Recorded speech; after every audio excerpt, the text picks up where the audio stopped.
So my internet is already not being nice to me. I reset it an hour ago just to make sure, but we've already dropped into the red and the yellow.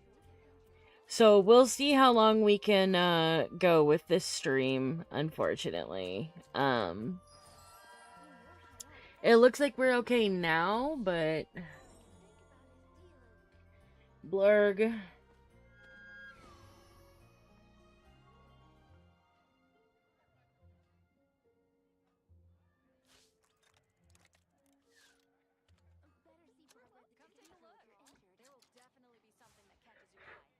Rebooting.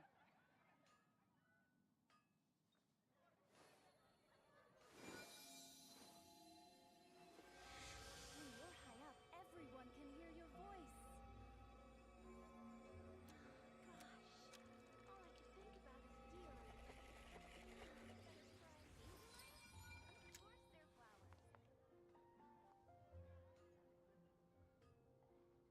Haven't you heard? There's a strange wanderer near Wolfendom.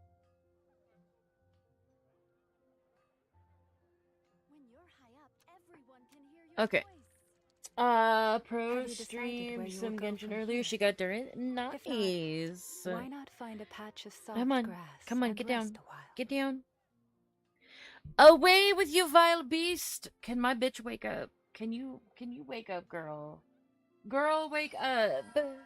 It's time to be awake, not the asleep. Also, hello, comic. Hello, shopcat. Hello, hello.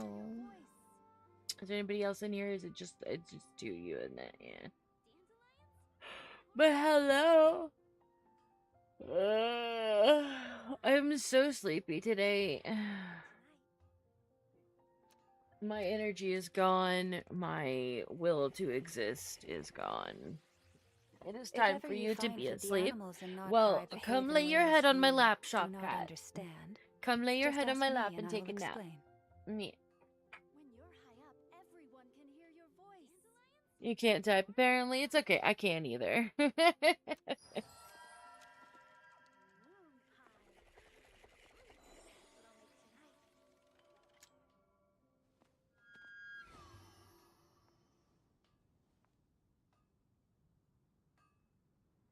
Oh gosh, Genshin could fully load here. That would be great. There we go. Yeah.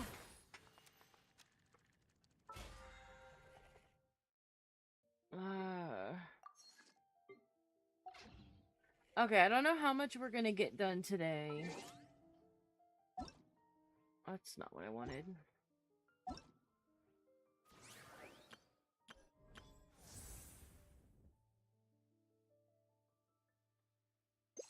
I don't know how much of this I've done.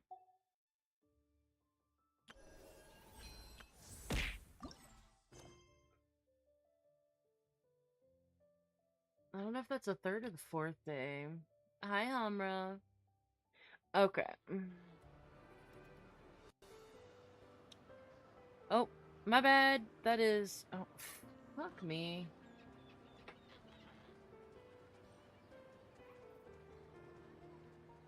There we go. I had my PlayStation still up because I'm a noob. Alright, should I get started on the Archon quest, or should I go to the next portion of Durin's, though?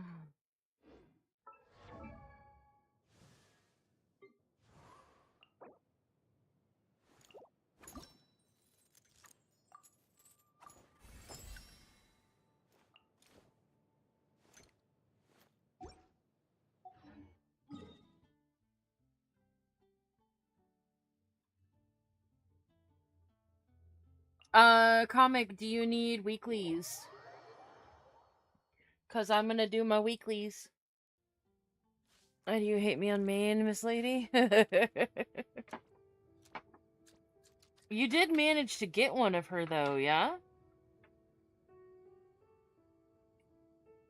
You have 3 resin. Did you get your, Have you decided? Did you get your, teapot resin?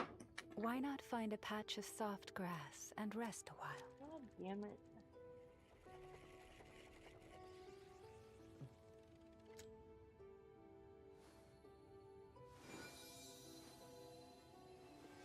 Yeah.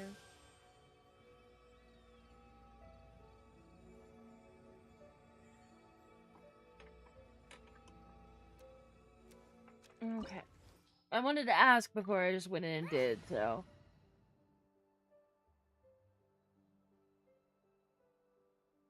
That's fair.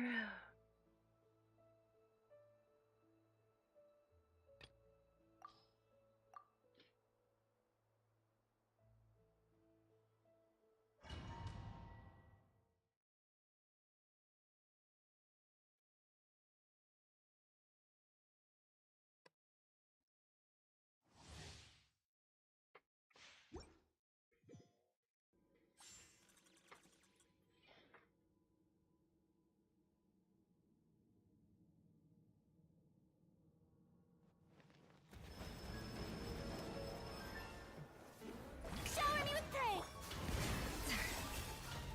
Oh, that was some lag. Do your master's bidding! Goose on the loose! Fearless! Integral! King and Queen should present a united front. A little remove boot! Yoo-hoo! Let my name echo in song! My will embodied! Unleash!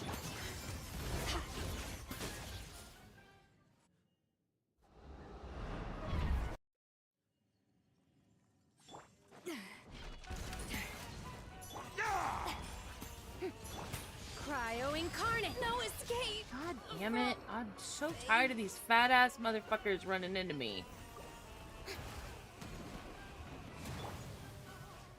A burst of freezing!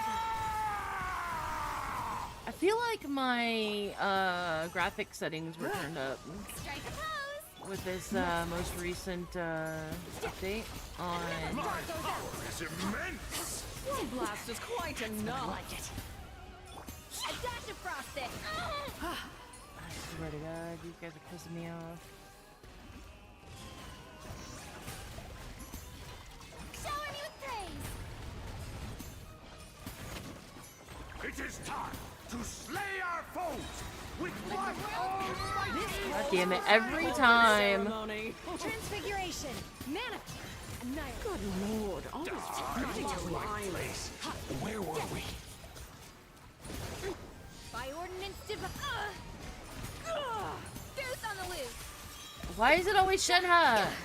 Off to the freeze! Our performance has yet to conclude. I dance for you, my dear. I seriously feel like my Curtain call has arrived. Remove boot! I seriously feel like my graphics have been turned up. What the hell? Jeez.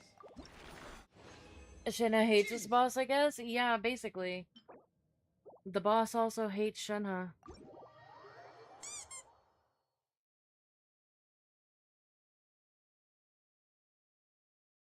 Jeez.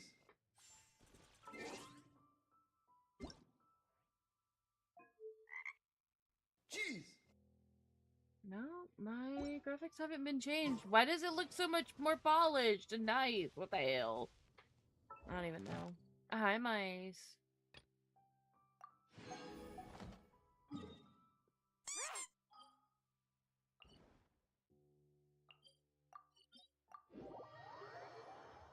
Jeez.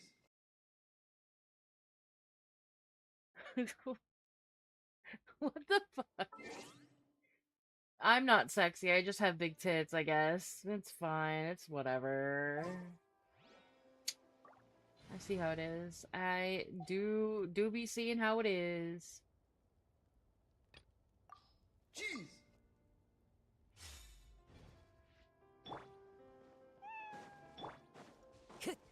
Okay, so the only one who needs Time to go. is Kazuha. And I should be able to Scare get him! his Watch out! burst off of this fool right here. It's raining fire! Big tits are in their own category. Okay, I see.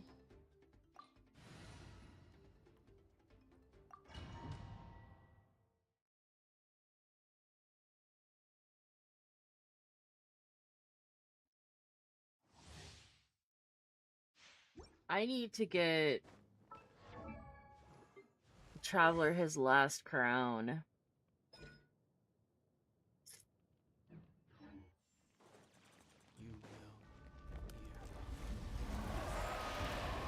Let my name echo in song. Shower me with praise. The wind knows me. Fallen leaves adorn my... I'm going in.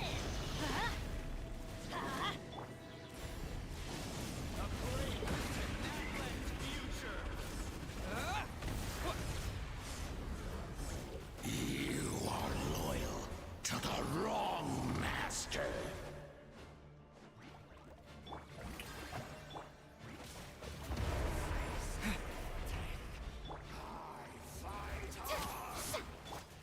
One with nature. Let's light it up. Teamwork is dreamwork. Into the wind.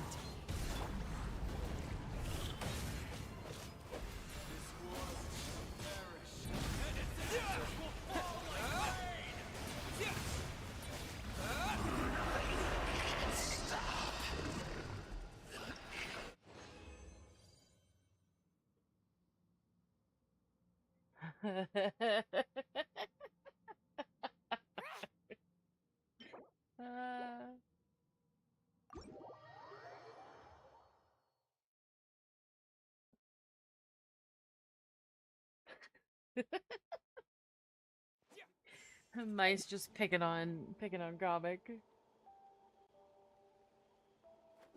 Why you gotta pick on Galmig?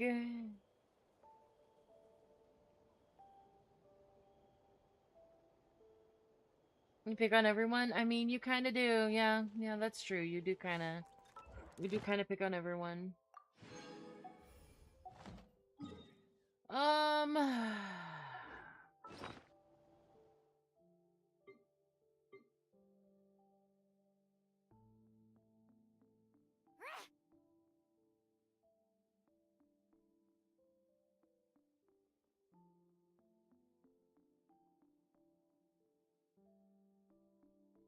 You know,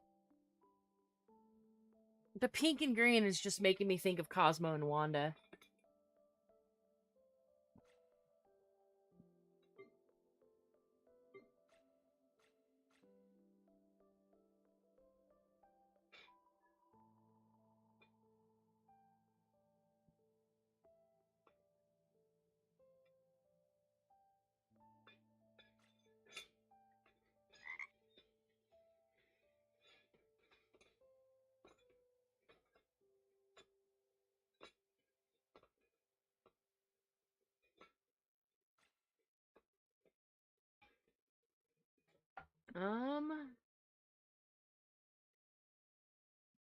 I guess we'll go through the whale.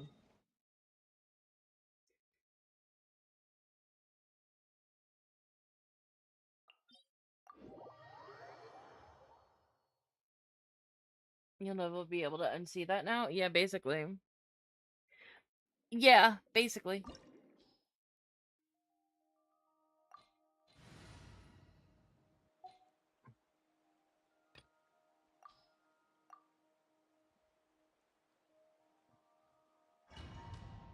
You loved Cosmo until they gave him a brutal lobotomy? Nah.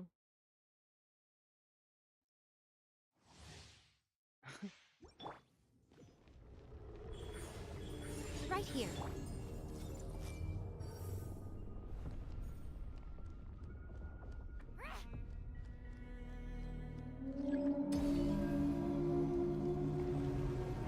Hey.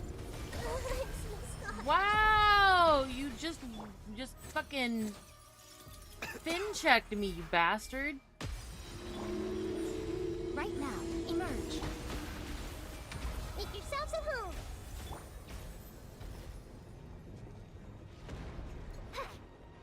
Hi, I'm gay, and I'm gay. Uh-uh. Bruh, stop fin checking me, you whore! Boo! Get out here and fight me like a real whale. Yeah. Right here, right now. The Temple of Wisdom. The doctor was sweet. Nothing lasts forever. Come on. Mind the side effects.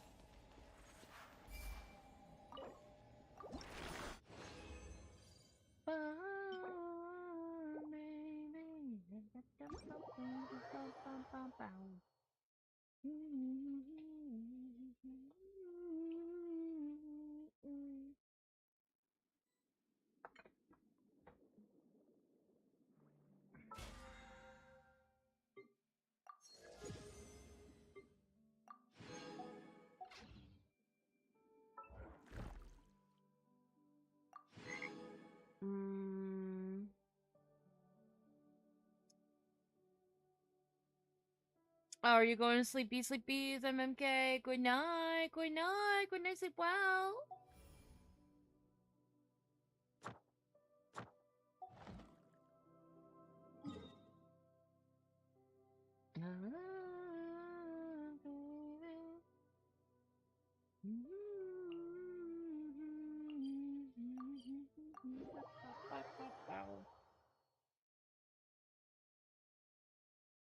Okay.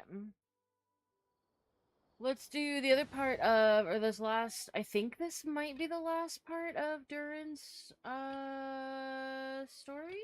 It might be, I'm not sure.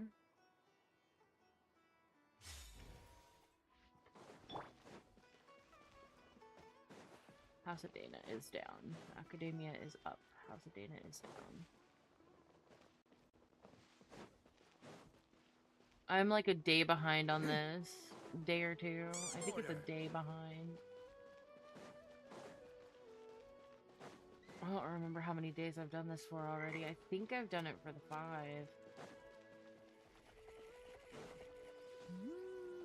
Oh wait. Give me the boy's sword. Give me sword. Please give sword. Oh please, oh please, oh please, oh please, oh please, oh please, oh please. Yeah!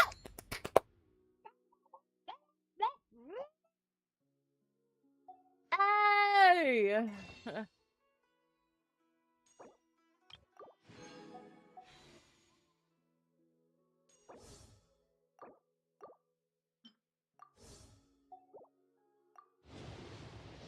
I was kind of hoping that I would lose to Venti's bow and then be able to go back and get Durin's sword, but you know what? I will also happily take this.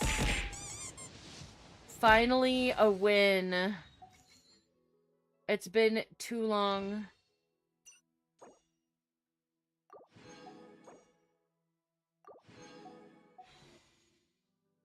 Okay, sweet boy.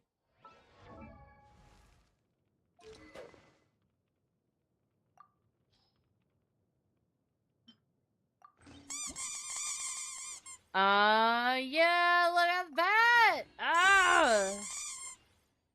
Thank you for the love shop, cat. Oh. Well, I guess we're going in here. I guess we're going in here. Thank you for the lovin's. Tinkle, tinkle. All the lovin's.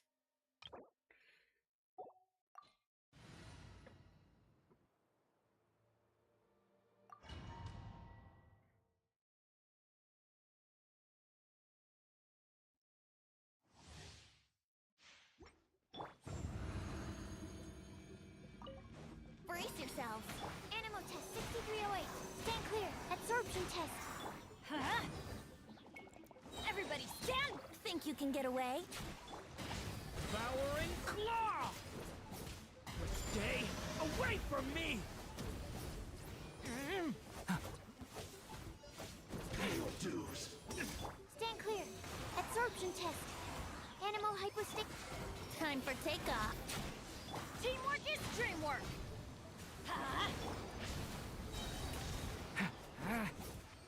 Got him.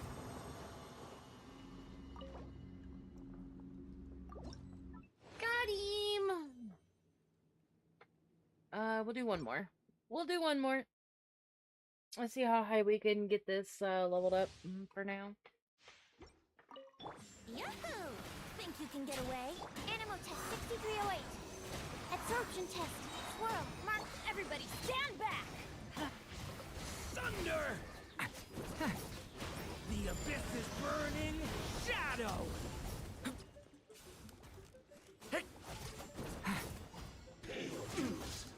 It seriously feels like the graphics have changed, and I don't. Stand clear. Animal test 6308. It feels like the graphics are better, even on the low, and it feels like I'm running high-end graphics, even though I'm on low. And it scares me.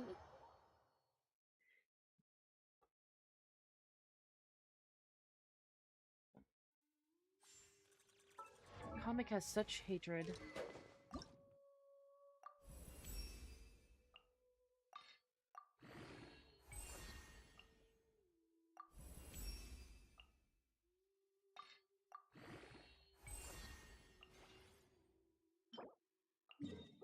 Oh.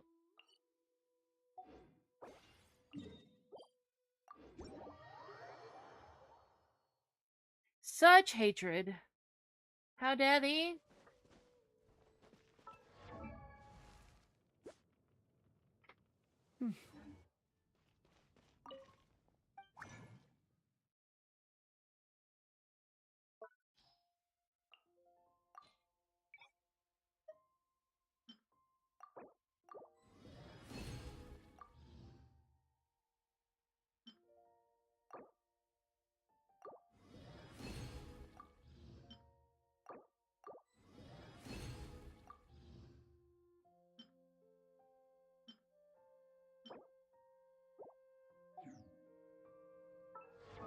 During the stat, look so far, artifacts hate you so much with him. I need to get, I'm 63 over 210 right now, but I've only got 1713 on the attack, so like, I'd probably need more attack on him.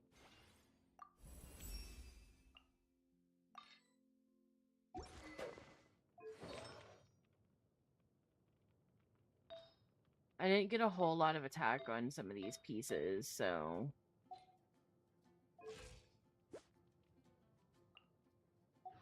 I still have so much to learn about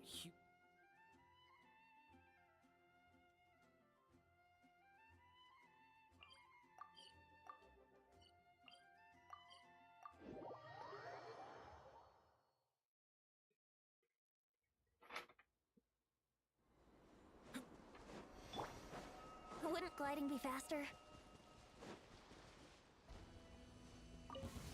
Now, Here we go. Think you can get away? Stand clear. Absorption test. Stand clear. Animal hypostick. Let's light it up. Everybody's. get back! The abyss is burning. Shadow!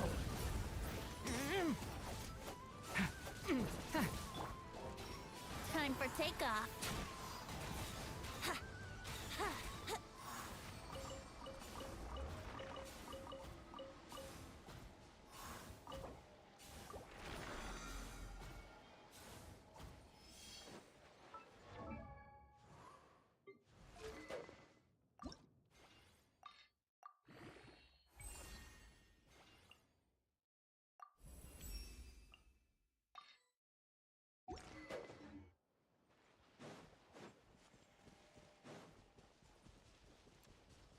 Run, Venti, run!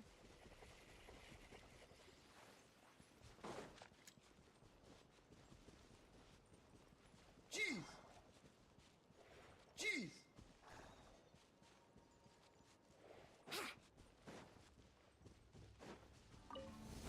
Yahoo! Absorption test. Enhanced animal mod. Think you can get away? Brace yourselves. I'm going in. Use the force off. Stay away from me!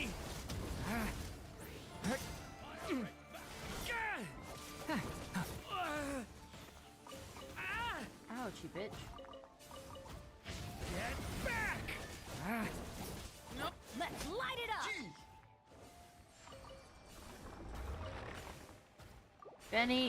Benny, you're killing Durin! Off we go.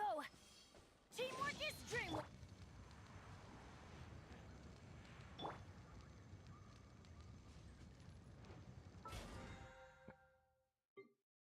Penny, please. Gee.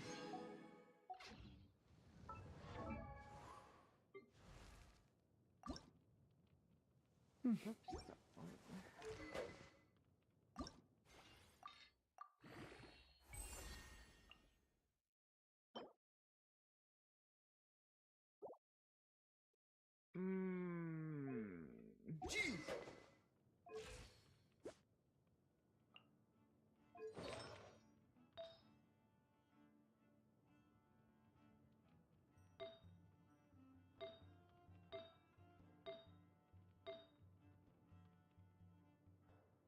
Yeah. Gee.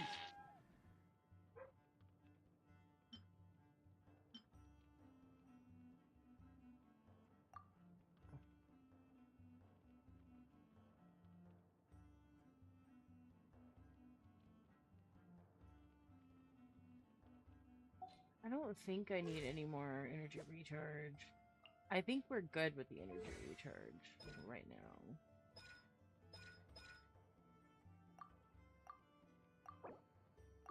It's just fucking Mora that I need Come on, now. God, traveler, I let's hate being go. out of fucking Mora all the full time. of lost ballads just waiting to be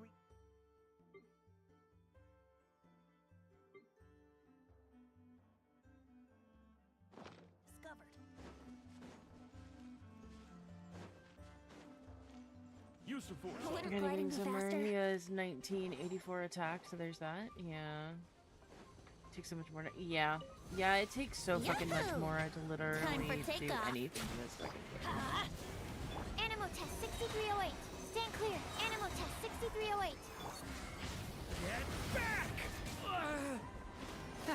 Everybody stand back. Stay away from me!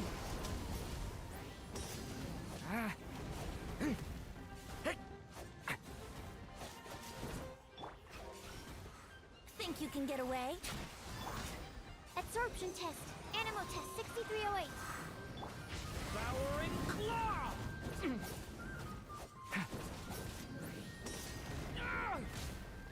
Bro, let me Enhanced animal module switch! For 75. fuck's sake! Light it up. Can I Let's swap my play. fucking characters? Time for Jesus Christ. takeoff. Oh, thanks, Venti. That was so fucking helpful.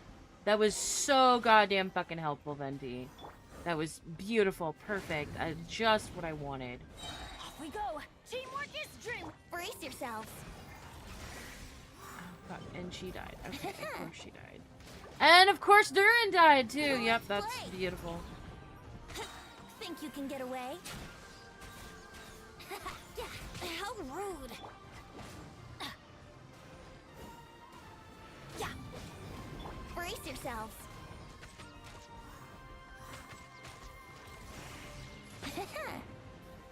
Adventure time.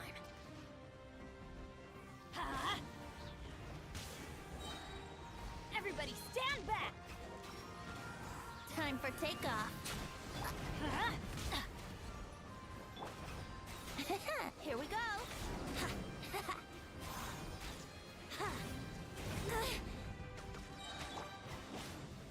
Yahoo! Think you can get away? Let's light it up! Adventure! I'm going in!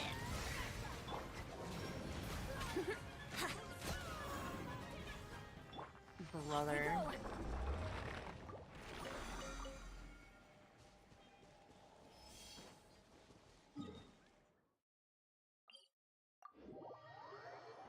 Takes so much more. Oh yeah, I already read that.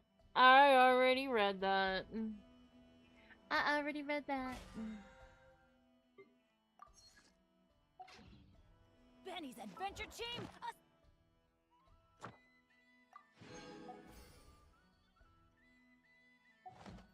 Assemble!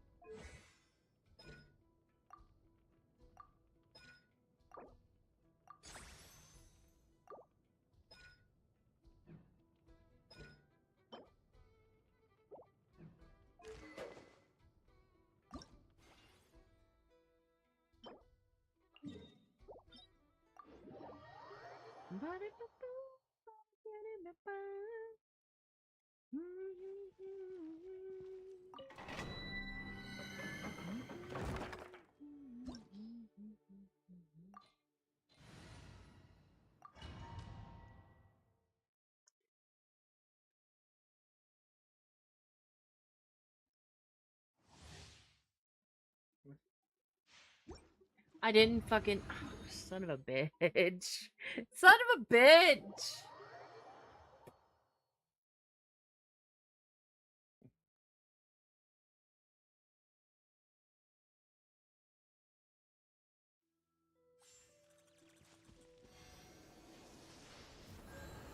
I swear, something has changed in the graphics. Something has changed. And I'm not complaining, I'm flabbergasted, you know?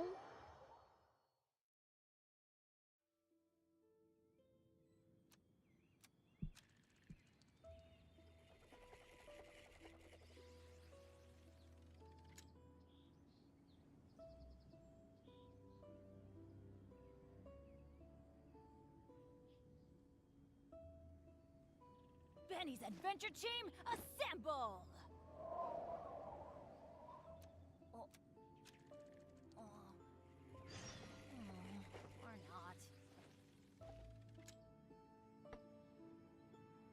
not. M.E.P. kitty, go E.P. Go E.P. BB. The E.P. BB. That's just my E.P. BB.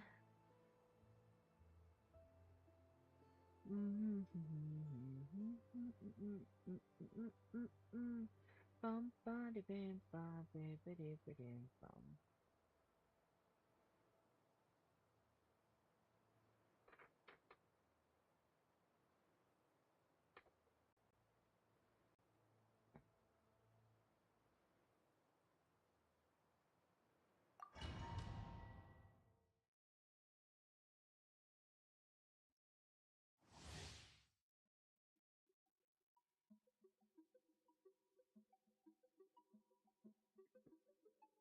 Ugh.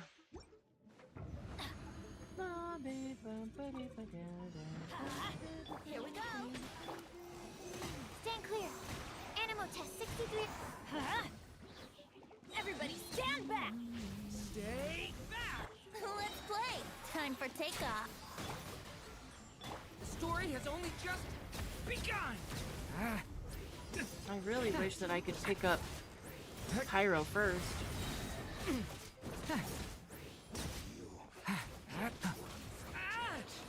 Bruh. Absorption test. Stand clear. Animal test 6308. Bitch. Yeah.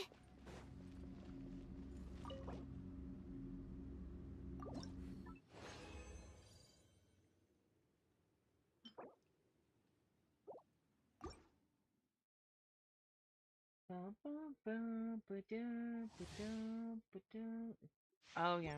Yeah, no, I can see that. I'm going in. Stand clear.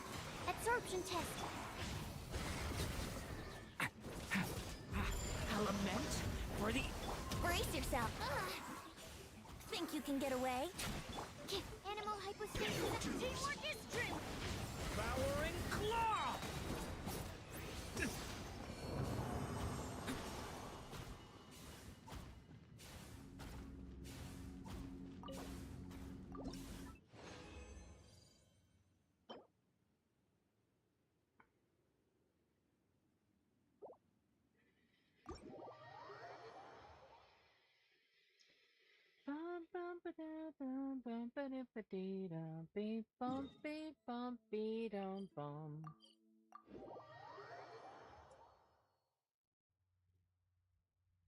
I think I'm gonna still continue going for Venti's bow.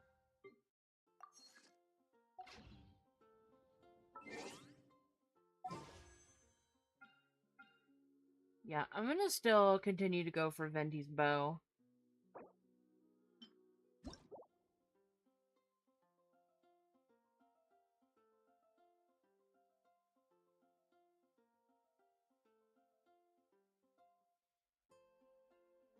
Yeah, I'm gonna still go for this bow.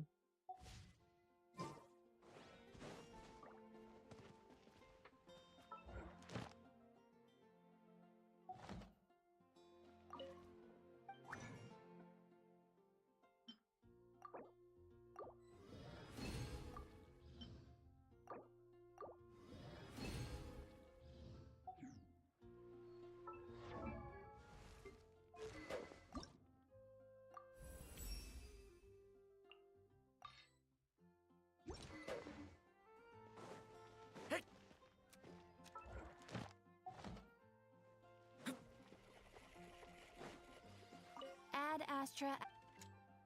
Thank you for Ad Astra.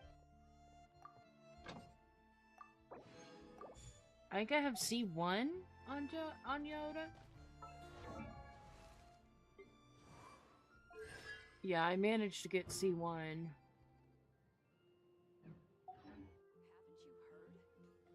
But that was only because I got a double over.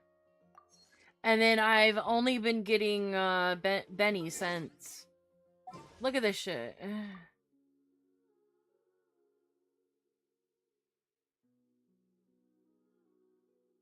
Widsith. Durin. Yehoda. And then, yeah, oh, wait a minute. Oh, no, it's on the other account. My bad. It's on the other account. I keep getting Benny on the other account. Yeah.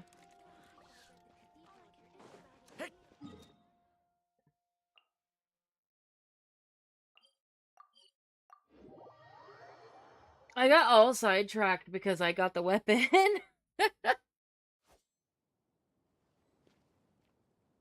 Oh, look at it. It's all shiny.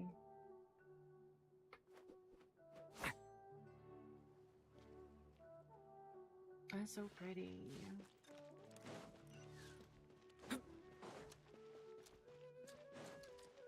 But what if Tivat is around?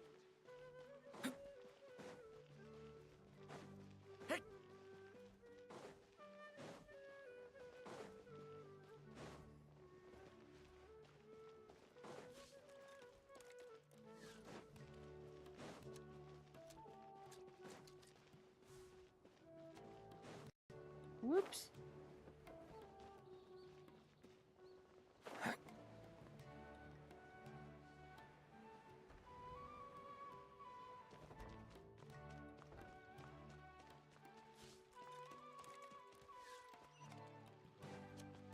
Jeez! Jeez!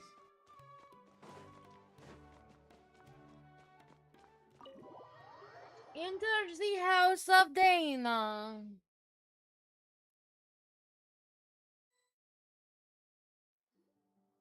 Whew. After the library hunt in Mondstadt, it's not as if Paimon was expecting this to be easy. But this... Yeah... This is something else. Where do we even begin? Even the clue this time seemed kind of cryptic. Yeah. Guess the best we can do is stay on the lookout for more weird things going on. Jeez! Huh? Sorry, what was that? I'm here to return Volume 5. It's the According boy. to the catalog, Volume 5 of this series is not available for loan. I can't accept the return of a book that was never checked out in the first place.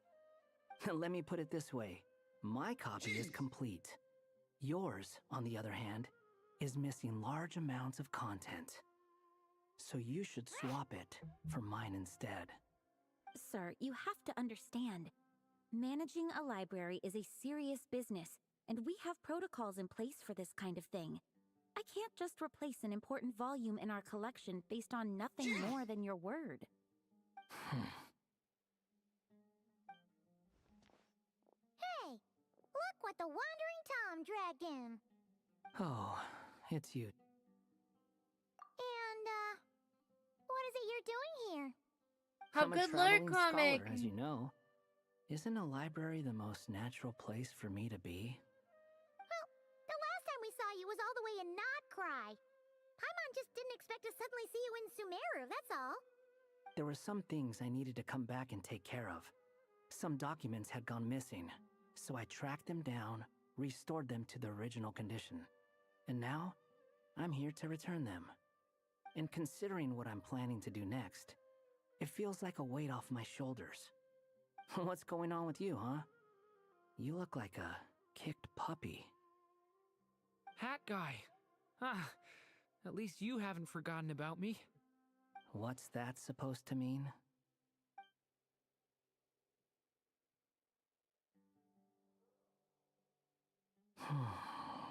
So it's been getting worse. Sounds like you know something we don't. After he left Simulanka, he spent some time traveling Sumeru with me.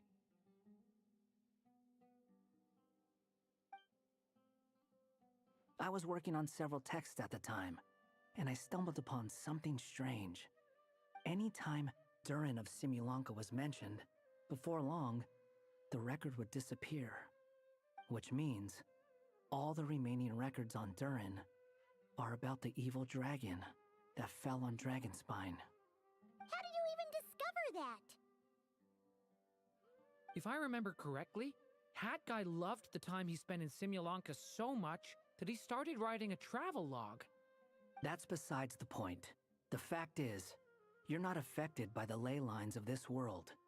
I'm sure you can grasp the implications of what that means.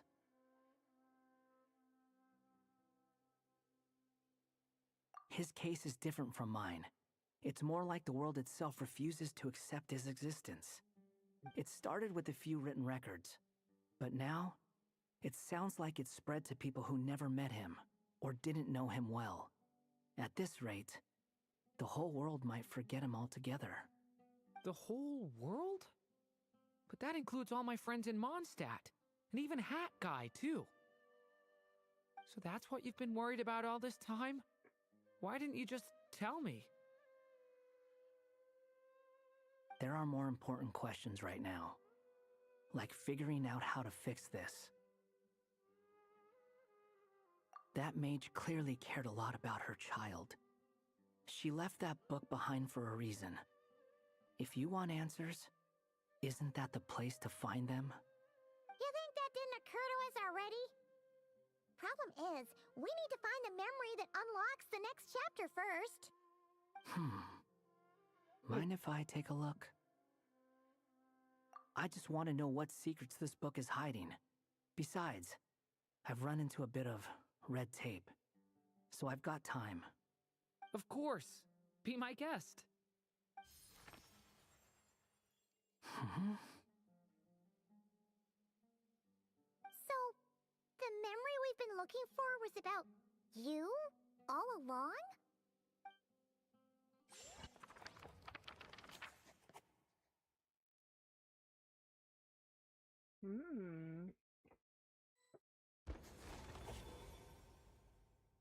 The little dragon became companions with a stray cat with dark blue fur.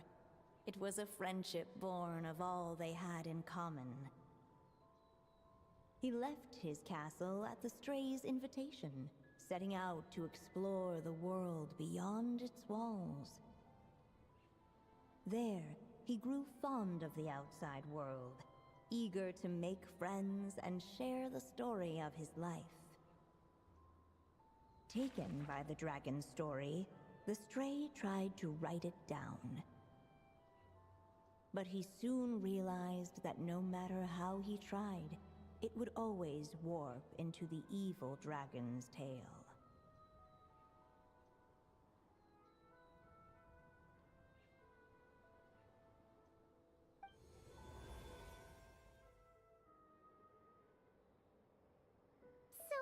This is the world where this chapter takes place? Looks like we're at the top of some kind of gigantic tree.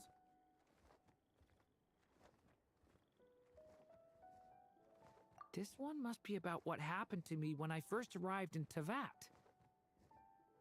No wonder the memory that unlocked it was about Hat Guy. Most of my memories from that period were. Hold on. Anyone want to explain how I ended up looking like this? Maybe you've become a character in the story too.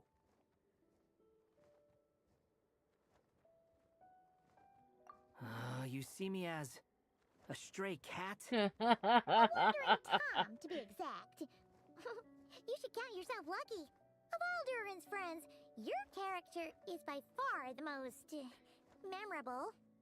Maybe it's because I've known Hat Guy for longer, so my impression of him is more vivid than the others.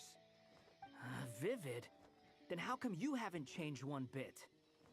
Guess that means the impression the Traveler left was so vivid, it didn't need changing. Scar meow.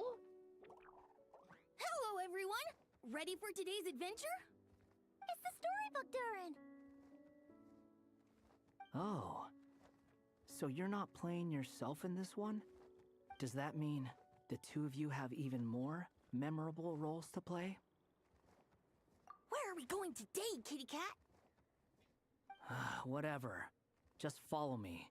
Same as always. Okie dokie! Can we chat along the way? If you have something to say, just say it. Was that seriously how the two of you communicated when you first got here? Yep. Anyway, how do we get ourselves out of here? Usually, the narrator gives hints to help us figure out what to do. Speaking of which, about time we got some of those, don't you think? The story's vines had woven themselves together into a giant tree, the boughs of which a little storyless dragon now paced, homeless among its leaves. He had to find a way to leave this place and set off in search of a home of his own. If he stayed, the world would erase him from its memory altogether. To leave this place? But where am I supposed to go? The little dragon felt completely lost. Just like the vines, the road ahead branched off into different directions, twisting and turning before disappearing into the mist.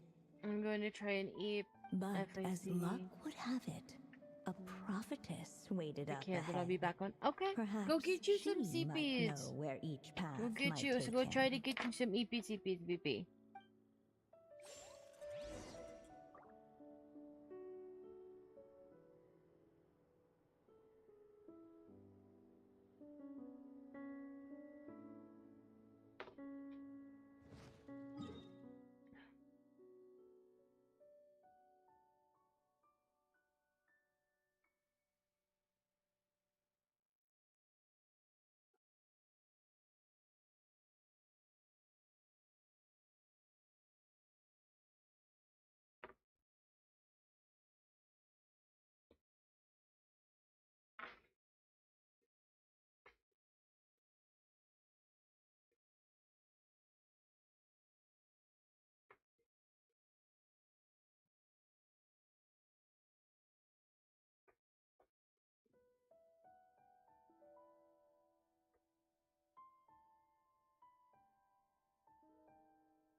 Good night. I shall try my best. Stream is trying to die right now, so we're gonna see how well we can do.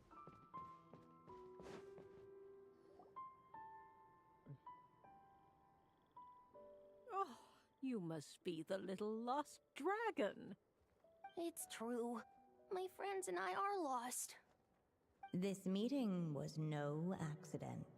The prophetess was in fact the seer witch, here to present her promised gift. The Seer Witch. Oh yeah! That's Mona's teacher, right? The old hag? Insolent child. I am the seer witch, your prophetess, not some old hag. Sorry! Now, little lost dragon, I have come to bestow the gift I once promised. A prophecy. A prophecy? Hear me now. for my prophecy is this. One day, the dragon from beyond the castle shall be reborn, and none may avert its coming.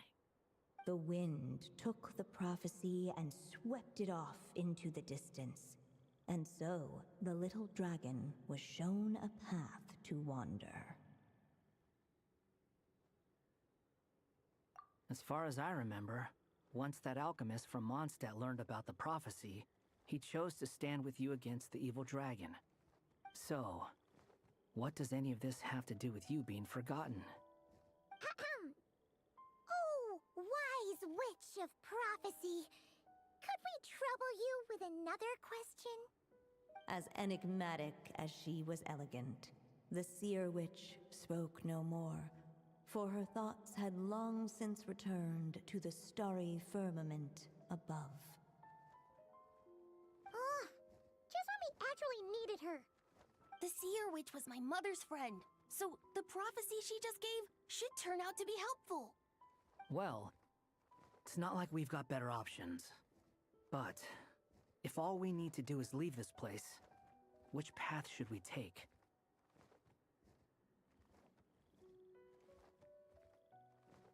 Why don't we take a look around? Yeah, let's take a look around. Seer witch. I see you, witch.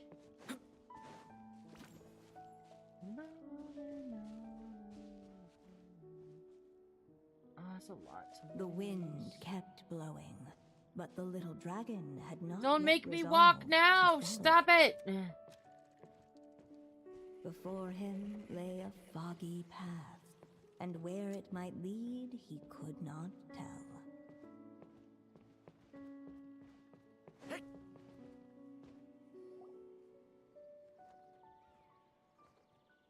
If we go this way, we'll be heading back to Mondstadt, just like we planned.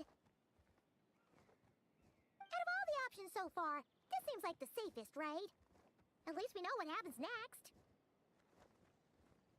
He helps stop the evil dragon from returning, gets a new body, makes a whole bunch of friends, who all just forget about him. But you didn't forget, Hat Guy. I'm just saying, choosing this path wouldn't solve the main problem. You'd still end up being forgotten. Huh. I'm not against choosing this path. I just wonder what secrets it might be hiding. Let me think about it.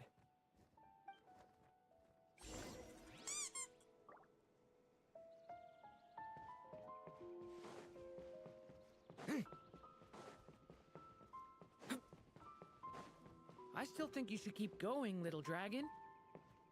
If you leave the castle, you can accomplish something amazing and make a bunch of friends along the way.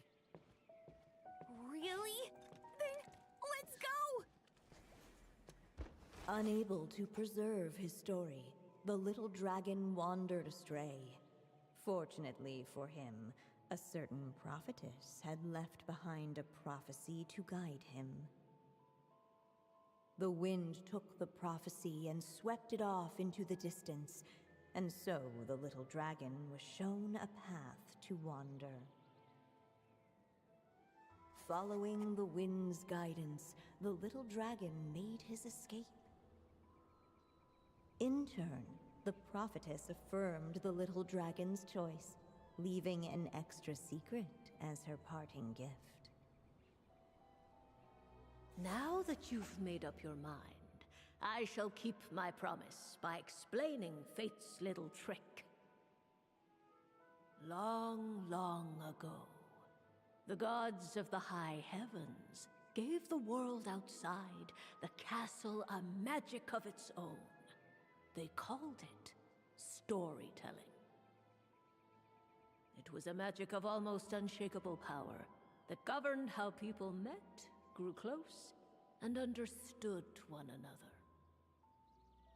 Each person had a story meant for them and them alone, one whose ending was written in the heavens long ago. In truth, your story, And the evil dragons are simply two versions of the same tale, and that is something the magic of storytelling cannot abide. Beyond the castle's walls, your story cannot take root, for the evil dragon's tale has done so already.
So, that was the secret?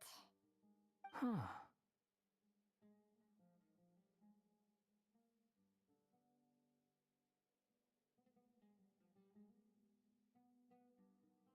You still don't get it? Simulankadurin and Tvatdurin share a special kind of connection. Their fates are mirror images of one another. While they were in two separate worlds, there may have been some mutual influence, but their fates were independent. But when Simulankadurin came to Tvat, a version of his fate already existed there. So, how can two fates exist at the same time? The answer is, they can't. The Ouchie. rules of this world don't allow it. You can't return a book you never checked out in the first place. So,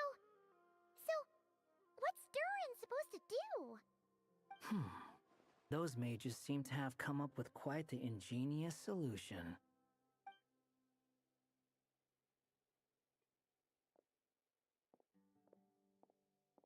I'm here to make a return. As I said, there's no record of Volume 5 of this series ever being checked out. Then just think of this as Volume 6. Based on what I know, the author was planning on publishing another volume anyway. The catalog does have a slot reserved for Volume 6. So, this is it? Sure, let's go with that. All you need to know is, I'll be the one writing this series from now on. You... Jeez! What are you up to this time? Remember the red tape I mentioned before? Well, I just took care of it. Now, I guess you'll be off to see your alchemist friend? It should be pretty obvious by now. He has the answers you're looking for. Well, we do have a whole bunch of things to confirm with Albedo, that's for sure. But didn't Jean say he'd be gone for quite a while? I'll join you. Just let me know when it's time to go. Hat guy? Hat Don't guy. sound so surprised. I'm part of this story too, aren't I? I'm just playing my role. Well, yeah. But it's not that. I just feel like you want to help, but something's holding you back. When I first realized you were being forgotten by the world, I thought it might be because you spent too much time with me. I even thought cutting our ties might be the only way to fix it. Jeez! Why would you think that?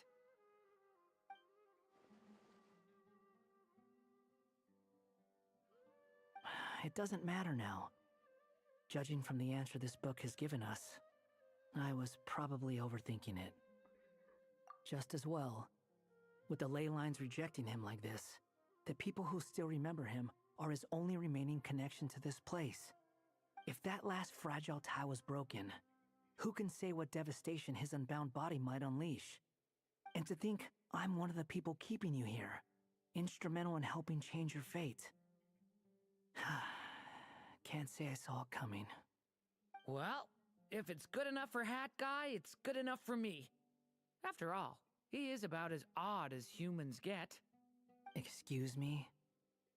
With some people, even if you try asking a simple question, they'll always give you a complicated answer. And the more you ask, the more complicated it gets. Truth is, Hat Guy's just that kind of guy. Whatever. All I needed was a yes or no, so we can quit it with all the back and forth.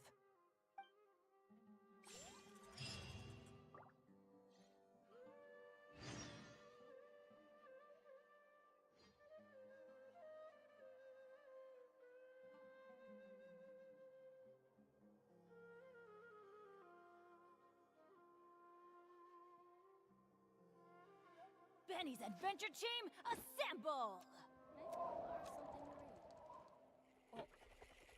Wait for news on Alibi Doobie. Off we go! Alibi Doobie. Okay, let's go get this Archon quest started. First off, let's go.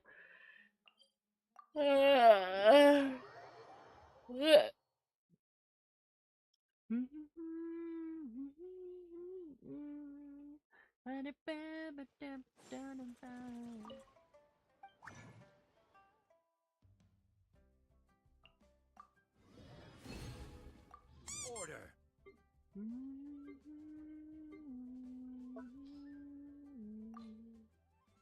Inside.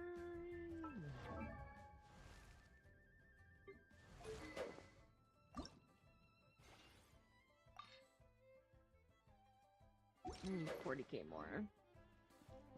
Okay.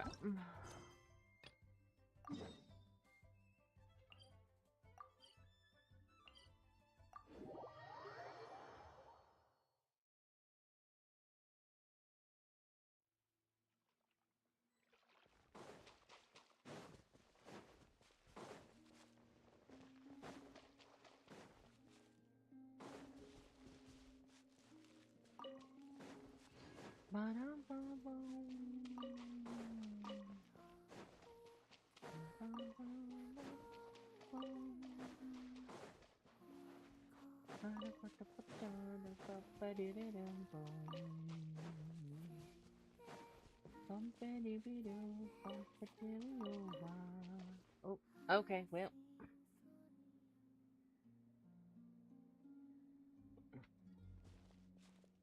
Hey, she's sitting up! Is me sitting here a rare sight? No, we just thought you'd be resting. Perhaps I would have been, were it not Oh, for the we sudden speak. arrival of Look some at unexpected that. guests. Not that I consider it a disturbance. After all, you are the only ones who are free to enter. Would it not be a little unfriendly of me to lie down while we speak? I didn't realize you put so much thought into little things like that.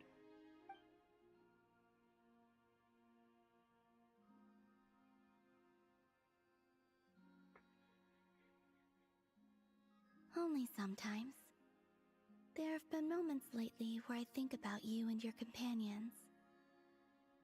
They are warm, mysterious, and cozy memories.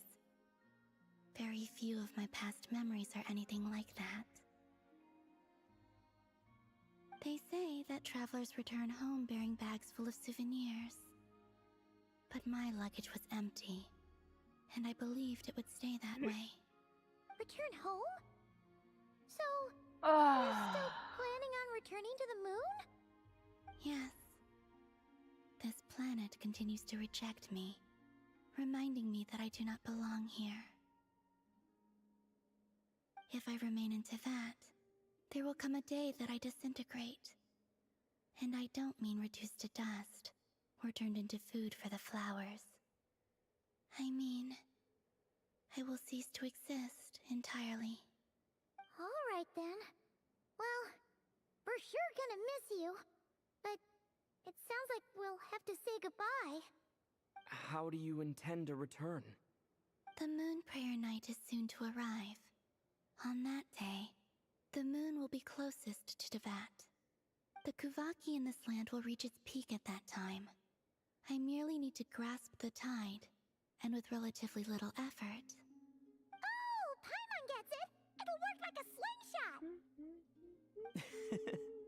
You make it sound like she's gonna get blasted up to the moon. If I did that, I suspect I would crash into the false sky. I will be using a much gentler approach. But I do like the analogy. It's fun. You see? She gets Paimon's sense of humor. In the blink of an eye, the time has come to part ways. It does feel that way, doesn't it? Time seems to fly fastest when you are enjoying it. I have always thought of myself as a wanderer on this earth, and it has never expressed any desire to keep me here. Yet, just as I plan to depart, it tugs at my arm. Is this a gesture of affection? Or is the world mocking me? Oh. Were you hoping I can answer that? Yes. You are a traveler, so you must have a lot of experience in this area. Then, what I would say is, enjoy the moment. That's right! Don't overthink it! Happiness is happiness and joy is joy! The point is to enjoy it, not analyze it! I see. Then what I would say is, even though I am very tired right now, I am still happy. I can't tell from the tone of your voice. Oh, I'm not really? complaining about us talking so You much, but damn, we're think I using up sound the last happy? of our I'm just kidding. our I traveler could tell lines you for were the in a good year, mood huh? today from the moment we saw you. Ah, a joke. Albeit not a funny one. Anyway, I assume you're here about you-know-what. Give me your hand. Actually, it's not that. There's something else we wanted to discuss with you. Oh. Then, do you still want to give me your hand? Same. Or not? Sure. Jeez! Thank you. So, I've heard that in the Moon Prayer Nights of the past, people here would hold celebrations in the Moon Goddess's honor. Since you helped so much in our fight against the Rehir of Solnari, I think you deserve a farewell party before you return home. I haven't asked everyone else for their opinions on this yet, but I'd like to invite you to join the upcoming Moon Prayer Night. I've never joined a moon prayer night before. I'm not sure what I would even do. Oh, don't worry about that! We take care of everything! All you need to do is show up. Of course, there's no need to force it if you're not feeling strong enough. It's just, this kind of felt like a golden opportunity. But they call me Kutar, and the Fatui have an arrest warrant out for me. I shouldn't appear in public right now.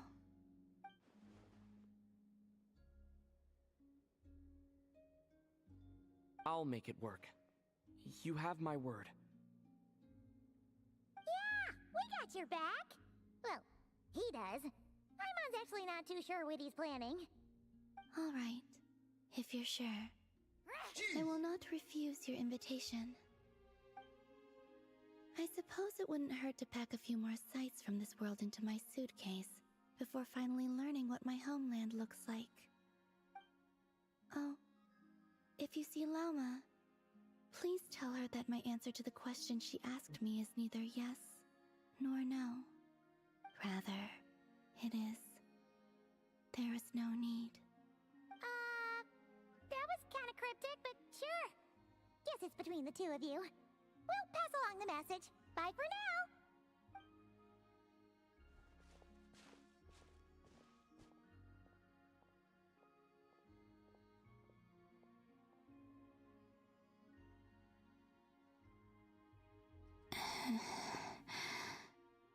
And also, I do not know.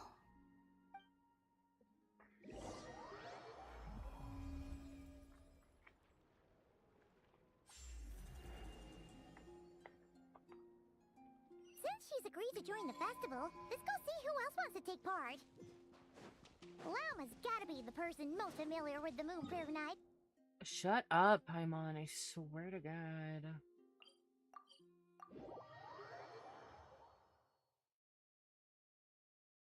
This is the longest that it's been after the start of a region that I've Not still sure yet. not finished the I'll Archon figure something Quest. What? Are you serious? And Paimon even gave you her phone On my main, at least. When did you become so sneaky?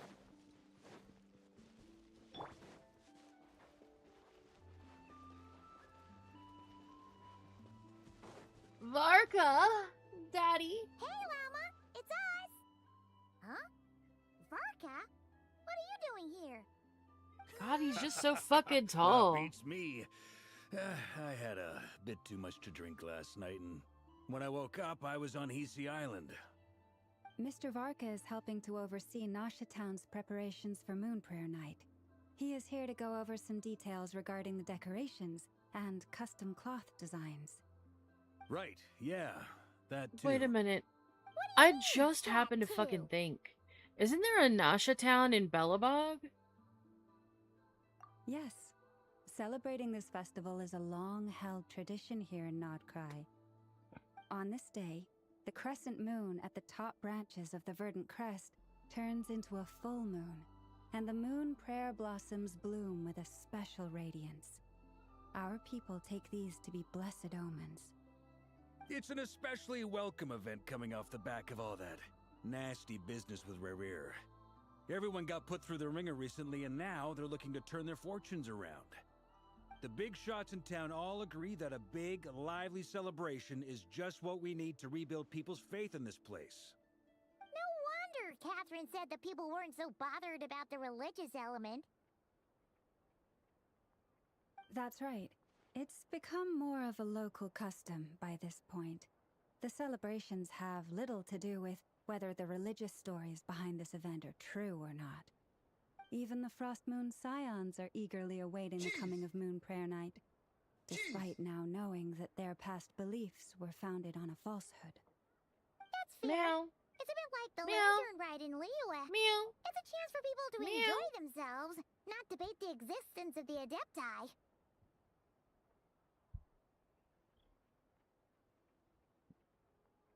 Oh, one other thing. We just went to see Columbina. We went ahead and invited her to take part in the festival this time. Hope it's okay. Wait, so... you mean she agreed to it? Huh. That's quite a surprise. Then, I suppose that she intends to return to the moon on that day. Oh, yeah. It's kind of a complicated process, but basically, it's like a slingshot.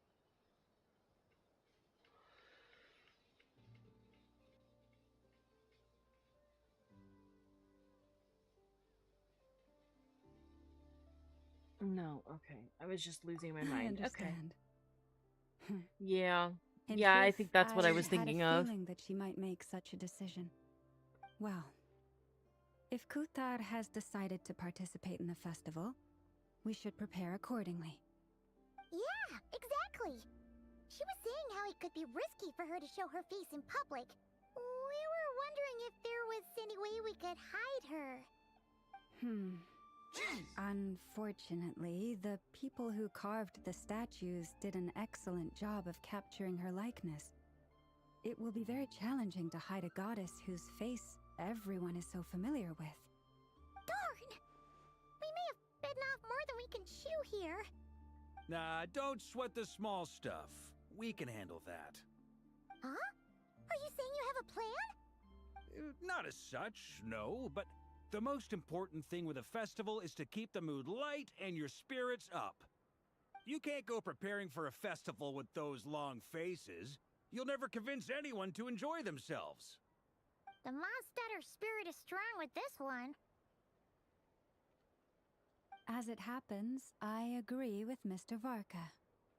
Let's start by making our appreciation for Kuthar the beating heart of the festive atmosphere. And who knows? Once we get the ball rolling, perhaps everything will just fall into place. Hey! Did you catch that? Llama said the thing! Or close enough, at least. I'm looking forward to the Moon Prayer Night already. We have a festival in Mondstadt called Windbloom. And you can Wind always tell bloom! which couples are celebrating it for their first time by the smiles on their Billabog, faces. that's where I fell in love with Big, Dawn. beaming smiles like their whole face is glowing. And I have a feeling we'll get to see that same smile on the moon goddess's face at this festival. Not quite the same, surely. Anyway, I'll take care of business in the city, but I'll have to leave the decor up to you and the Frost Moon Scions. No one else can capture that traditional aesthetic quite like you guys. But lastly, there's the final key element that brings the festival to life. Companionship.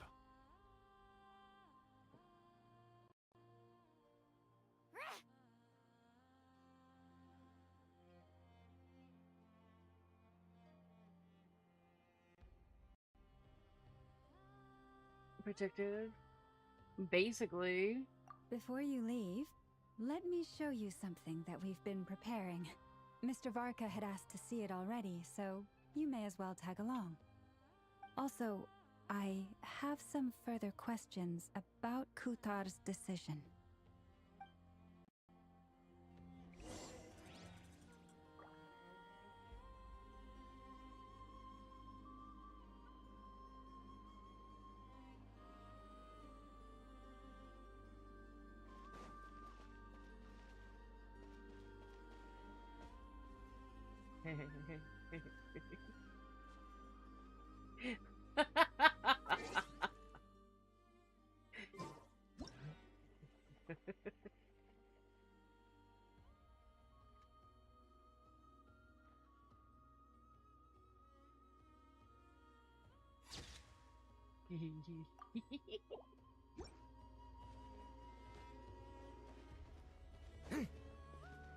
Okay, but I want those. Okay, I want these.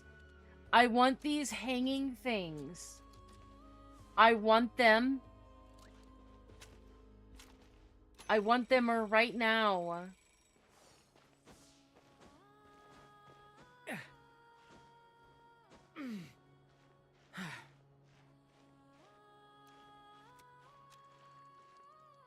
I want them. Give them to me.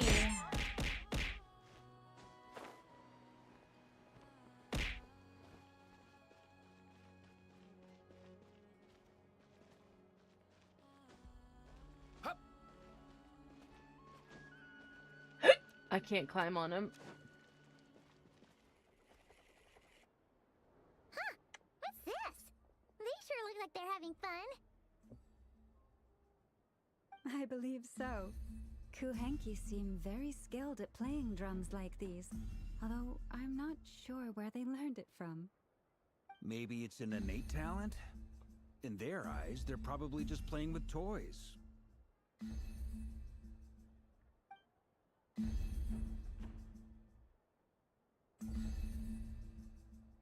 Wanatar! You want to play too?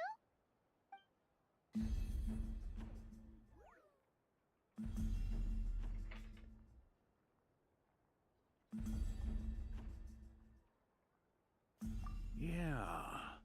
She looks more confused than anything. Maybe we can teach her next time if we get the chance.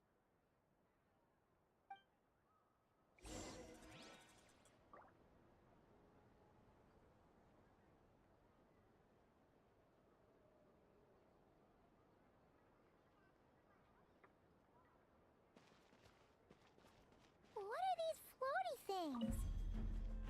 Moon veils. We hang them from buildings in the city during the festival. When you look at the sky through them, it creates a lovely misty effect. Oh, that's not what I meant.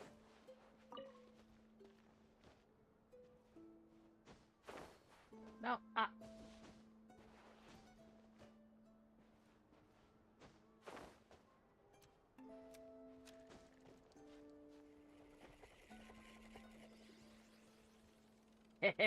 oh.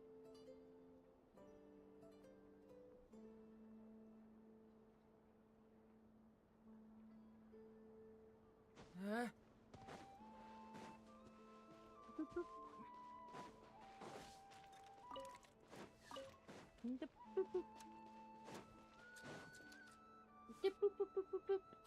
I Everyone boop seems hard him at work. nose. I boop him a They're kitty preparing noise. items for Moon Prayer Night. For instance, the sculpture being made over here. Mr. Varka and I were just finalizing the details of where it will be placed. Ah, there she is. I didn't know the finished article would be so large. Not to worry, though.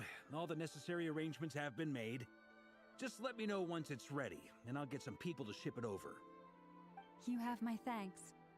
And over here, we are preparing a very traditional confection. Oh, look at all these colors! It looks great! Can Paimon try one? Of course. I have a feeling you'll like it a lot. You bet! Sweets and treats are Paimon's favorite! If you included those in the Feast of the Moon, I bet Paimon would have joined the Frost Moon Scions by now. There will also be verdant crests like this present in Nasha Town during the festival. The timing of Moon Prayer Night is not completely set in advance. We make a rough estimate, then observe the changes in the verdant crests and moon prayer blossoms to guide us.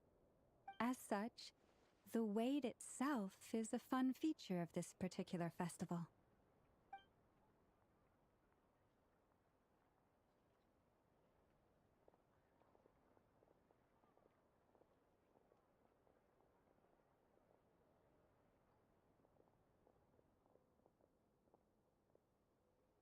Let's talk here. To tell the truth, I am very surprised to hear that Kutar is willing to participate in the festival.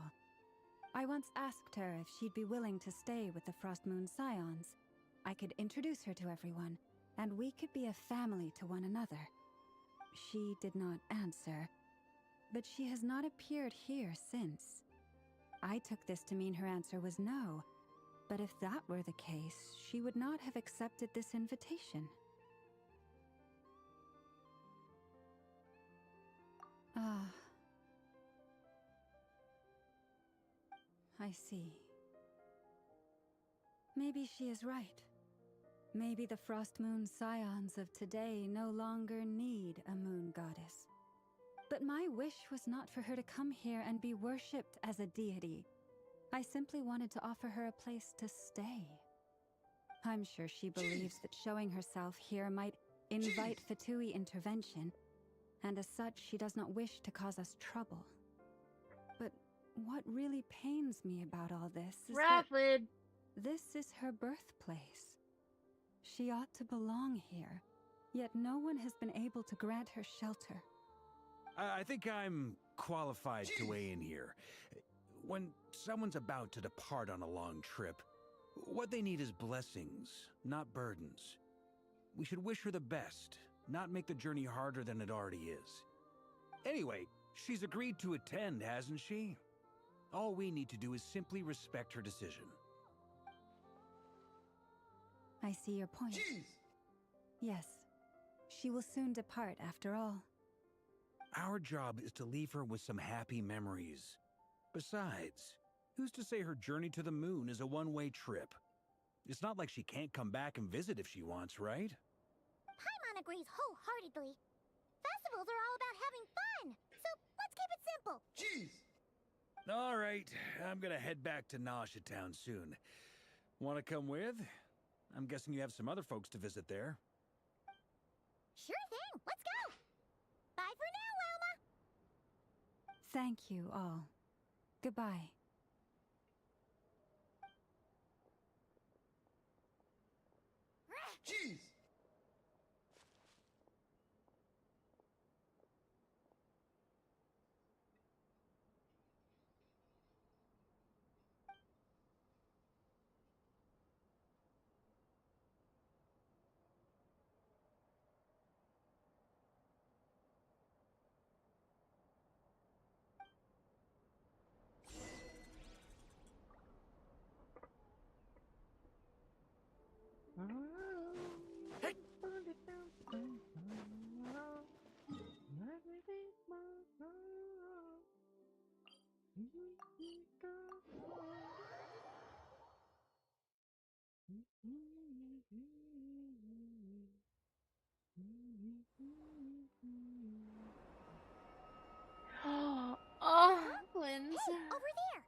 about?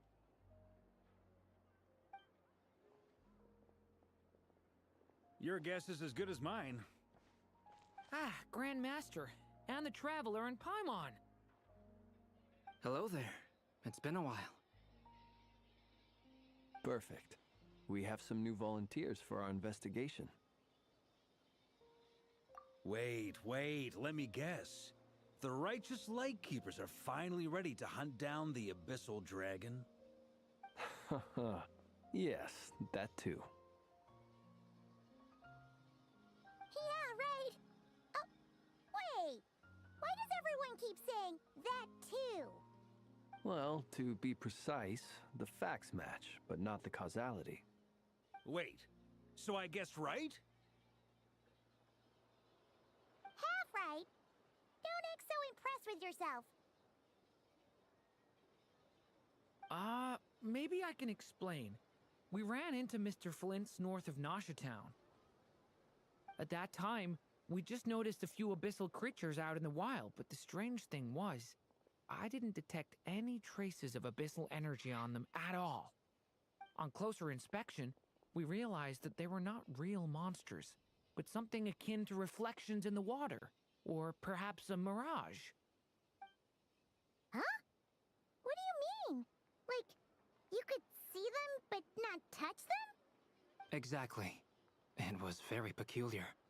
They roared and tried to attack us, but we could not make any physical contact with them. I think I've heard of things like that happening in Notcry before, but I don't know much about it. Yes, it's a known phenomenon. Mirage-like illusions tend to appear in Nodcry in the run-up to Moonprayer Night.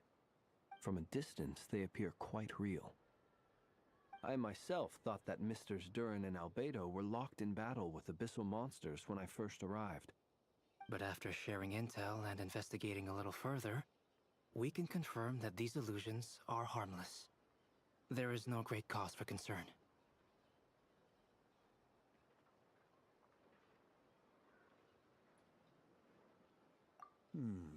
All the Mirage stories I've heard are either animals, rocks, or small houses.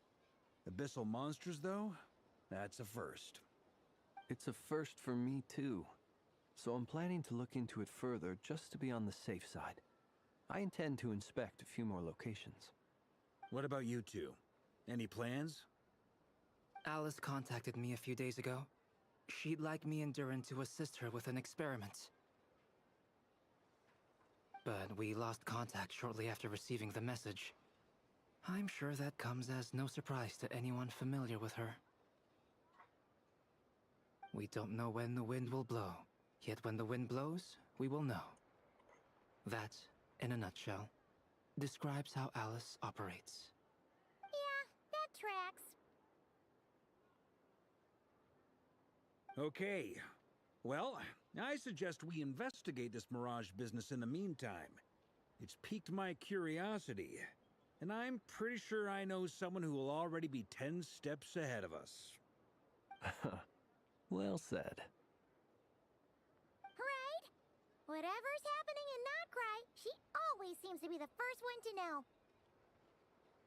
Let's go see what she knows. We can invite her and her staff to the festival while we're at it.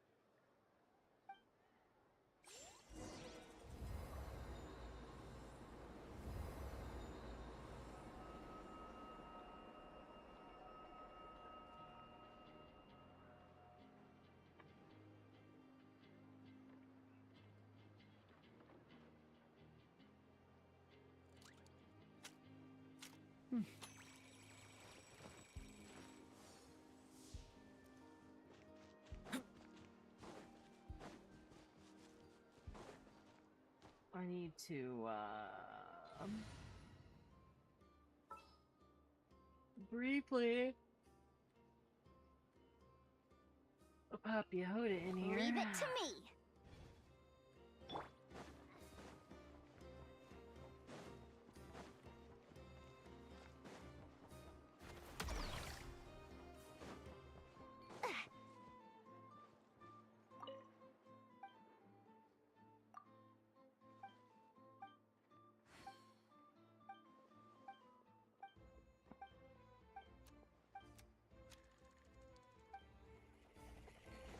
the only people here in Nasha Town that I can do this with, or can I do this with people outside of Nasha Town?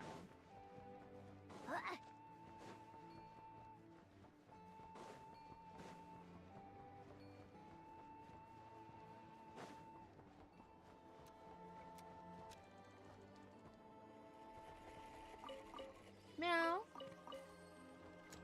I gotta pee. Alright, I'm gonna be right back. I gotta pee.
Alright, I am back.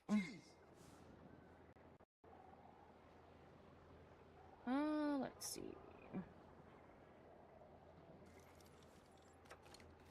Can you... Comic, are you here? Thank you, thank you. Can I... Do you know if... Oh, you don't have Yehoda, do you? I keep forgetting. Yikes. It's hurting. I need to know if I can fucking... use Yehoda's skill. I'm sorry. Listen. Listen.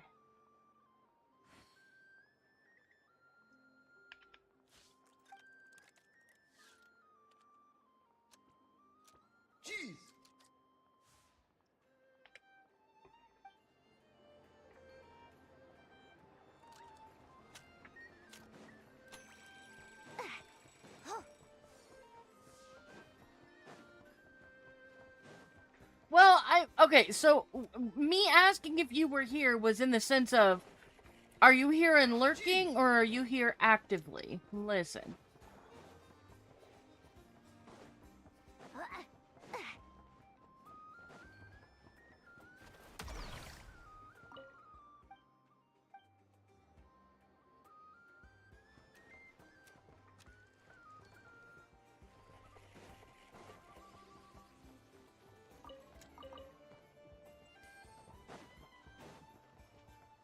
I was gonna ask if you knew if Yehoda's skill could be used in places other than just in Nasha Town, but then I remembered that you haven't gotten her yet, and I felt bad for asking, so...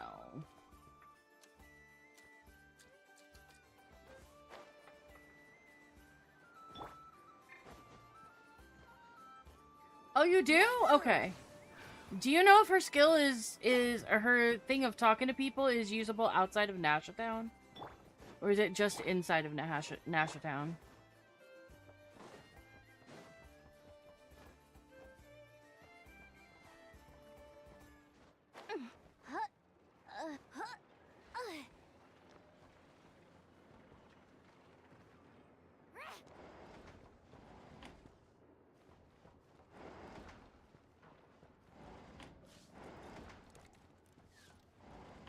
You're currently slaying a dragon in Skyrim? How fucking dare you?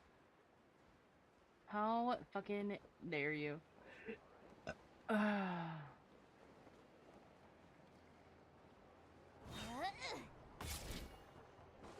I can't talk to the Catherine over here yet. Add Astra. Oh, can I? Oh, I can! Hey, nice.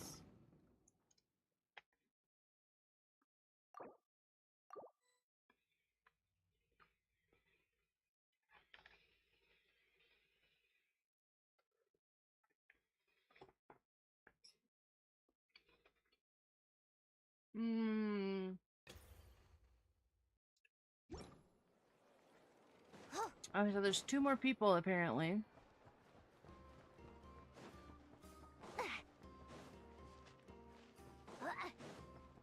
I test it? I could, yeah.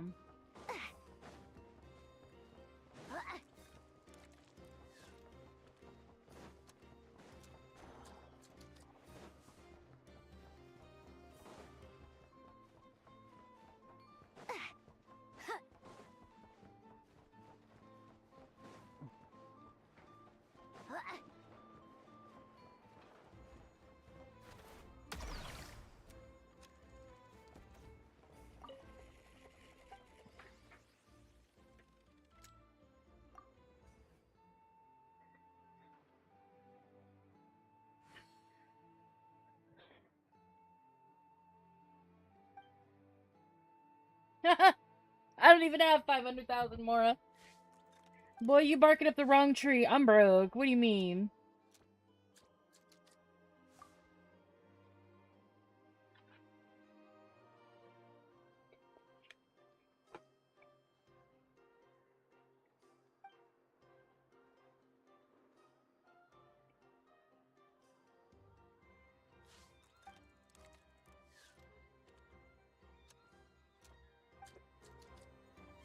Mm-hmm.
Dirt hole? What do you mean dirt hole?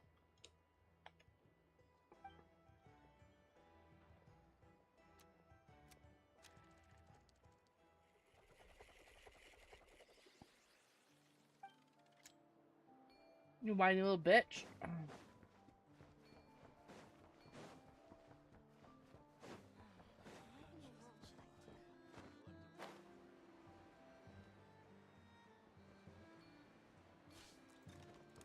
Smash and grab! Boss?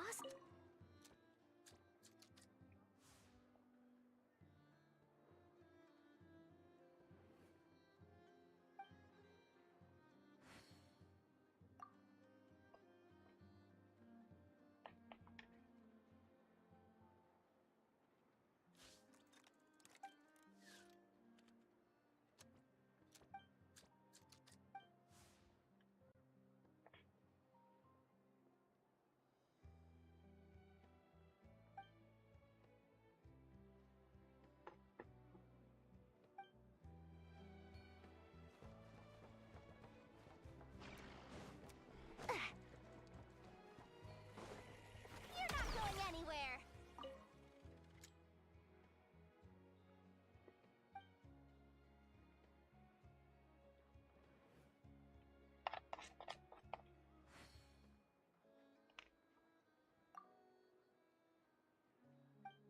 Mm.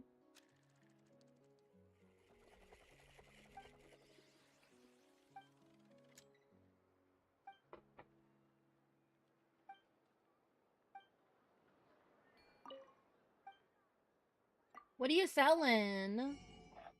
Oh. Well, that's a fucking letdown.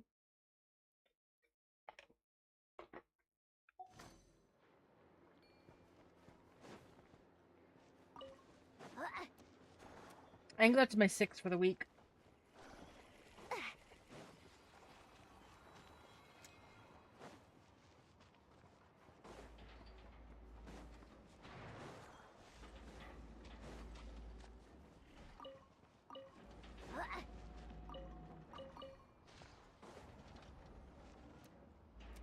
All done.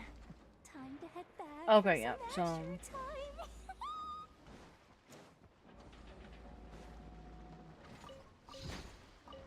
I'll just have to look for the rest of the dudes.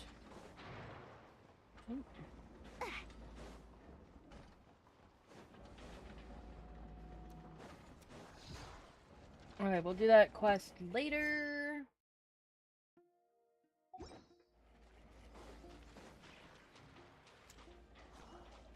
The one that I unlocked with the skill.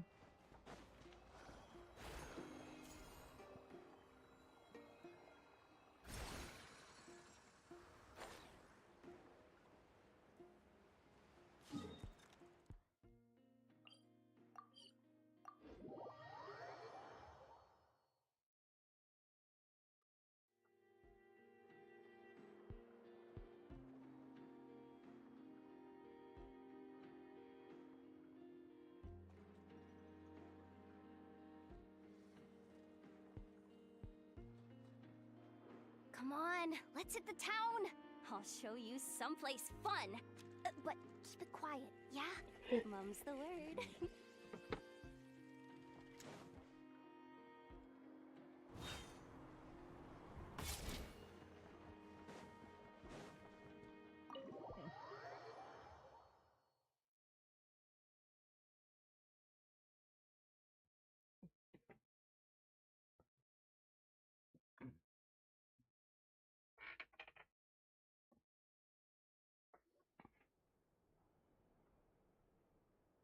Yehoda do be pretty good, pretty great. You're right, I have noticed. There's certainly something a little fishy about this situation. Only a little, though. Records indicate that this phenomenon can occur in the days before and following Moon Prayer Night. That said, it has always been a rare sight in the past. The odds of encountering these phantoms are similar to looking up in the night sky, happening to see a shooting star, and managing to make a wish before it disappears. But this time, either everyone's getting lucky, or they're appearing far more frequently than usual. Yehoda's out gathering intel as we speak. In the meantime, let me check off some points of interest. First, the Abyss. The ones we saw seem to be abyssal monsters. Indeed. But we have identified one location where many more of them have made an appearance. And not just monsters, but human phantoms too. Given the scale and nature of the phantoms, it's almost as if someone's last memories are coming to life. Or perhaps the memories of multiple people. Oh. So you mean the phantom monsters are hunting down the phantom humans? Exactly. The phantoms can interact with each other, but we have no means of intervening. In addition, some of the human phantoms would seem to be from the very distant past. This is clear both from the clothing they wear and the stories they tell. They claim to be from Hyperborea, a name which I've heard from Lauma before. If this is true, it means they must be from 6,000 years ago. Did Paimon hear that right? 6,000 years? It sounds like this merits further exploration. That'd be a big help. Hi, Now Sin. leave it with you, Albedo. My knowledge of 2 ancient hours is late. non-existent. I used to doze I off see every how time it the is. Pre-Knights Favonius I came up in see class. how it is. It's quite a miracle that you were able to understand these phantom speech. And it's I am Long here, ago you they goober.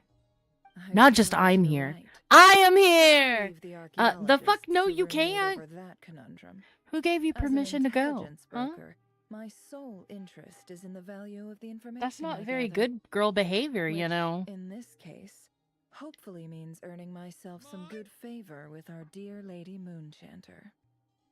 So calculating.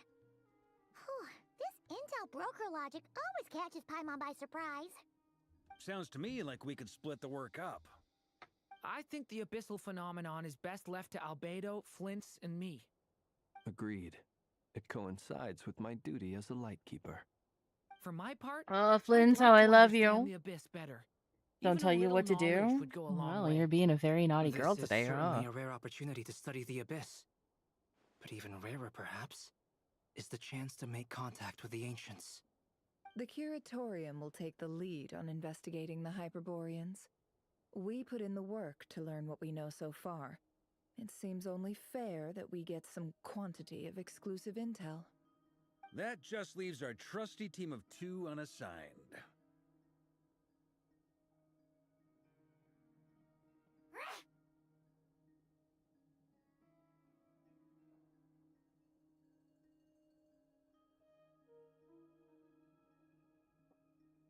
Since you became an honorary knight, of course. You and me, let's go This way was part of my fighting. Oh, grand am I plan gonna all crush your along. head between my thighs tonight?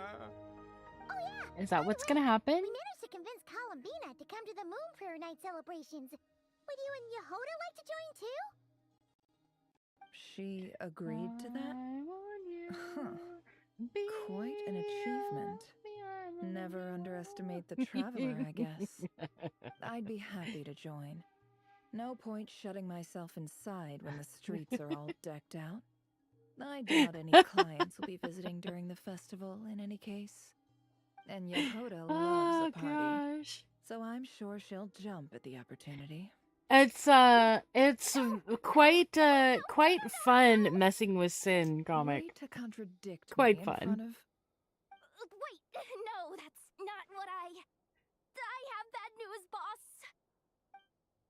So many people. All right, everyone inside, quick. There's a little fall of yawning time of anticipation choking. This is gonna sound crazy, but hear me out. I saw one of those phantoms at Star Sand Shoal, and it was some sort of flying ship. Like a spaceship?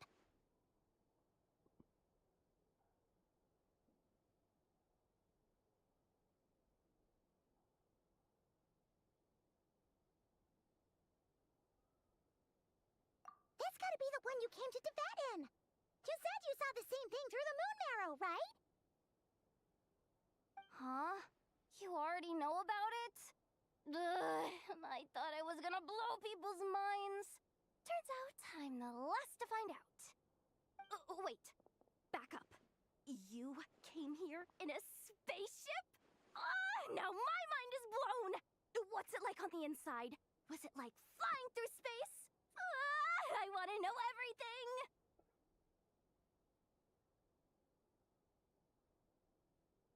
Yep, exactly.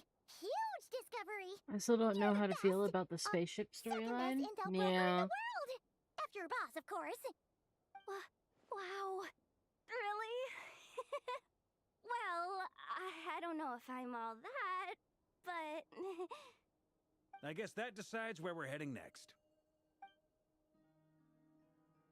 Come on, don't look at me like that. I know the spaceship doesn't have anything to do with me, but you don't want to leave me as the only one twiddling my thumbs, do you? Please? Fair enough. You can tag along. In that case, let's meet back here to discuss our findings once we're done. I wish everyone a productive investigation. You too.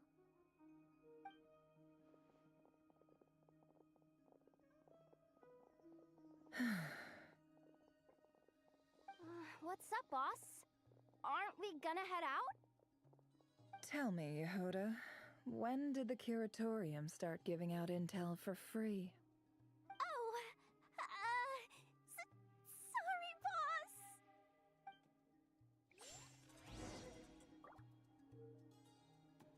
I wish my attention span would like me to let me allow this game. Bruh, listen.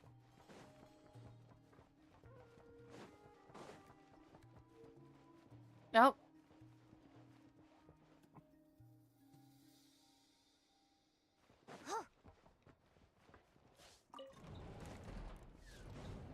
Give my 100K. Give my 100K.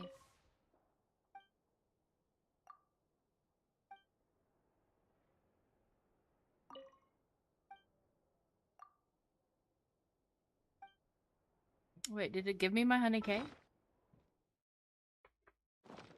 Nope. Where's my 100K?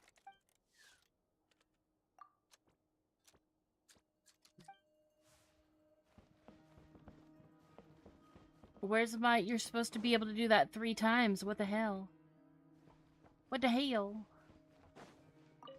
Where my money, bitch? Yeah, I think it's the fact of like yeah, it's the dialogue. It's the dialogue dealio.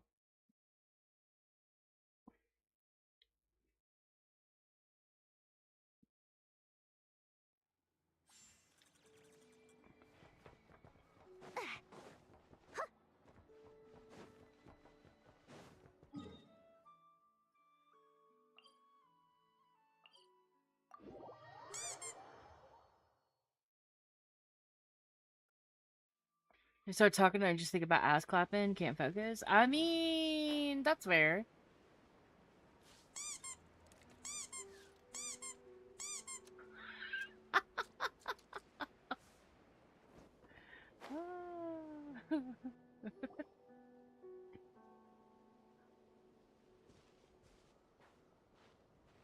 Wow. You can also do booba sin. Right on the money. This phantom really is your spaceship. But that's so weird. Why would it show up here? Is it some kind of projection? Or a ghost? Like, maybe it no longer exists. But somehow it left an after image? That's true. Ah, you're already here. Yeah, but there's also Well, man titties what a in the booba. surprise. I thought you were busy with festival preparations. I was, until one of our people informed me that a strange sight had appeared at Star Sand Shoal. No one's ever seen something quite like this before. See, I there's thought I man should see it titties for there. myself. There's some Oni titties and some Robo titties. We heard that these things appear around the festival period. Any idea why that is? Unfortunately not.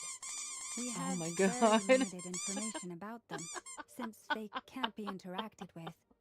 and no human phantoms have ever made an appearance before now. The most we've been able to deduce is that these sightings appear to be connected to the increase in Kuvaki energy around this time. God damn it. You know, it's a good thing I don't record the Archon Quest just for, like, its own Allow video. me to lend you a hand.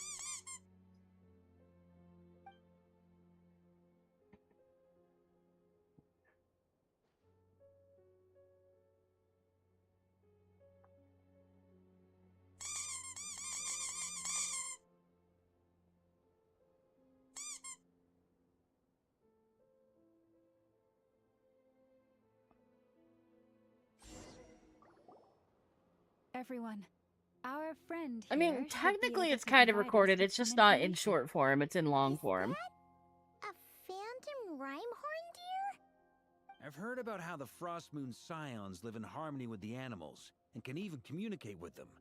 That's coming in handy now, for sure. Okay.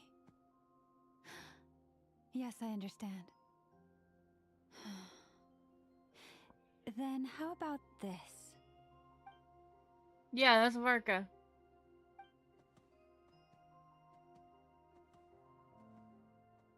Oh, it's leaving. It appears to share our curiosity about this giant spaceship, so I asked it if it wouldn't mind investigating along with some friends. In return, I told it about some nearby spots where the wild fruit grows abundantly. We may live in a different era from these phantoms, but I trust that the terrain, climate, and ecology here are more resistant to the effects of time than some things are. Let's give them a moment and hope for the best.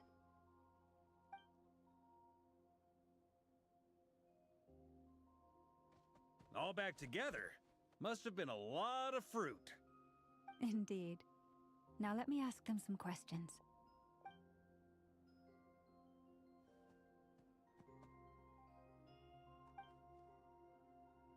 It did find a lot of wild fruit, enough for them to feast for a long while.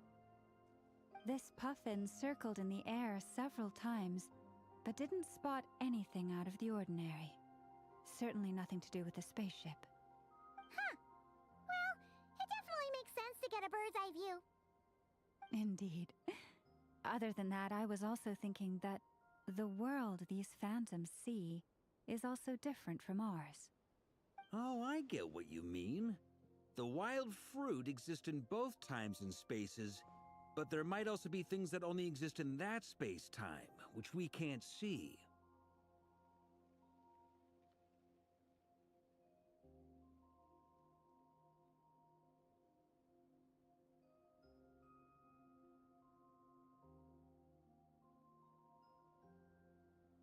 Good point.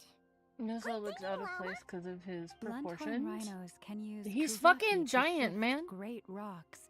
Bro was But this designed in one DDD says and transferred to it couldn't Genshin. get that I ship to budge mean... by even an inch.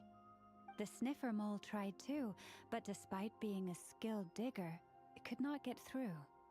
They say that the spaceship looks robust and undamaged. It seems completely impervious to any and all attacks. Whatever lies within is well defended from harm. So... It's our dead just like us sibling's humans, body! there was nothing they could do about this spaceship either. Yes, still, they deserve our thanks. We are grateful for all your efforts, dear friends. Now go, and enjoy your feast. Well, they ain't even trying to line up the voice lines with, like, I've mouth noticed some other movements at human all. phantoms gathered nearby. Come on, let's go talk to them.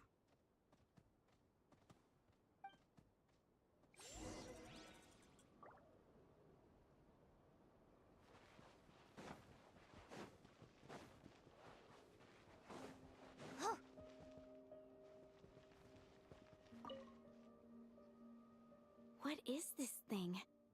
I've never seen it move, and there's no way to get inside. Goodness knows. My grandpa says it's been sitting here at least since his grandpa was still alive. What about his grandpa? Did he say anything to your grandpa's grandpa about it? Huh? I don't know. In all likelihood, it was here back then, too. Hard to imagine something this huge could move. Guess that means that as far as they're concerned, this ship's been around a long time.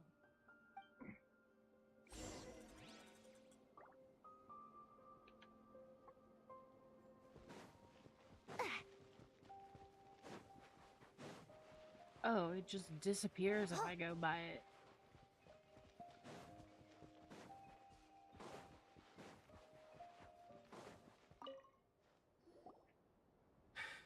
Come on, brothers. If we can get even a small chunk off of this thing, it's gotta be worth a fortune. Today is the day we strike it rich. Huh? You mean Paimon? Yes, brother, I shall join you. Let's make our fortune. We should go with them. What the? This thing is crazy tough. I can't even scratch it. What's it made of? Sorry, brother. Looks like we'll have to seek our fortunes elsewhere. Enjoying yourself? I was just seeing if I could influence this phantom's perception by playing. But nope, no dice.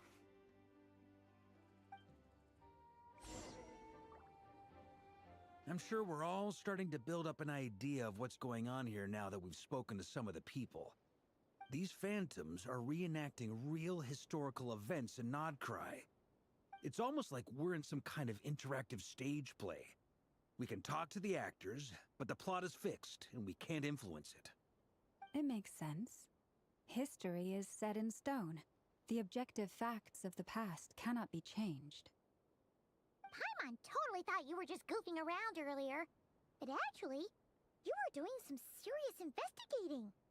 Of course I was. Anyway, at this point, I think we're forced to conclude that although the Phantom spaceship is right there in front of us, we aren't going to learn much about it from these people.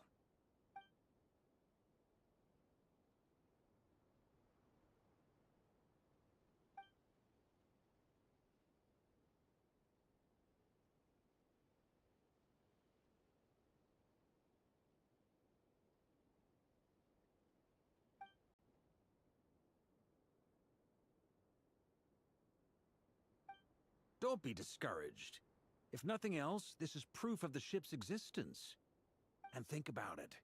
So many people tried to hack their way inside, but no one could get the door open. It's made of very tough material. To me, that says that we'll either find the ship itself or the story behind it. It's just a matter of time.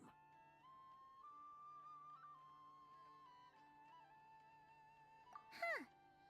Every now and then, when Varka gets serious, he actually does seem like Grandmaster material for once. I wonder how the others are doing. Let's head back for now. Sounds good. Also, drinks are on me if Team Knights of Favonius is the first to finish. Wait, we have a team name now? Am I in Team Knights of Favonius as well? You're very welcome to join. We've even got a cathedral ready for you. Isn't that technically blasphemy? You wouldn't dare make a joke like that if Barbados was in earshot. Jeez! Nah, I'm sure Barbados doesn't mind a little harmless blasphemy once in a while. Jeez!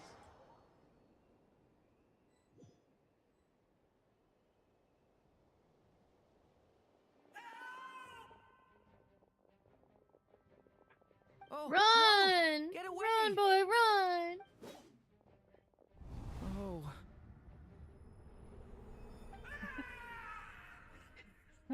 Jeez!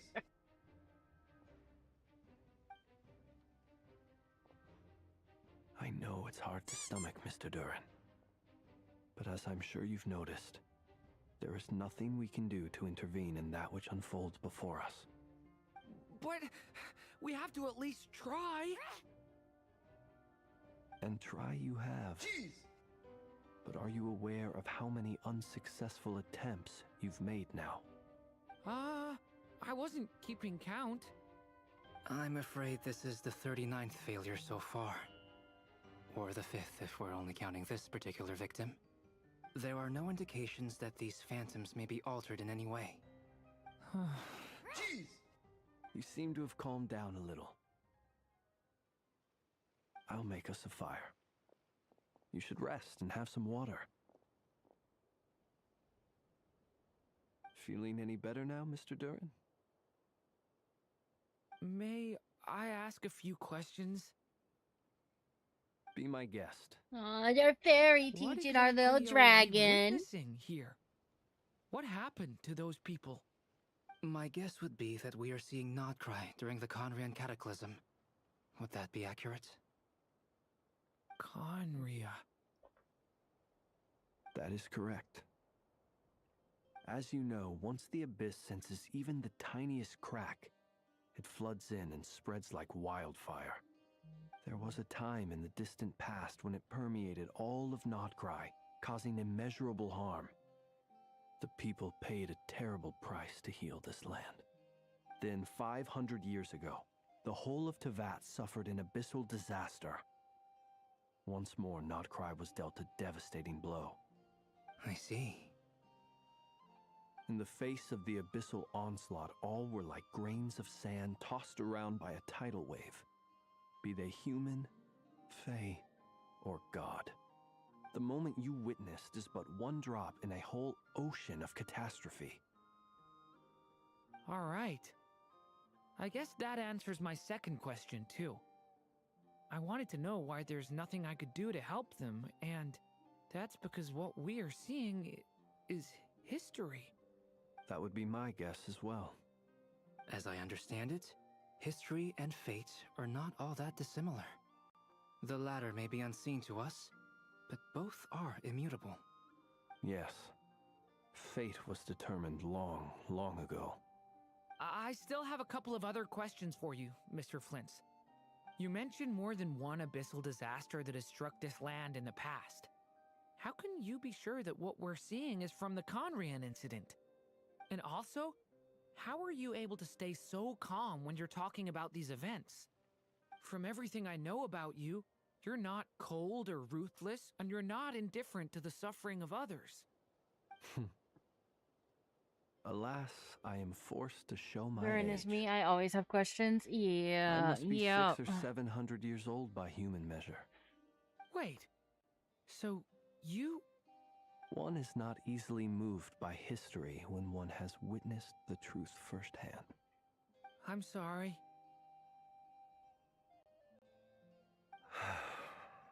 You needn't apologize.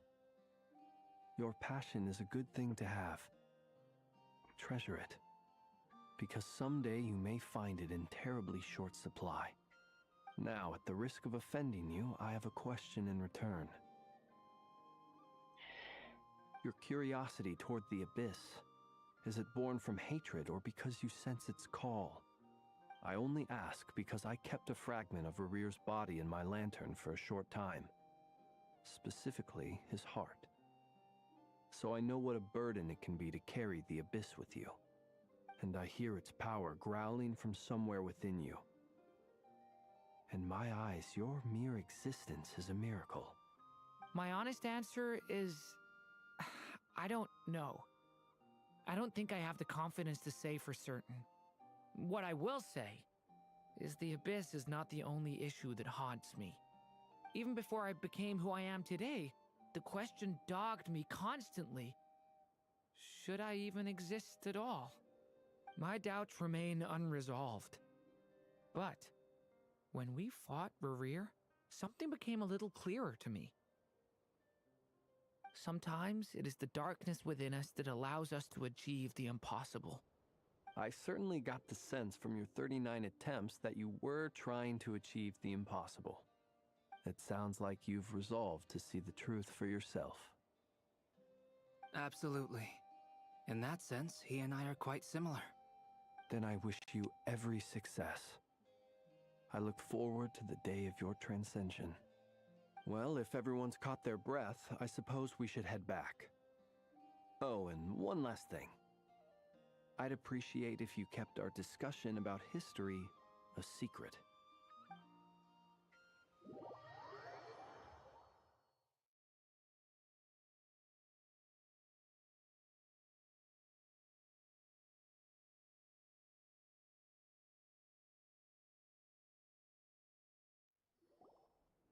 Incredibly, our separate investigations led us all to the same conclusion. Hooray for consensus! Yeah, but we barely learned anything, though. I totally thought this would be the mother lode. Talking with the ancients? I mean, come on! But nope. All we got was useless snippets of conversation. And all this stuff about moons and hyperopia. What a load of baloney. Seems like people back then had a few screws loose. I understand your frustration. We found the same issue. Each phantom only showed a very brief moment in time. There isn't much value to be found in these miscellaneous fragments of a civilization's history, no matter how glorious it may have been. If there's a silver lining, it's that these phantoms are harmless to the present reality. They shouldn't get in the way of the festivities. Paimon agrees. And not just because it's the first thing she Where's understood Albie in this whole Doobie? conversation. Did I not see where he was? You look disappointed, Nefer. Is something the matter? What do Matter of you fact, think? where did Arlecchino go? We all worked our tails off, but the only one to gain anything from it was you, Lady Moonjanter. Oh, there's Albie Doobie. Okay. Wow. Please do share the Hyperborean records with me. I will gladly inscribe them in our people's documents. Oh, duh! Yeah! That was it! Hyperborea! Hyperborea. I'm serious. Only an expert in the Frostmoon Scions and their history can turn these records into valuable research material. The alternative is to let them gather dust on the Curatorium's storage shelves until the pages turn yellow. Nefer, you're wise enough to know that cooperating and sharing the profits is the best course of action here. Well, that goes without saying. Sure, let's do that. Huh? But didn't you say we aren't supposed to give out intel for free? Sorry. Shutting up. Now is not a good time to push Nefer's buttons. Anyway, back to Moon Prayer Night. I'm thinking that we should prepare something a little special, aside from the usual decorations and so on. You mean a parting gift? Can't go wrong with food. Although... Order! Does food go bad on the moon? Perhaps a lantern would be a better choice. It might be dark up there. It could prove difficult to light a lantern on the moon. Magical stones might serve that purpose better. What about a clockwork mecha model from Fontaine? I've got a whole bunch at home. I use them for fighting practice in my free time. None of these sound like things she would be even remotely interested in. But we don't interact with her enough to know what she likes. Yeah. It would really save us the guesswork if someone could find out what she's into. Wait, what the... Traveler? They're all looking at you.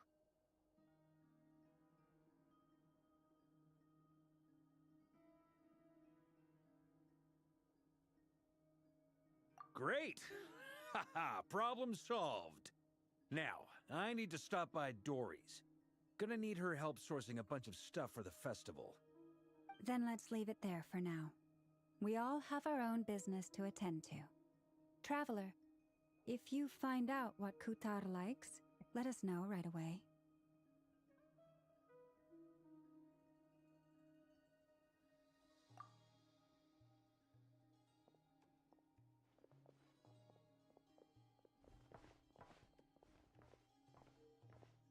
Is something the matter?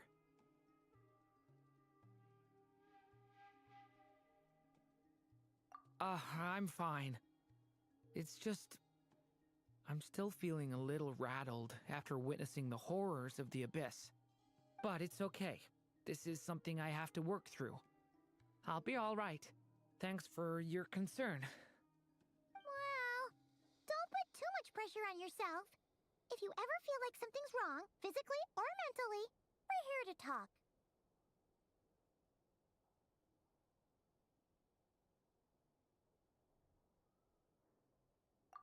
Come on.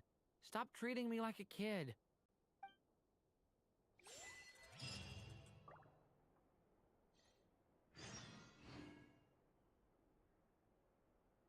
Okay, I need to go pee. I will be right back.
My feet are cold.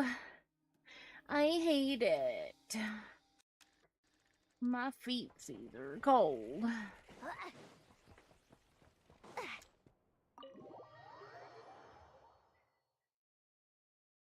And just as they start to get warmed up, I have to get up and go do something. Jeez. Your feet are also cold? Jeez. God damn our feet. Stupid motherfuckers.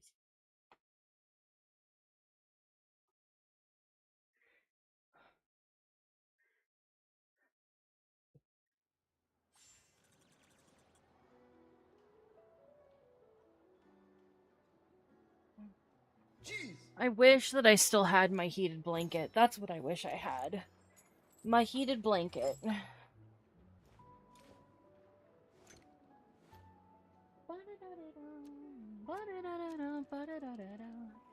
I hate the cold flashes I get with him sometimes, yeah. Wait a minute, where am I going? Jeez. We're just going everywhere today, huh? We're going everywhere.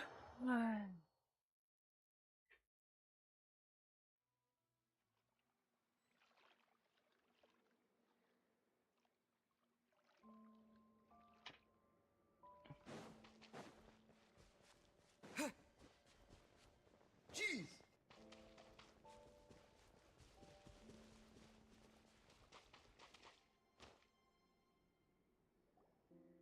Columbina, we're back! Huh? She's not here.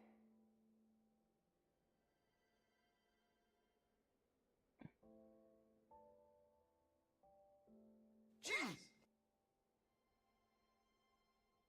Weren't there a few Kuhenki here last time too? Where did they all go?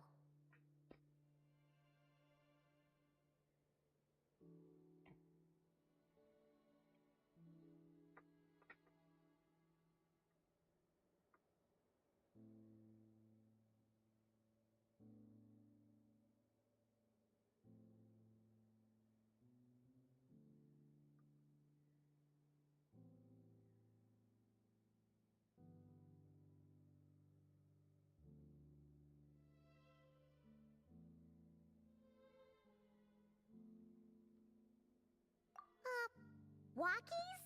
For Kuhenki? You're not pets, you know. Walkies! Oh, well. Looks like we just came at a bad time. Let's try again tomorrow. There's still a few days until Moon Prayer Night, so we're in no rush. Besides, she needs time to rest anyway.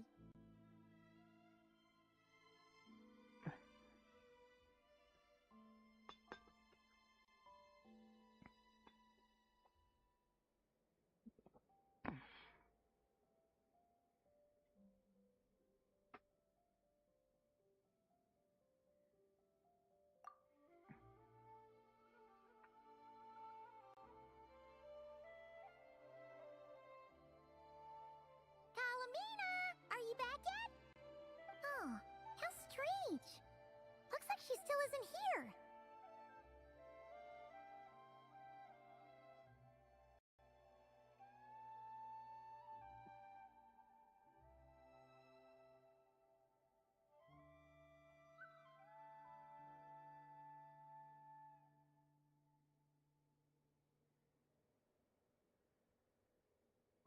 Right? It's not like her to spend so much time outside. Especially since she's worried about attracting unwanted attention. What about Luonatar? Luonatar, you there? Hey! Do you know where Columbina went? Sorry, didn't understand. But if you know where she is, could you take us to her? Yeah, that's even stranger. What about him? Oh, that's not good news. They change color when Columbina gets weaker, right? And they look super pale right now. Good idea. She might know what's happening. Oh my god, Paimon, shut up. Ah, it's you. How is Kutar? Is she okay? No, she hasn't. I came here to check on her after I noticed the flowers had changed color. Based on past precedent, she must be very weak right now. Even getting up to walk would be a struggle. It seems unlikely that she wandered off outside. Not to mention that she doesn't do that at the best of times either. So yeah, this is super weird. No. Very few people are in the know about Kutar's whereabouts. And if anyone suspicious had visited, they'd have left some sort of evidence. Come on, let's go to Nasha Town. If anyone has seen her, someone there will know about it. It's not Kry's information hub after all. Makes sense. Let's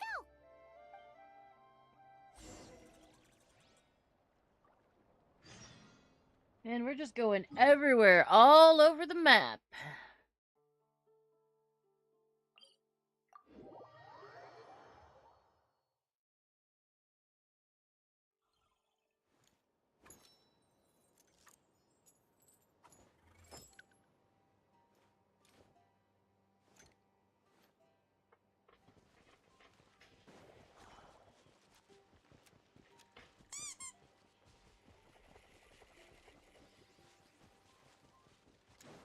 Oh, wait. Oh, well. Simulanka stuff. Wait a moment. Is it just Paimon, or is this stall kind of suspicious? It's never been here before, right? No, I don't recognize it. Alas, your free and easy adventure time is over. Now, prepare to face the final boss of Nod Cry. Whoa! Where'd that voice come from? Is that Nicole? Please tell me that's not sure, Nicole. But it's definitely hostile. No, no, no, not that way. The final boss is right here. The sniffer mole? That's the final boss? Surely not. Also, I can't tell if it's Nicole or if it's Alice. Okay, the jig is up. Up! I'll stop teasing you. Turn Okay. around. I'm Yeah. right behind you. Fucking shitballs, Alice, man. Leave Come quite on. An indelible impression, even though you've never seen Oh, my she's face. so fucking fine. Oh, nothing could make a great mage more pleased with herself. She just fixed the camera angle. What the fuck? Oh god, she's perfect. I need her. I need to touch her right now. I mean... What is going on? I've heard that all the big shots in Tevat have long, wordy titles that stun people speechless when they make their entrance. Unfortunately, none of them are affiliated with the Hexenzirkel, and we ourselves keep a very low profile. The notorious name-dropping doesn't quite work for us. Still, I, for one, think I'm really quite amazing. So that didn't stop me from coming up with a title anyway. Alice? It's really you this time? Not a lantern or a Dodoko, but Alice in the flesh? Oh, that's right. So, what do you think? How does it feel to finally meet me? I want to bang. I want to smash. I want to smash right now. What is that supposed to mean? Scaramouche, you looking different. I'm the mother of Klee, Tivat's #1 cutie. How old could I possibly be? So she's a friend of yours? Kind of. This is actually the first time we've seen her in person. I see. Madam Mage, that was, quite a powerful entrance. I certainly won't be forgetting it anytime soon. It's okay, Lauma, don't force it. Paimon will do the honors. This is Alice from the Hexenzirkel. She's a friend of ours. And of Arcus, too.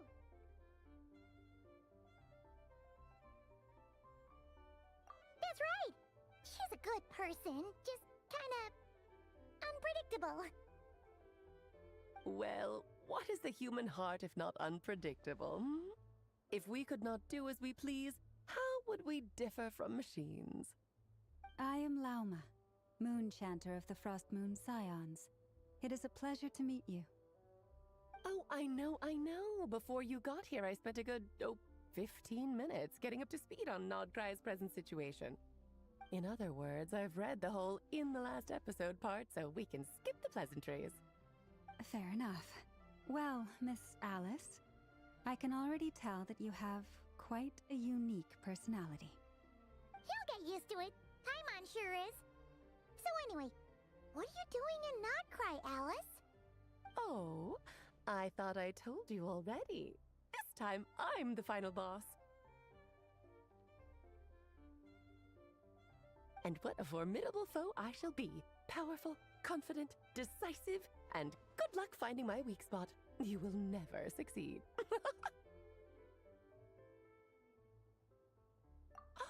Oh, drat!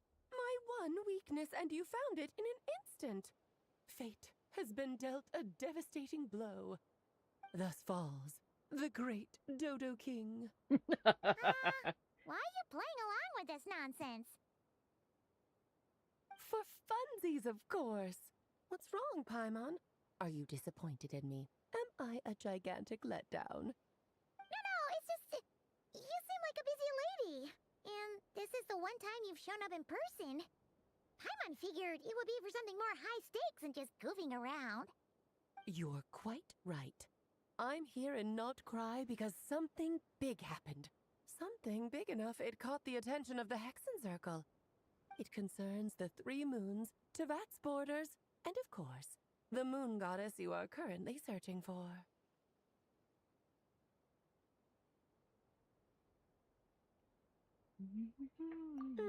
Kind of. Why don't we discuss this over a pot of tea?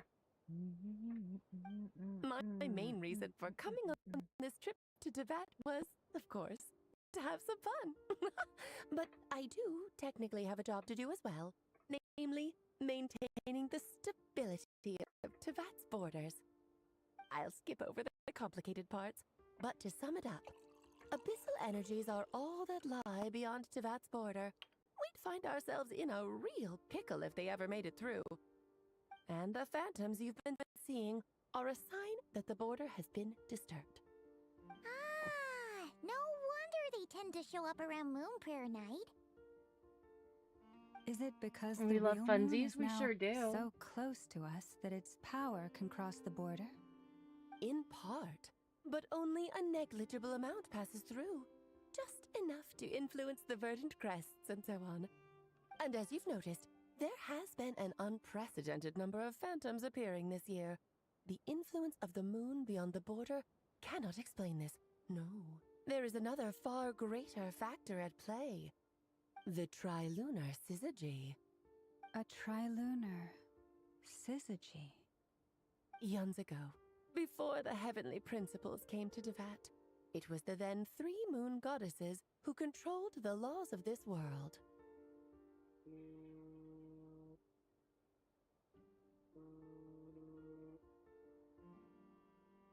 Oh, that's exactly it! The 3 goddesses split these powers amongst themselves, promising never to consolidate them into one singular body. This was meant to keep the world stable. But, fast-forwarding to the present, the eternal moon's marrow is with you, while the iridescent moon's marrow, which should never have appeared in this world, has been retrieved. Add that to the presence of a moon goddess in the flesh and... the power of all 3 moons is gathered here in Nodcry. There hasn't been an event like this since the War of Funerary Flame. And it's having a noticeable effect on Tevat's borders. Because I wish to give my darling daughter a peaceful, sunny environment to grow up in. Is that a good enough reason? I love her Sounds like so you're much. dodging the question, but it does make sense. Well, that's one reason anyway, and the most important one. God, The her hips others are a little fucking... complicated to explain. Ugh. For instance, cleaning up They're after so dirty wide. are.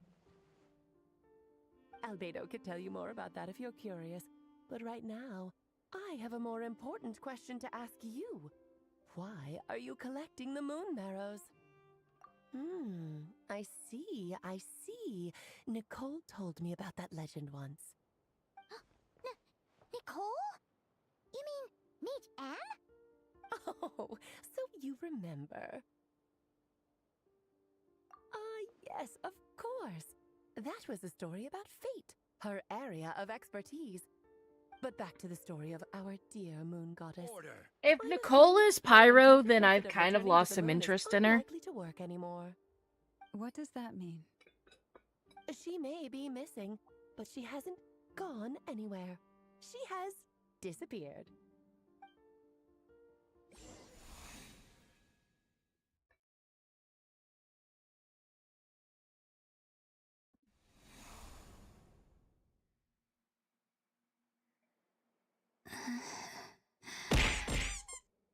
My body is so heavy. Wait, no. It's my mind that's heavy. My arms and legs are as light as a feather.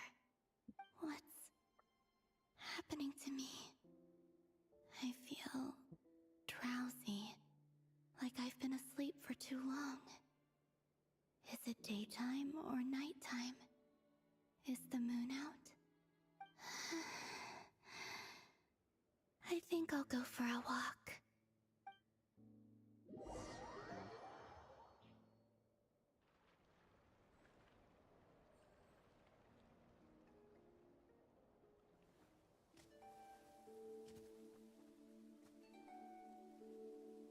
Are you out for a walk too? Huh?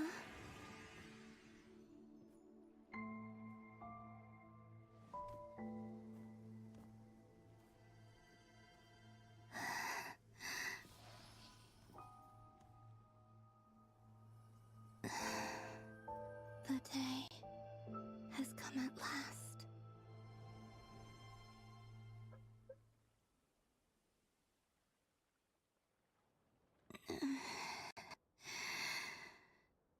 Have I grown so weak that I can't even sustain my physical form?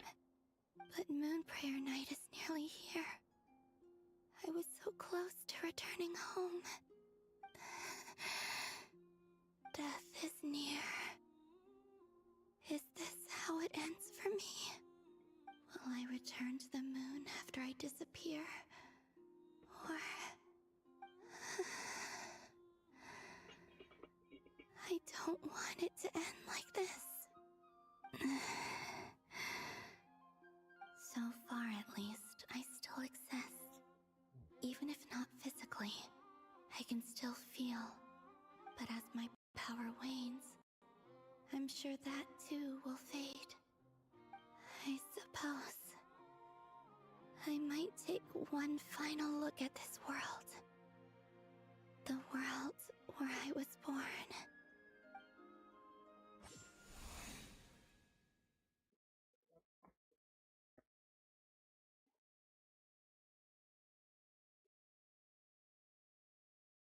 Okay, well, I'll do it if you'll get me off this fucking black screen. Thank you. Come on, come on! Wait for me!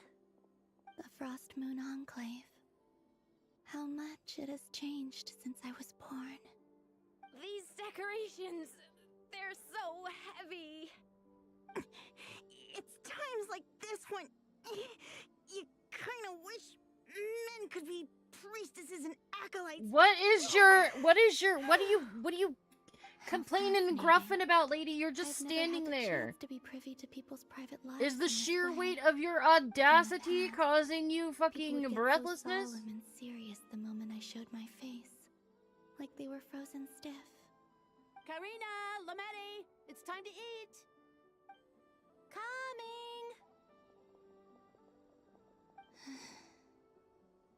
I want to watch them a little longer.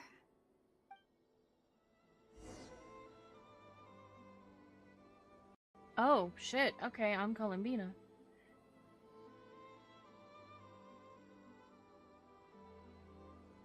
Wee. Wee. Wee.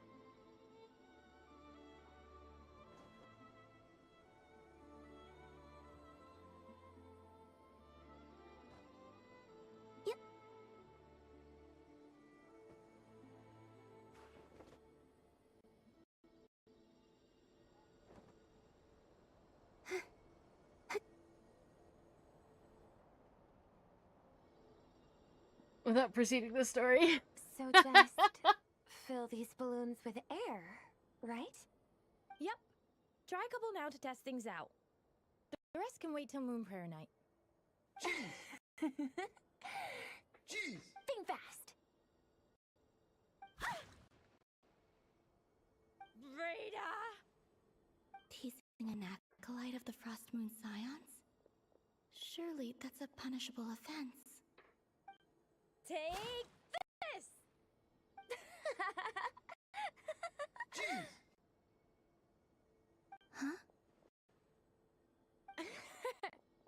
Alright, enough horsing around. Lady Lauma gave us a task. We should get back to it. The task is just to check that the balloons don't leak, right? Doesn't matter if we fill them with air or water. Jeez! Okay, you got me there. And you got me there. But still, we can't use all the balloons before the festival even starts.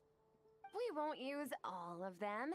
And as long as Lady Lauma's trusted acolyte doesn't snitch, this can stay as a little secret between friends. A couple more can't do any harm, right? Jeez! Oh, you menace. Then, think fast! Is pumping a balloon full of water really so much fun?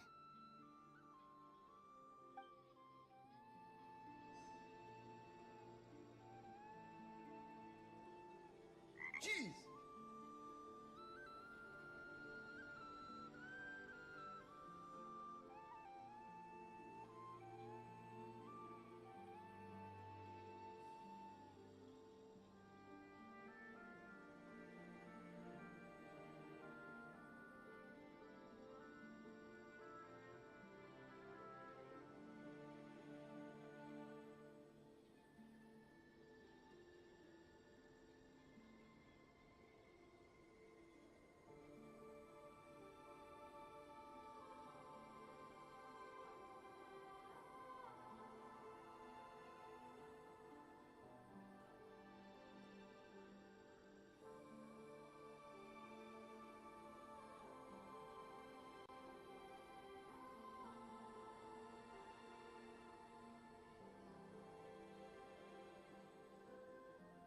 Oh, God.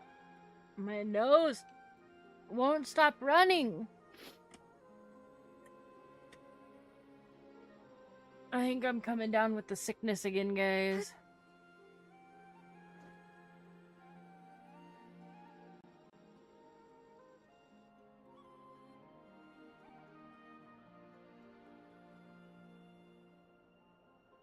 I'm sure you're both tired from playing all day. Come on, eat up. A plain, humble meal. That has always been the way of the Frost Moon Scions. Huh?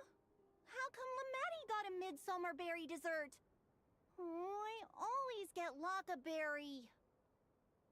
Well, you suck, so deal with it. I don't mind sharing. You can have a bite of mine if I get to have a bite of yours. They're sharing food? I've never shared food with anyone before. Even at the Harbinger tea parties, everyone just ate off their own plate. And when I couldn't finish my food offerings from the Frost Moon Scions, they'd leave the leftovers out under the moonlight for the animals to claim. Hey! That was 2 bites! Oh, then you can have another bite of mine. Oh, you too. Oh, don't fret now. Here, have some of Granny's too. So this is what it means to be family.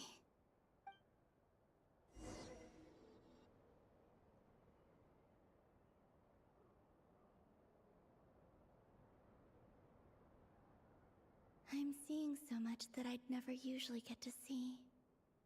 They'd never act like this when I was around. It's nice, being able to just watch people in peace in these final moments. What a rare opportunity. I think I'll go take a look around Nasha Town, too. Maybe the Traveler will be there.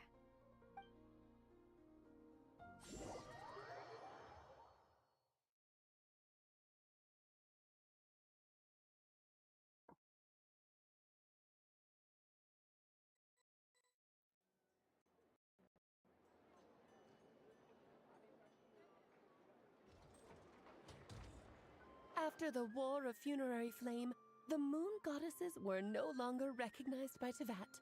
They lost the whole foundation for their existence. That's why the moon goddess's strength is fading. She cannot withstand the world's rejection of her. To be more pedantic about it, the moon goddesses did something to offend the heavenly principles, and that's why they were ousted. Something of a recurring theme in Tevat's history. Theoretically, speaking so candidly should put me in their crosshairs too, but they can't tell me what to do. I'll say whatever I want.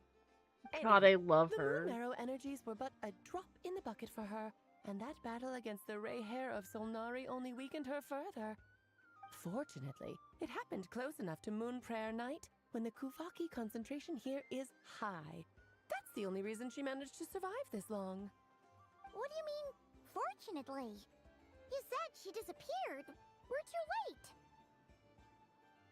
Oh, what a headache. I thought this was all common knowledge. I guess I have some more explaining to do. Okay, buckle up. It's time for another lecture.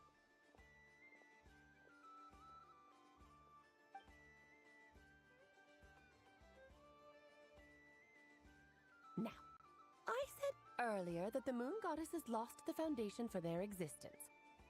The reason for that has to do with the natural order. Basically, the rationale for their existence in Tevat was lost. The same logic applies to the present moon goddess too. Consider her existence so far. Her comrades in the Fatui called her Damselette. And she was worshipped as Kutar by the Frost Moon Scions. But these connections have now been severed, whether by her hand or yours. So, the rationale that once sustained her existence is now gone. Wait, we did that to her? Oh, well, strictly speaking, yes. But let's not God, start her pointing hips are fingers. so I fucking only wide. admit it was the big bad Ah! villain, and that's not the kind of I final boss can't. I It's want to be. distracting me. Of course I do. I'm only the greatest mage in the whole entire world.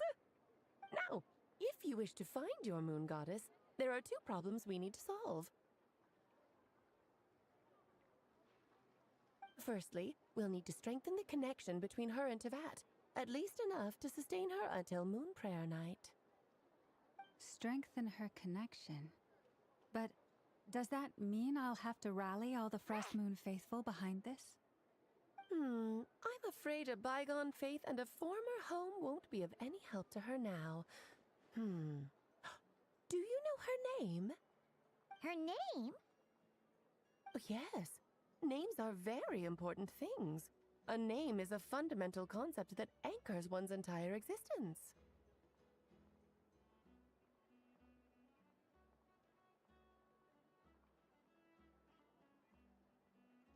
Then your first job is to They find her. are As birthing a heads, moon man. goddess, I would I'm like to sure lay she my must face have a on name them. she identifies with. Neither Columbina nor Kutar is her true name, and she's never really accepted either of them. So, finding out her real name is enough to sustain her existence? Yes, I know it sounds like a small step, but every journey begins that way. So for now, that's all we need to focus on. The second problem is with her plan to use the moon marrows to return to the moon. Unfortunately, piercing through the false sky will take an enormous amount of power. Given her current condition, she won't be able to provide anywhere near enough power, even if she recovers her physical form. But no need to fret. Nicole's the expert in this field, and I'm sure she'll figure something out. Wait, Mage N is going to help us out too? That means we've got 2 Hexacircle mages on the case. This is turning into a pretty big deal. Actually, this is more of a side quest for me. Like you said, I'm a busy lady, so I can't stay for too long. I'll have to return to Tevat's border soon. That's the upside you get for looking out for my little Klee. Hopefully that will incentivize you to carry on keeping her company in the future. Anyway, jokes aside, you'd better get moving. It will take quite a miracle for the moon goddess's consciousness to hold out till Moon Prayer Night. Oh, I suppose I might as well tell you where Nicole is before I leave. Off you go now. Time to meet your new friend. Oh, Yes, and a little suggestion. Don't forget to mind your heads. What? I wonder how Durin's doing. I should really go see him before I head back. You really are super busy. I most certainly am. There's so many children I have to keep tabs on just in Mondstadt. Durin, Albedo, Venti, Varka. Klee didn't make the list, huh? Of course not. Klee is my pride and joy. I have no qualms about her, because she's the best child in the whole wide world. Oh, God. Yep. Klee's a little angel. I'm glad you agree. Well, all the best. See you when I see you.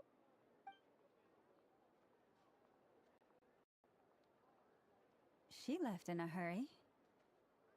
Yeah, she didn't pack up her stall. Should we handle it for her?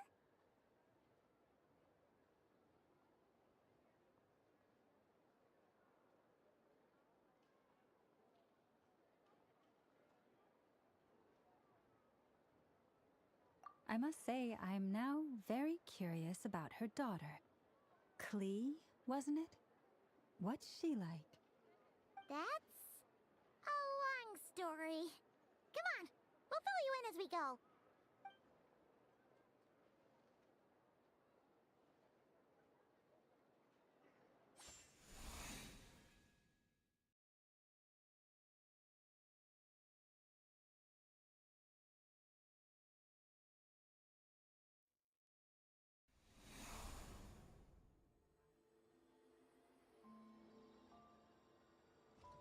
What a lively place. I've never experienced Nasha Town like this before. Hey, you old geezer! Your hammer's rusted through! Who are you Oh, calling that's old Varka's geezer? voice. Are they quarreling? I'm looking right at him! You've really gone downhill since giving your daughter free reign in the workshop. Can you even swing a hammer anymore? It shouldn't take you days just to fix a single chair! You might as well use that hammer to massage my back for all the good it's doing. Don't run your mouth, or you'll get a back massage that'll put you in bed for the rest of your life. Look, the materials haven't arrived yet, all right? You know how busy it gets in the days before Moon Prayer Night. I'll bet you send all the materials to your little princess. Blood's always thicker than water, huh? All right, you've made your point, Uncle Koski. As soon as the materials arrive, fixing your chair will be the #1 priority. And Dad, if you've got time to chat, why don't you lend me a hand, See? Lolka knows what the score is. I guess they're friends. But the way they spoke to each other was so ugly. Then again, it wouldn't be the first time I've seen something like this. Columbina! Sing outside my door in the middle of the night one more time, and I'll unscrew your vocal cords. You hear me? Oh, Zandrone. So that was her way of trying to be friends with me. What a pity. I won't get the chance to say any ugly things in reply.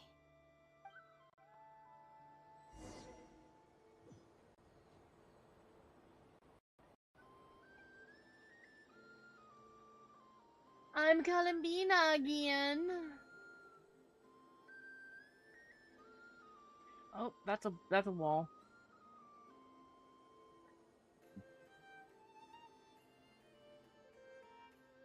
Hey, have you decided what to give her for Moon Prayer Night? Ow. I sure have. She's gonna get the surprise of her life when she's least expecting it. Then I'll whip out the ring and pop the question. The surprise of her life. What a fun turn of phrase. Cool, I get the picture. You can spare me the gushy details. Ooh, looks like we have a customer. Hello there, ma'am. Would you like some Moon Prayer Night candy? Huh?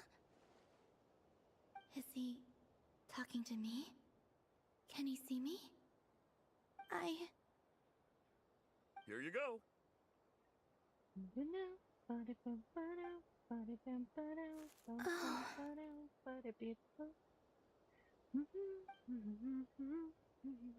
Come back anytime. Right. Now, where were we? I don't know why, but I still held out hope.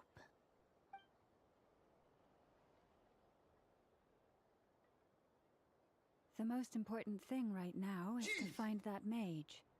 This name thing seems super important too, but where do we even start looking? I'd better go pay the Fatui a visit.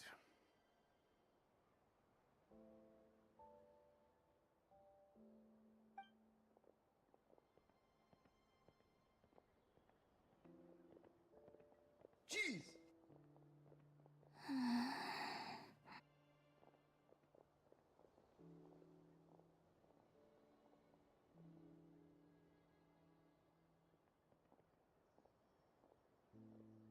Columbina?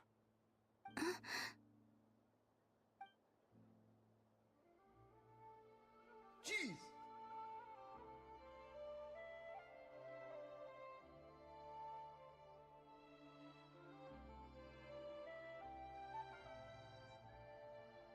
Traveler? Let's go! This is no time to be spacing out! Jeez!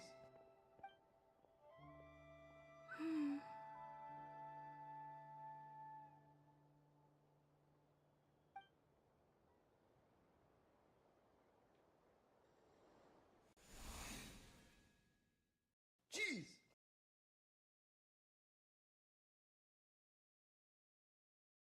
Jeez! Genshin, stop making you sad. Aww. Okay. Now we're off to find Nicole. I'm ready for you to whisper sweetly in my ear, sweet girl.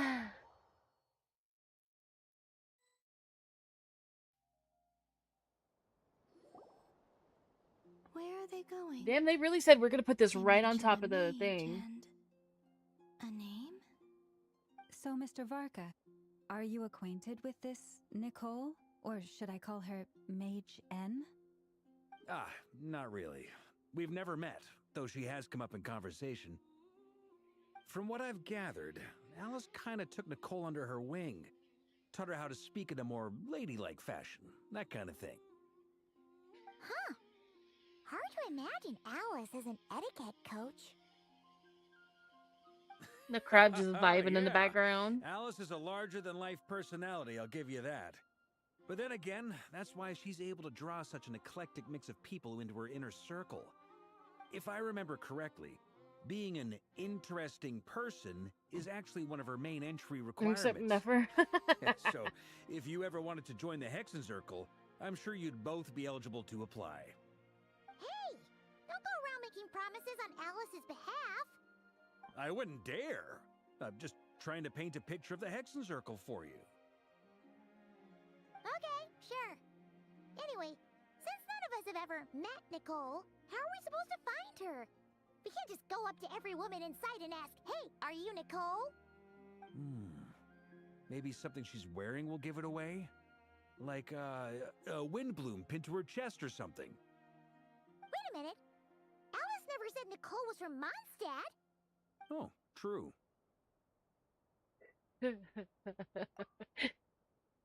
That would be this young lady, then?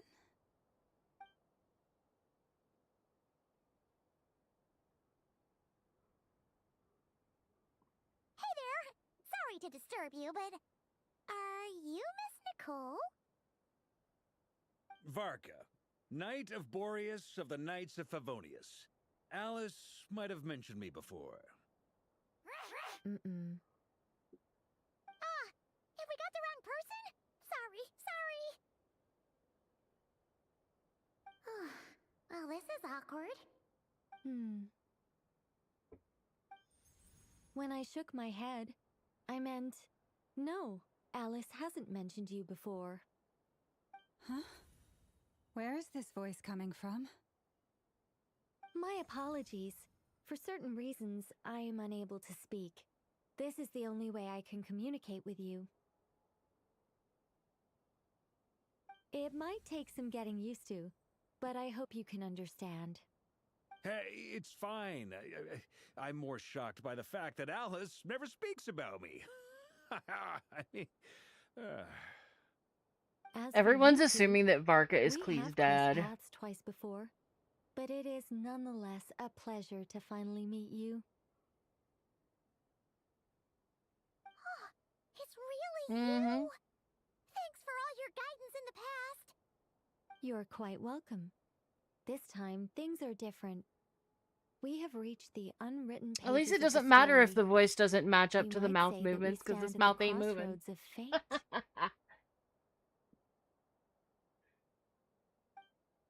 Now then, allow me to formally introduce myself. My name is... No, stop! Wait a minute. Alice, I can't believe it. I wanted to I had a read whole that! speech prepared. No! I agonized over every single word. She always picks the worst moments to ruin other people's plans. I'm so sorry about that. Alice took the liberty of devising some bespoke self-introduction magic for each member of the Hexen Circle. But I could have sworn I deleted all of the triggering conditions for it. How did it bypass everything? Oh gosh, this is so embarrassing. This is a very different side of Nicole than what we're used to. Is she not used to face-to-face interactions? Don't worry about it. We've seen that introduction magic once already, so it wasn't too much of a shock. Please go on, Miss Nicole. We'd love to hear what you have to say, or, well, communicate. Huh? Are they talking to this lady? But... Will you all promise to forget that horrendously embarrassing introduction? sorry, embarrassing. When?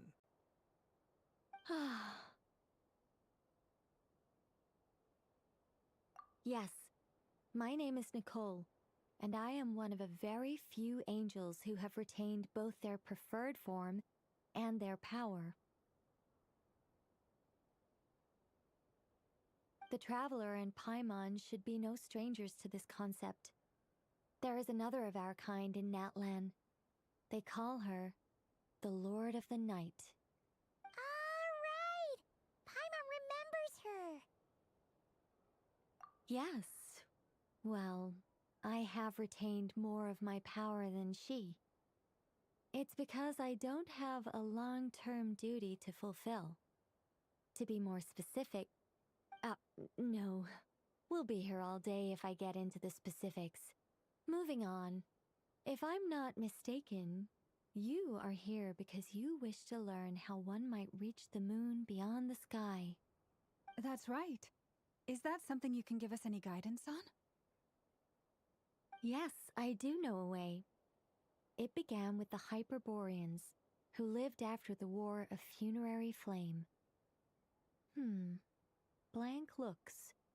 Maybe I should start with the background of the war. Or maybe not. It shouldn't be an issue. I'll fill in the gaps for you when we have more time. Anyway, after that war ended, the three moons retreated to beyond the false sky. The Hyperboreans were humans I once aided. They accepted the civilization and creations bestowed upon them by the angels. But despite accepting many blessings of the angels, many among them still held on to their faith in the moons. They were reluctant to accept the new order. Even after the War of Funerary Flame, they sought to contact the moon goddesses beyond the sky and receive their guidance. But all three had passed away by that point.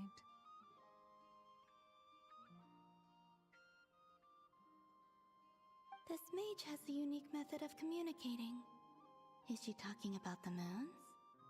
Yes, but they did not know. And so, still they prayed for the moon goddess's mercy. After building titanic structures that consumed vast amounts of Kuvaki, at last they glimpsed the moons and heard their voices. But of course, they were gravely disappointed. For it was then that they realized the 3 moon goddesses were dead. Oh, that's such a sad story. It is. Humanity was in a very sorry state at that time. The angels who had once aided them were gone, and the war of funerary flames had left them homeless and destitute. Just a second, I gotta ask. How relevant is all this history to the task at hand? Well, I mean, it's... Okay, it seems we've drifted into irrelevant narrative waters. It's been a while since I've had the chance to speak inside someone's head. As soon as I got started, I lost control, and the words just flowed out like a waterfall. What I'm trying to say is... Right, yes, that's it. Aww. The relevant part is the ritual created by the Hyperboreans. The fact that they bypassed the false sky and saw the true moons implies that they successfully built a connection between Teyvat and the outside world. Which means, with enough Kuvaki and a sufficiently stable connection, it should be feasible to send one person over the border. Okay, so they built some kind of portal? Oh. Yeah, that's what I was yes. thinking, because, you know, Absorbing. Alice is Pyro, and Durin is Pyro, and then if she's also Pyro, then they really I are just didn't expect making you up to for all the... summarize it so well. It turns out I could have said all that in one word, if only I'd managed to think of it. No, Technically, please, too, it's some fine. Traveler, but This I is also don't think invaluable you can really knowledge. I'll be sure fully to count record that, and but, you preserve know, whatever. everything in writing. Oh, really? Well, in that case, I suppose I could backtrack and add some more detail. I did gloss over a few things so far. Whoa, time out. Let's summarize what we've got first. The Hyperboreans were the last ones to use this method, right? So we somehow need to find whatever structure they built and make sure there's enough Kuvaki to power it up. Luckily, we have the moon marrow of both the eternal and iridescent moons, so we're all good for Kuvaki. Which means the key issue we need to focus on is finding the place. Am I right so far? Yes. Although, I expect the structure is long gone by now. That said, what if we could take advantage of the phantoms to travel back to a time when it still existed? Well, travel back isn't quite accurate. It's more like we'd be creating a handshake between 2 points in space-time. We wouldn't even have to pick a time when it still existed. Listen! It could just be a God time damn when it. it You still know what? appeared in phantom I'm form gonna... via projection. I'm not Or talking we could anymore. project our own phantoms, fold them together, and... You look lost. Was that too hard to follow?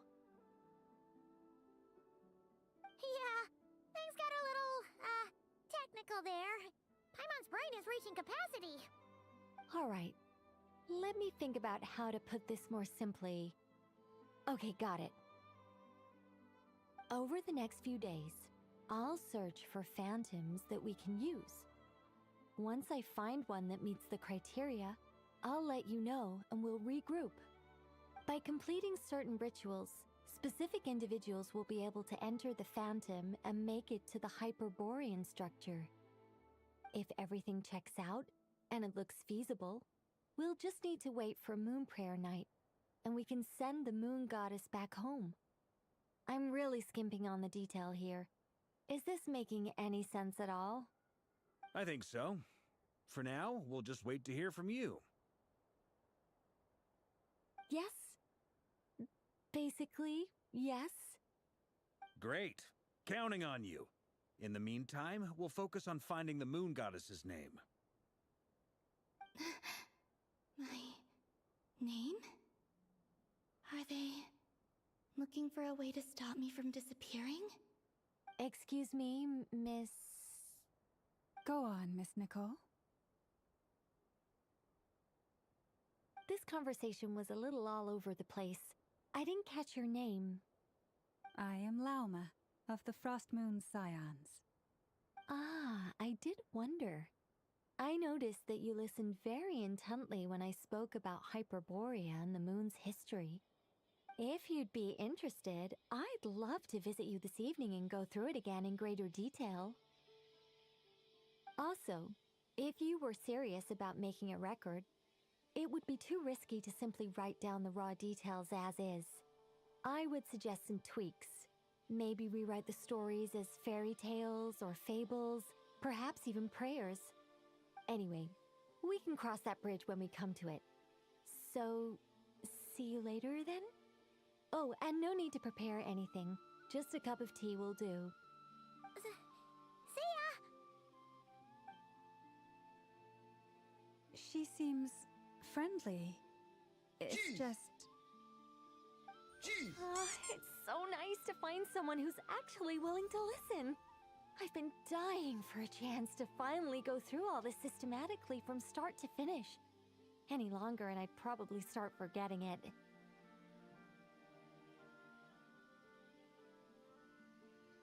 Now Paimon gets why Alex told us to mind our heads. What did I tell you? A lot of quirky people in Alice's orbit. Now then, the next order of business is, where do we start looking for the moon goddess's name? Maybe the rest of what Nicole has to say might give us some clues. Once I've heard her out, I'll summarize the salient points and share them with you all. I'm also inclined to review our other documents. Yes, our faith was first established by our Hyperborean ancestors, but many of the more factually accurate records are from after Kutar's birth. Jeez!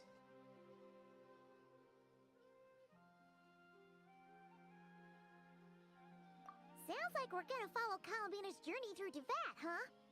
In that case, we'll start by heading to the Frostmoon Enclave. Sounds like a plan. Take this with you. I'll see about getting in touch with the Fatui.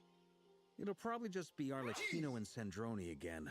They're the only ones who would want to help. Thank you, Mr. Varka. Don't mention it. Honestly, I'm more comfortable dealing with the Fatui than prying into the details of a young lady's childhood. Catch you later. I should follow them, just in case there's some way that I can help.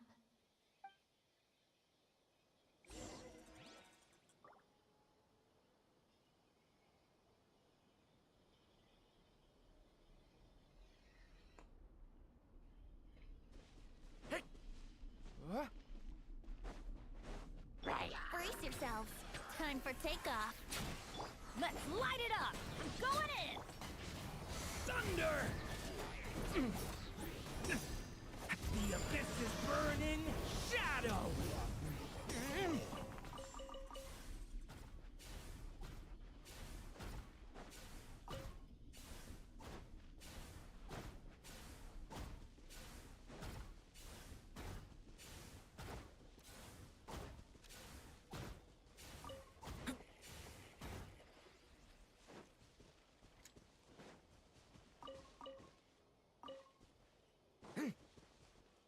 Hello, Shopcat. Welcome back.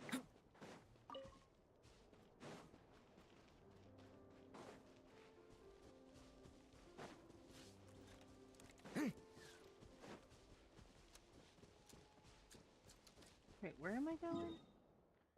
Oh.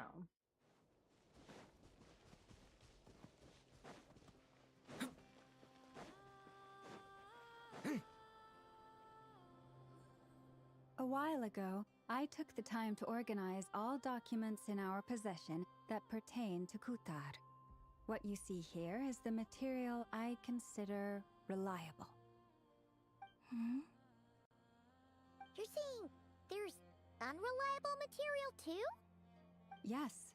Most of the information we have was transmitted through an oral tradition. Inevitably, some of her stories were mythologized and deified over the years through countless retellings. That's why I organized them into reliable and unreliable. There's no sense seeking answers in history unless we can ensure the veracity of the historical record. Makes sense. All right, let's take a look through.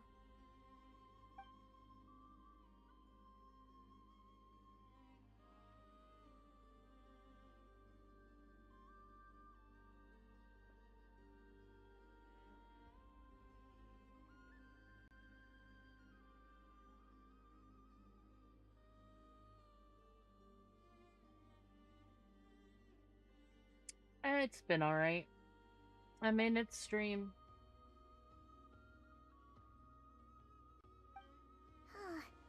Almost all these records refer to Kutar instead of Columbina. Although neither of those is her real name. Paimon's not sure what point she's trying to make. What we can gather from these records is that the Frostmoon Scions worshipped her as a god, placing impossible expectations upon her. I cannot fault them for their earnest faith, but for all their devotion, worshipping her day in, day out changed nothing. I imagine that none of it resonated with Columbina. It wouldn't surprise me if, even back then, she had already begun to reject the name Kutar and everything it represented. Lauma speaks the truth. When I heard them call upon Kutar with hope and expectation in their voices, they may as well have been calling upon somebody else.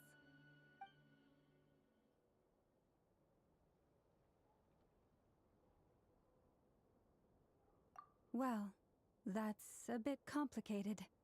I looked at the level of detail, perceived authenticity, prose style, and how realistic their portrayal of Kutar seemed to be. Amongst the Frostmoon Scions of today, only I know of her existence, and I alone have spoken to her face to face. As such, I know that there are certain things she simply would never do. That being said, I have sensed some changes in her lately. Changes? Me? Seems like this is getting us nowhere. For what it's worth, why don't we check the unreliable sources too? Sure. Give me a moment.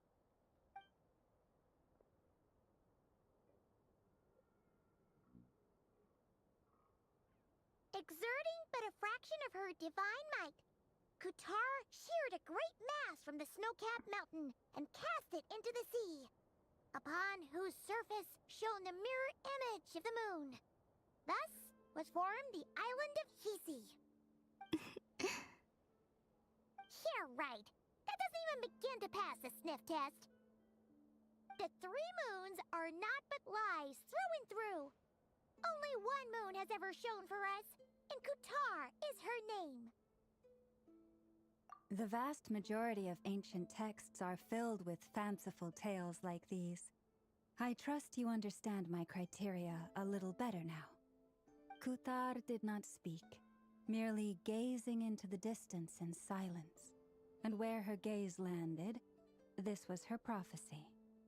Clearly, whoever wrote this text never even met Kutar. Otherwise, they'd know that her eyes are always closed. What about you, Traveler? What are you reading? Come on, let Paimon see. The child wished to build a wooden nest with which to shield the fledgling bird from the cold. But being so young and lacking in strength, the child could not snap the branches from the trees. Kutar was passing by. Upon seeing the child, she summoned forth the Kuhenki, who built a beautiful nest for the child. I remember that. Not knowing the meaning of Kutar's divine intervention, the child dared not to respond, and thus ran home to call their parents. But Kutar was gone. The Moonchanter declared the event a miracle and took the nest as a relic, placing it on high for all to see. The child was named as one favored by the goddess, and was greatly respected amongst the people. Yet, no further miracles were bestowed, and this matter was forgotten in but a few years. Huh. Any thoughts after reading that? Yeah. Columbina probably just wanted to join the kid in making nests. Ah. I'd originally considered this a fabrication, because Kutar did not perform any similar actions in subsequent records.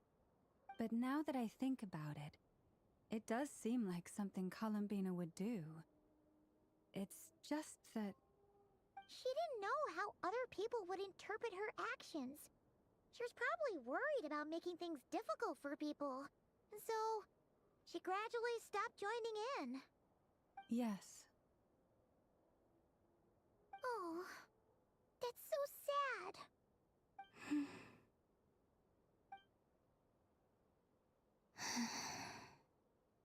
And now, I can make no such gestures of warmth, even if I want to.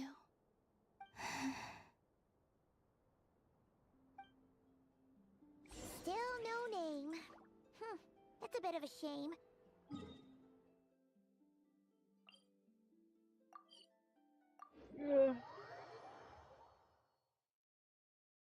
But we did learn some interesting stories. That's gotta count for something. Marcus said he was gonna set up a meeting with Arlecchino and Centrone, right? Let's go back to Nasha Town and see how he's doing. Let's see. There's Varka. Oh, and it's Durin and Albedo too.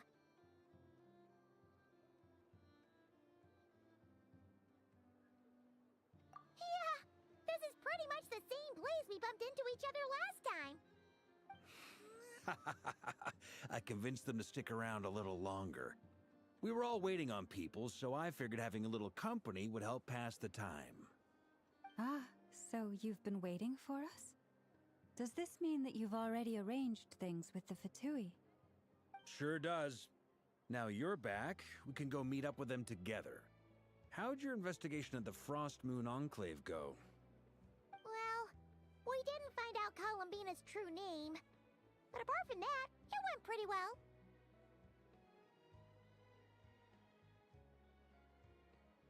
Aha, just as well that I didn't tag along then. I'm sure our moon goddess wouldn't want every man and his dog knowing all about her private life.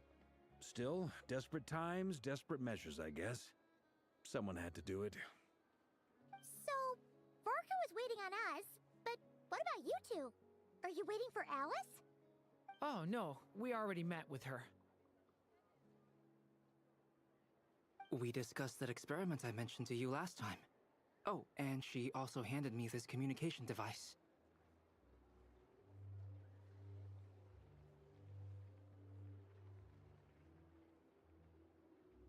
That's right.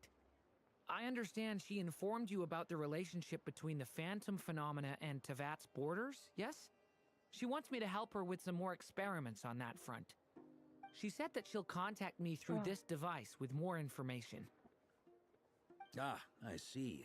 Following instructions and making observations. Pretty common research method. Takes me right back to Albedo's lab. Wait, then who exactly are you meeting? Someone you know. Albedo's met him too. But I don't think Miss Lauma or the Grand Master have been introduced. Introductions are overrated. It's a hat guy. Especially in cases like this. It's you! So, it's not like the academia has prohibitions against going abroad. Also, I applied for leave. I've been writing to Hat Guy since obtaining a human form. I've already brought him up to speed on everything that's been going on in Nodcry. Hat guy? Turns out, I actually have heard that name before.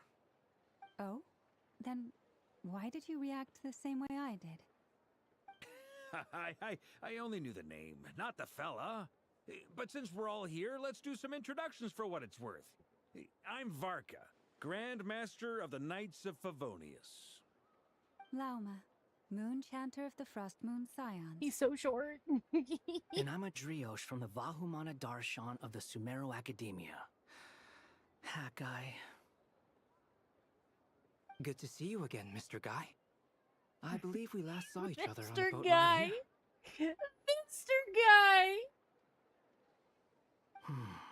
Mind you, the only reason I came here is because there's someone I want to look into. Who's that? The Doctor, also known as Dottore, second of the Fatui Harbingers.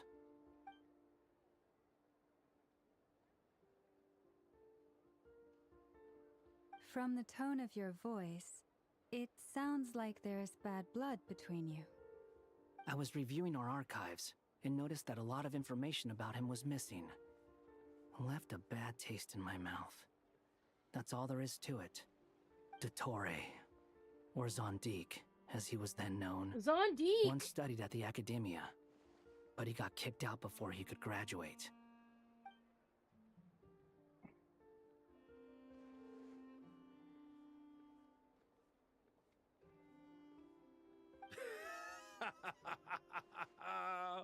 So the Harbinger's #2 man is a college dropout?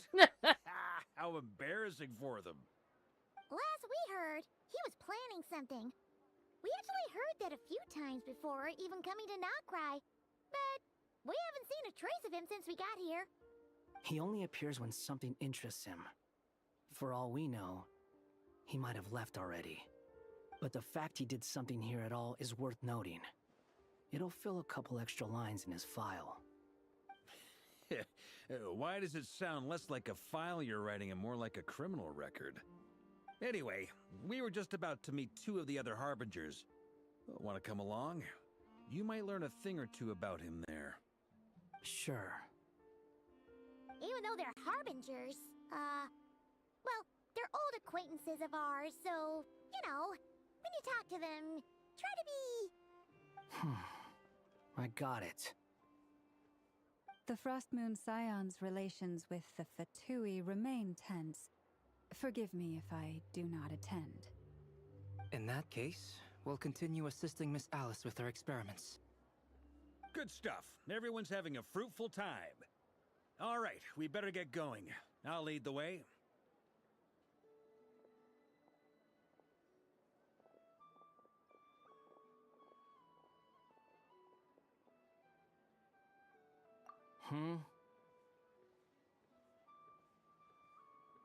Well, yeah, that's obviously part of it. But I'm not the only one who has a score to settle with him. Neither you, nor Lesser Lord Kusanali, nor I want to see him meddling with things again.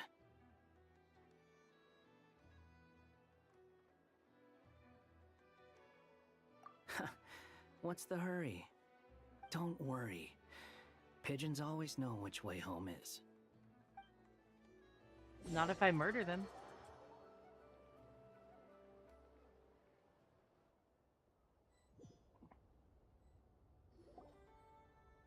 Jeez! You made it. Jeez! Who is this? A scholar from Sumeru. They call him Hat Guy. He's an old friend That's of the Scary Travelers. Mushi. Wait, this is the academia representative you wrote about? He doesn't exactly look the part. I believe this will prove my identity. You'll notice it bears the seal of the Sanctuary of Surasthana. Well, what do you know? So it does. All right then. My mistake. It's fine.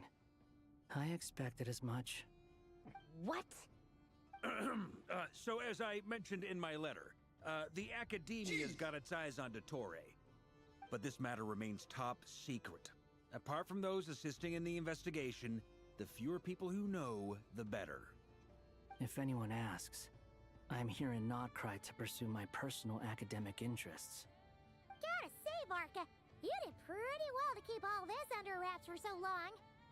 Sounds like you got in touch with the Academia about this way back. You flatter me. Where do I even start? Remember that time we fought Rerir at Star Sand Shoal?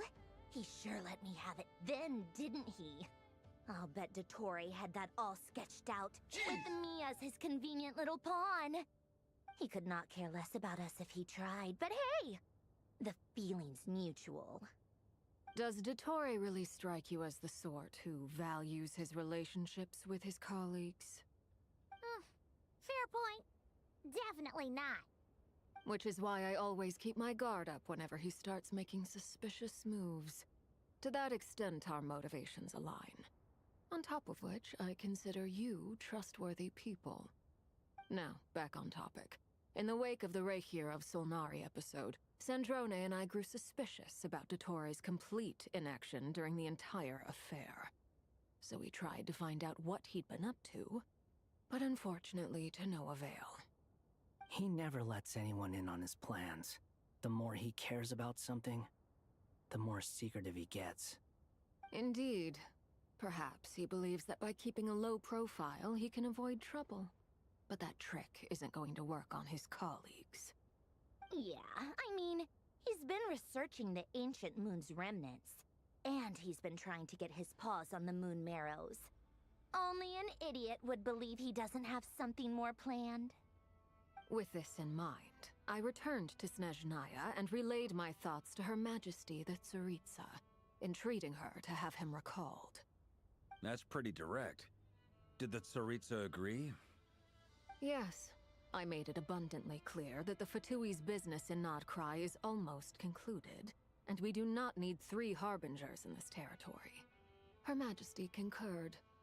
Accordingly, Dottore has returned at her orders.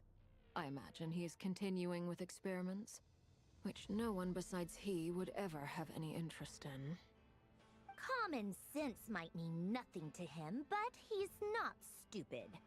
He knows that no good can come from opposing the Tsaritsa. Smarts alone won't get him all the way. He needs the Rooster's resources and Regrator's Mora, both of which the Tsaritsa can strip from him by waggling a finger.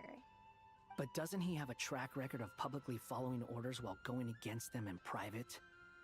He probably has it down to a fine art by now. Wouldn't put it past him. We worked together on a research project once. Only briefly, but it was enough to show me that we're fundamentally different people. He has no interest in doing things methodically, stage by stage. His thoughts jump all over the place, and the moment his curiosity is satisfied, or he gets the results he wants, he disappears. The only similarity we share is that, once we set our minds on doing something, we will see it done, whatever it takes. Well, we definitely saw some of that in your battle with Rerir. You got so competitive. Ugh, do not remind me. Then I believe we all concur. Dottore will not simply give up. Fantastic. Now this is turning into a whole day of unpleasant memories. Ugh. Are you talking about the moon marrow stuff? He also strikes me as the kind of person to disregard experimental regulations, ruin all the equipment, and go way over budget. Then leave the first person he can find to deal with the fallout.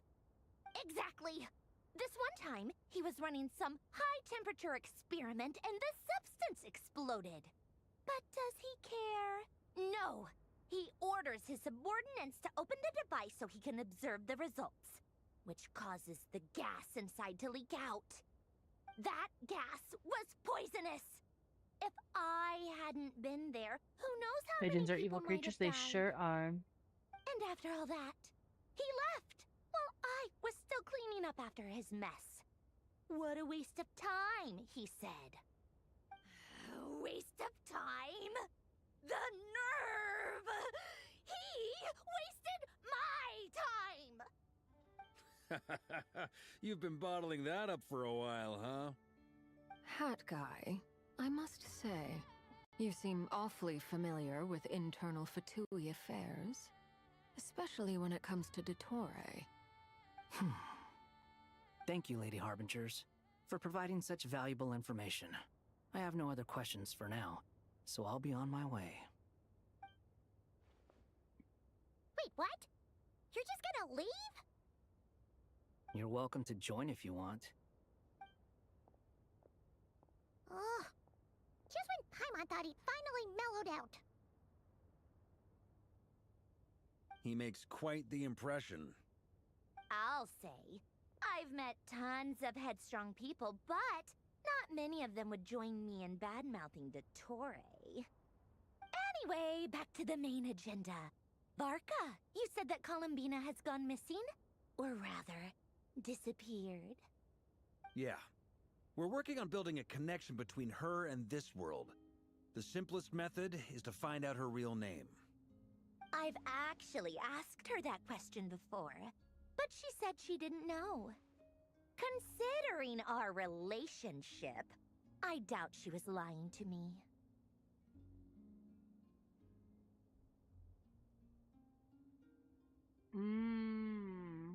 As far as I recall, she was never dispatched by Her Majesty to claim a gnosis or anything like that. The Tsaritsa's plans had long contained a place specifically for her. I always thought that was weird. What could she do that the rest of us couldn't? Knowing what we do now, it's probably something related to Kavaki, right? More than likely. When she first arrived, Columbina would often go to Her Majesty and ask when she could start the task assigned to her. But Her Majesty always gave the same reply. The time has not yet come. So she spent her days in Snezhnaya doing basically nothing. The Tsaritsa has summoned a beautiful blind maiden to be a harbinger, giving her the third seat by virtue only of her enchanting voice. It was a dumb and stupid rumor, but the reality of the situation made it hard to refute. And what happened after that? I imagine she stopped caring. She no longer seemed to care why she had been recruited, and Her Majesty never gave her any missions, so she just continued to sing in the flower garden. For my part, I was busy. So busy, in fact, that watching someone be that idol had me fuming.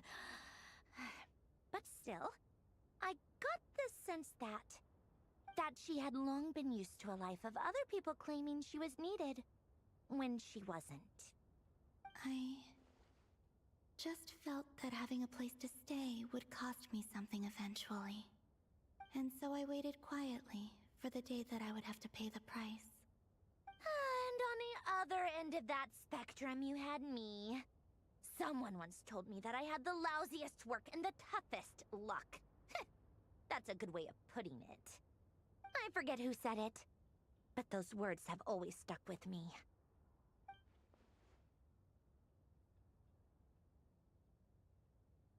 But you've done your job exceptionally well all this time.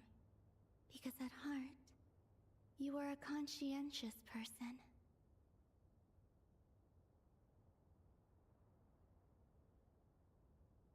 What is it?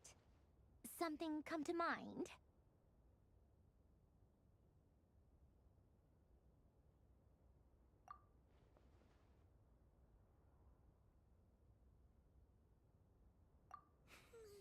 That makes sense. Nothing screams you are needed like your name shouted from across the town. Well, good luck with it.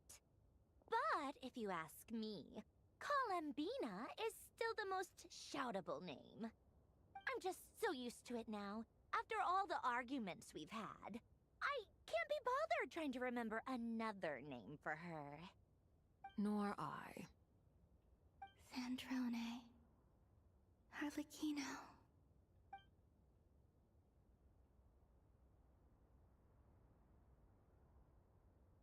Huh!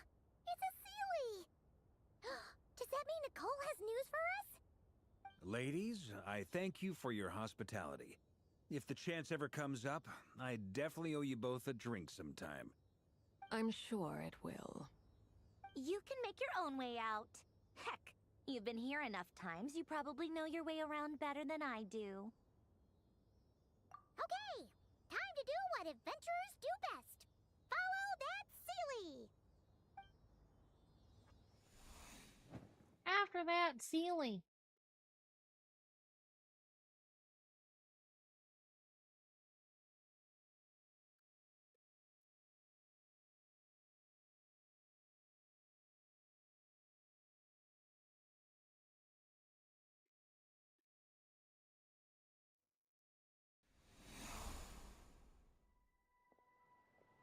Here you are. Is this Enkonomia? Oh, hat guy. How come you're back so soon? Did things go all right with the Fatui? Fine. Dotori's been summoned home by the Tsaritsa. Couldn't get much more than that. How about you? Any progress with the investigation? Unfortunately not. We've tried everything. Different phantoms, different locations, different points in history. But the results are the same each time. Abyssal monsters roaming the land. People crying out in despair, with no hope of being rescued. Every time I see it, I can't help but think, is this what it was like in Mondstadt when Dragonspine Durin attacked? And, if I fail in the task I've been given, will I create yet another tragedy? That's just meaningless speculation. When we encountered similar phenomena previously, I tried to interfere with those illusions, using sounds and lights to guide them. However, we could not change their fates. At most, we were able to extend their existences. The events of the past are like fate that has been written into Irminsul. There isn't a living thing in Teyvat that can escape its past. But Miss Alice instructed us to try to find ways to change the outcome that these phantoms face. It's an impossible task. Can't you just refuse? Since she asked us to do this, I feel like it can't truly be impossible. Or if it is, well, mages can make the impossible possible. I could not have been born as Durin otherwise. But you also said that your past 39 attempts were fruitless. That's true. But you're still going.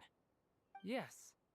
After this many futile attempts, surely you realize that you're not doing this because you still believe what some mage told you. It's because you want her hypothesis to come true. It's something you wish for deep inside.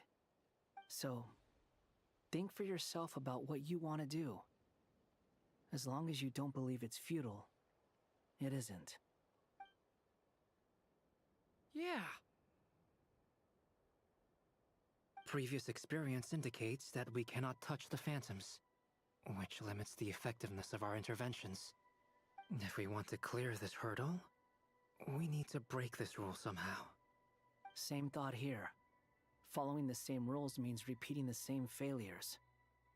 Reducing ourselves to mere playthings of fate. So you mean we need to figure out a way to make contact with them despite knowing that we can't? Yes, and I suspect that's something only you are capable of. Everything in Teyvat is logged in Irminsul, but the withering that once occurred in Sumeru was a sign that the Great World Tree was being corrupted. This corruption allowed things that should not have existed in Teyvat to appear. This is tantamount to rewriting reality to an extent. You're saying abyssal power might be able to affect those phantoms? No one's ever tried it before. If you're gonna try it, it'll take courage. And you have to be confident that you can control it. Is anyone there? Has anyone seen my daughter? She's missing. I have to find her. I hear someone inside. Spargana? Are you in there? Ah! If I can use my abyssal powers to warn him that there is danger here, maybe it'll change his decision. Maybe he'll stay away. Yes. The important thing is not the nature of the power, but rather how you use it. To intimidate and obstruct. Sounds about right for the Abyss. Well, let me try. I should be able to influence that thing. Jeez! Have you seen a little girl? What? This isn't the time for that! Just run! Make use of the stone pillars.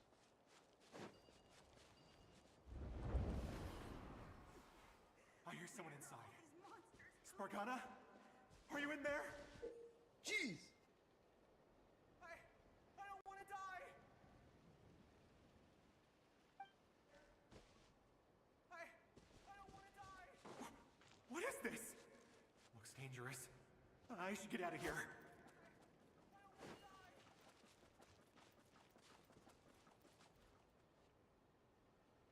Jeez! He really left. Ha! We did it! Don't celebrate too soon. Follow him. See what he does next.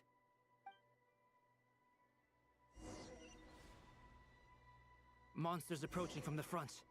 You need to stop them and create an opportunity for him to hide.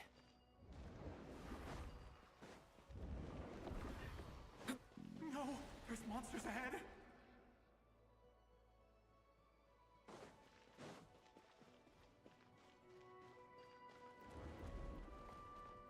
Wait, is that the barrier I saw earlier? Why is it appearing now? It's as if someone's controlling it.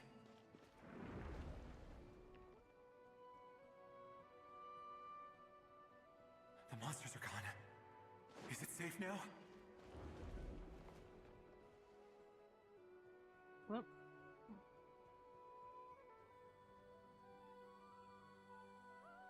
the barrier's gone too. How odd. Anyway, I guess I'll keep going. Quickly, let's keep up.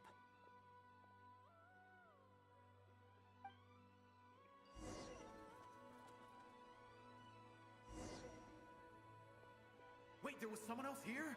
Don't go any further. We've got anti-monster traps laid out everywhere. But my daughter must just be up ahead. I have to go. This way's blocked.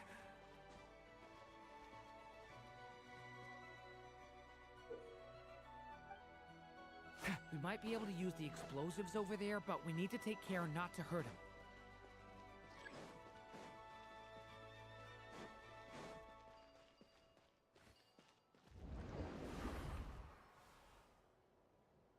I'll use the barrier to keep him at a safe distance.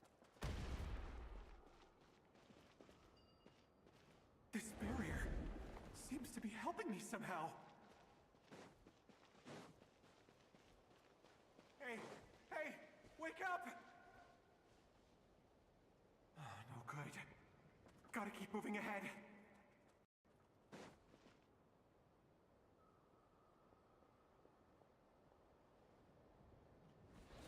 So many monsters!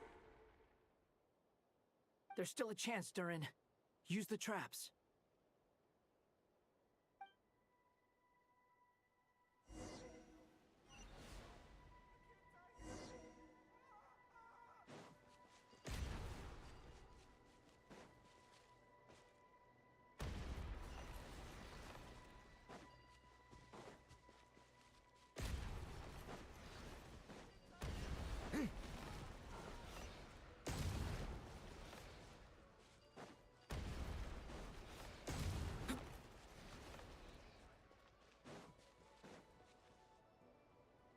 This is a new development. I've never seen this happen before. We might just be able to save this person.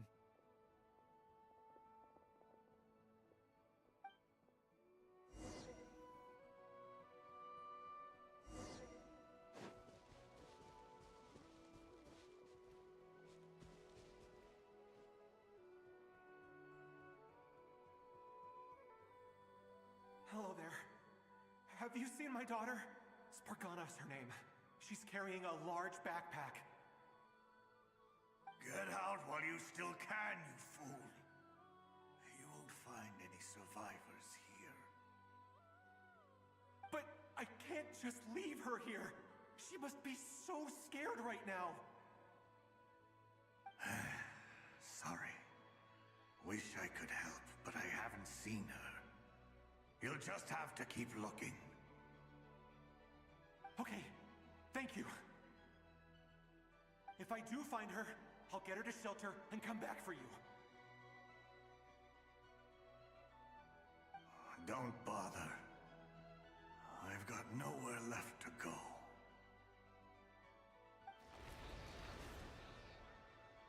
What's that noise? Monster! No, if he goes inside, he'll be walking into a trap. Let's try this once more. This time, we have to stop him.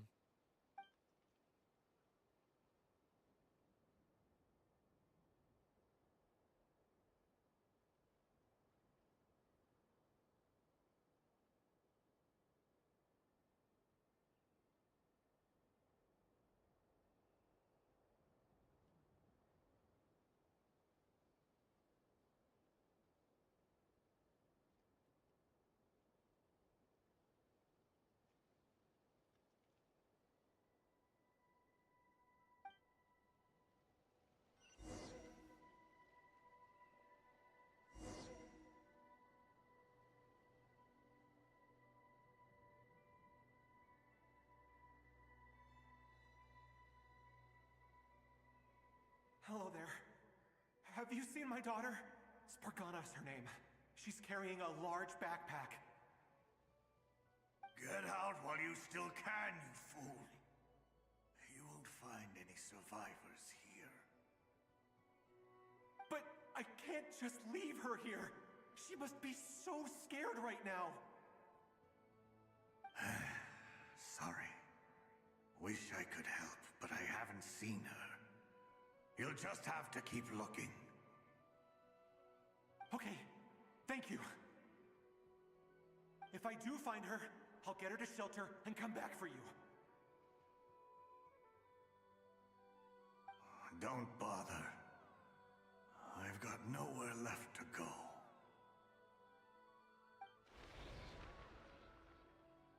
What's that noise? Monster! No, if he goes inside, he'll be walking into a trap. Let's try this once more.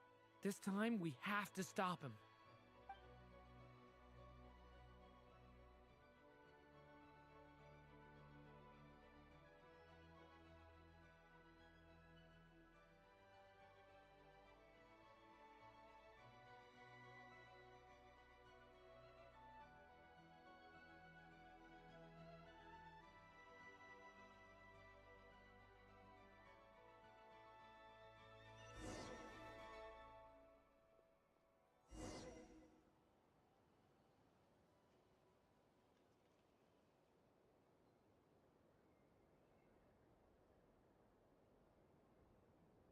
Hello there. Have you seen my daughter? Spargana's her name. She's carrying a large backpack. Get out while you still can, you fool. You won't find any survivors here. But I can't just leave her here. She must be so scared right now. Sorry. Wish I could help, but I haven't seen her. You'll just have to keep looking. Okay, thank you. If I do find her, I'll get her to shelter and come back for you. Don't bother. I've got nowhere left to go.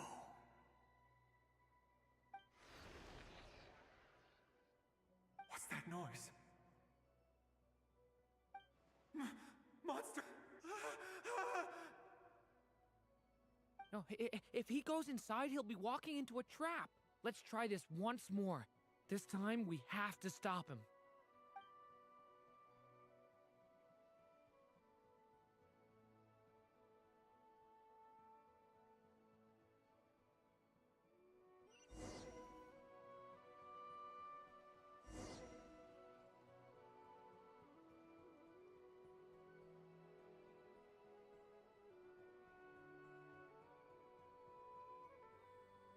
Hello there. Have you seen my daughter? Spargana's her name. She's carrying a large backpack. Get out while you still can, you fool. You won't find any survivors here. But I can't just leave her here. She must be so scared right now. Sorry.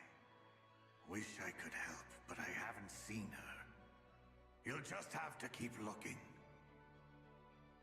Okay, thank you. If I do find her, I'll get her to shelter and come back for you. Don't bother. I've got nowhere left to go.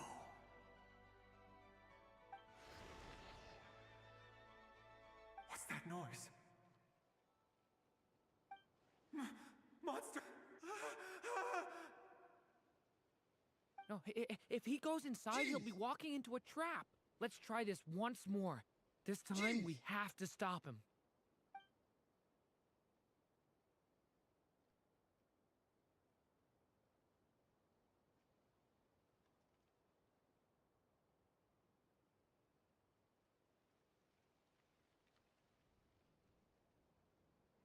Jeez!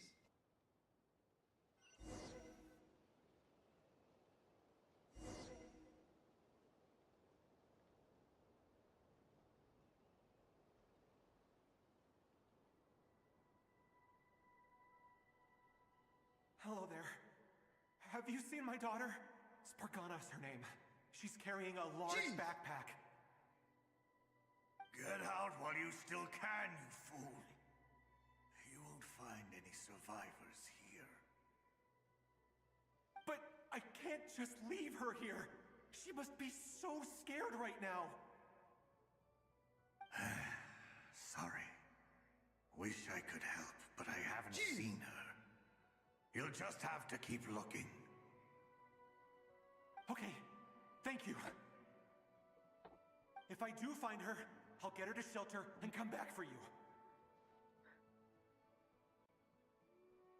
Don't bother. I've got nowhere left to go.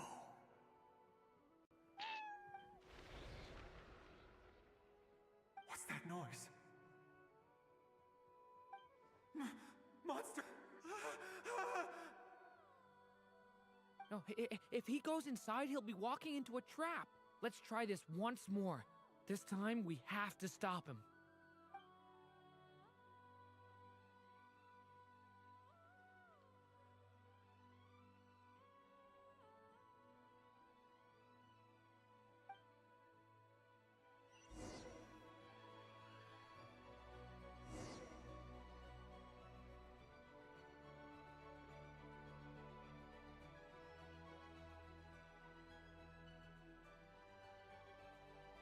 Hello there. Have you seen my daughter? Why is it making me do it again? But I can't. Okay, if I do find her. Don't bother. What's that noise? No, if...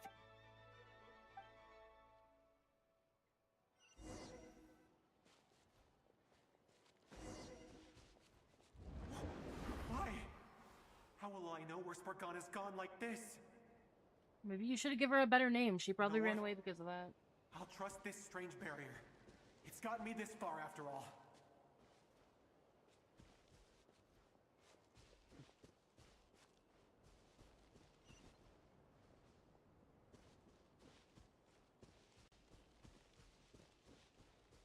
Spargana, are you there? What? Hey! Let us out!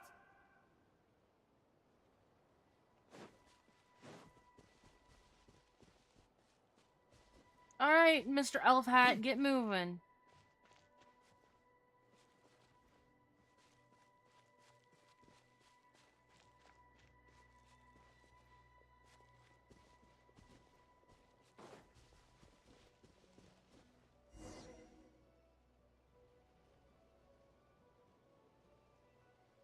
Huh? That looks like one of my daughter's books. Thank you. Thank you. Yes, it's one of hers for sure. That's her name on it right there. She left her backpack here.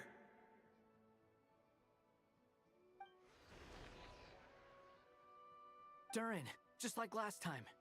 Use the explosives.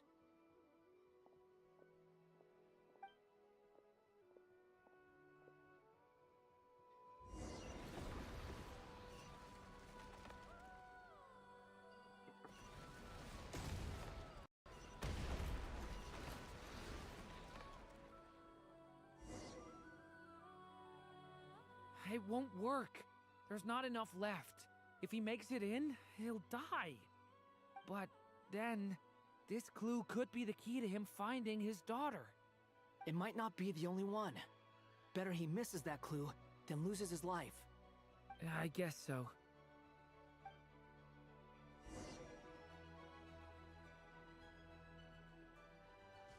Stop him, Durin. We can't let him get any further in. That's my daughter's book! She's passed this way! Why? Why won't you let me go in? I've searched and searched and searched just for this! But how will I find her without any clues?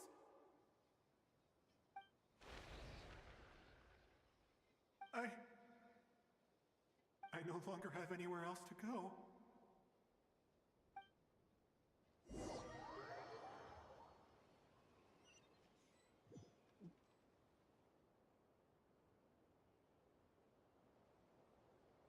I'm sorry. I'm so sorry. He refuses to go anywhere else. Whether he opens this door or not, all that awaits him now is death. We couldn't change his fate. Albedo? Hat guy? Let's try one more time. I don't know how we're gonna do this, but I don't want to give up either.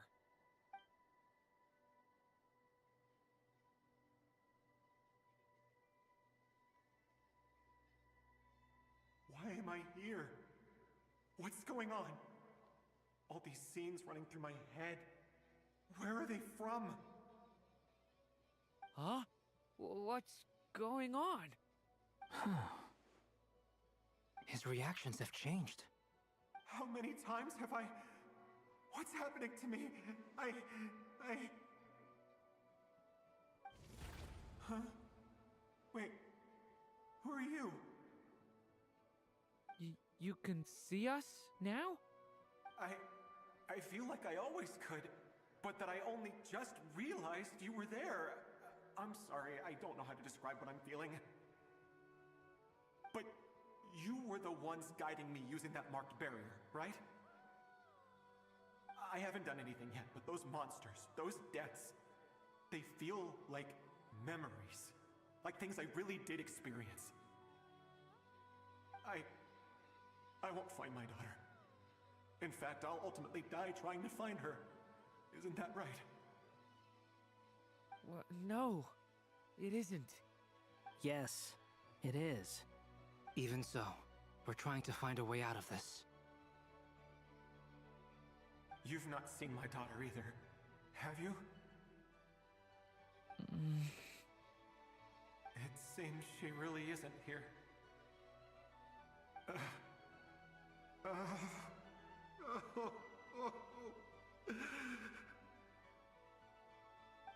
I'm sorry we couldn't help you. I'm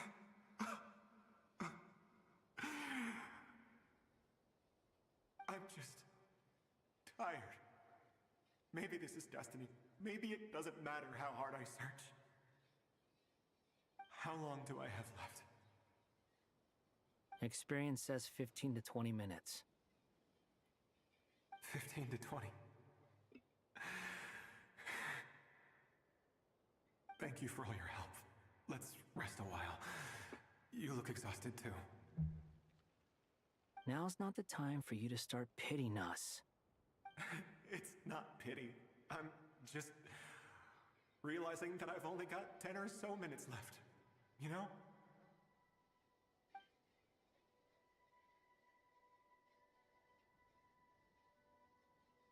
You say you're from Mondstadt, yes? A place with windmills, where people enjoy limitless freedom? And you're from Sumeru, where they've built an academy into a giant tree? Yes. It seems you've never heard of either place. Those names are unknown to me, I'm afraid, yes. Have you heard of Hyperborea? I have, but I heard that it was destroyed in the distant past. I see.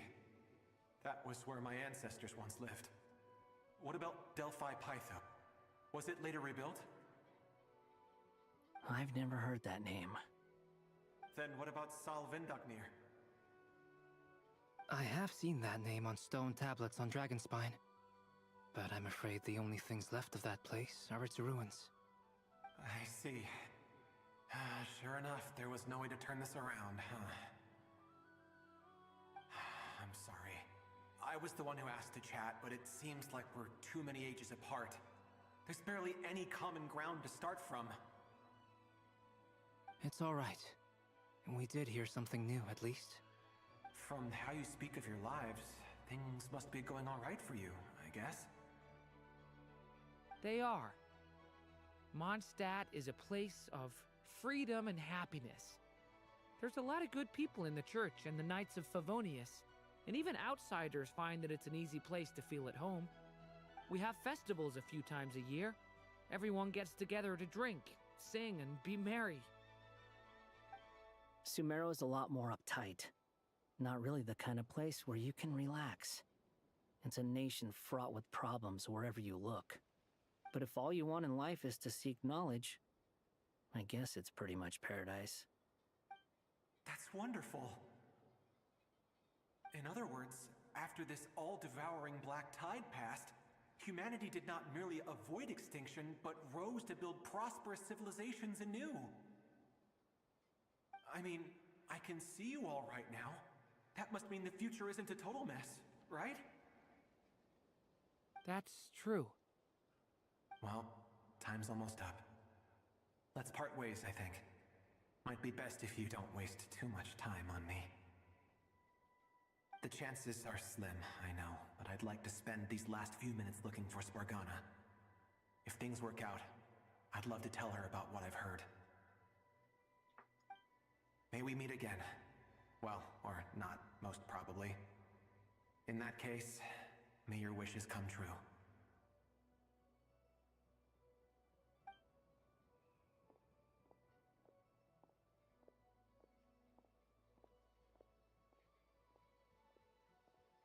He's gone. In a few minutes, he will meet the end that was his to begin with.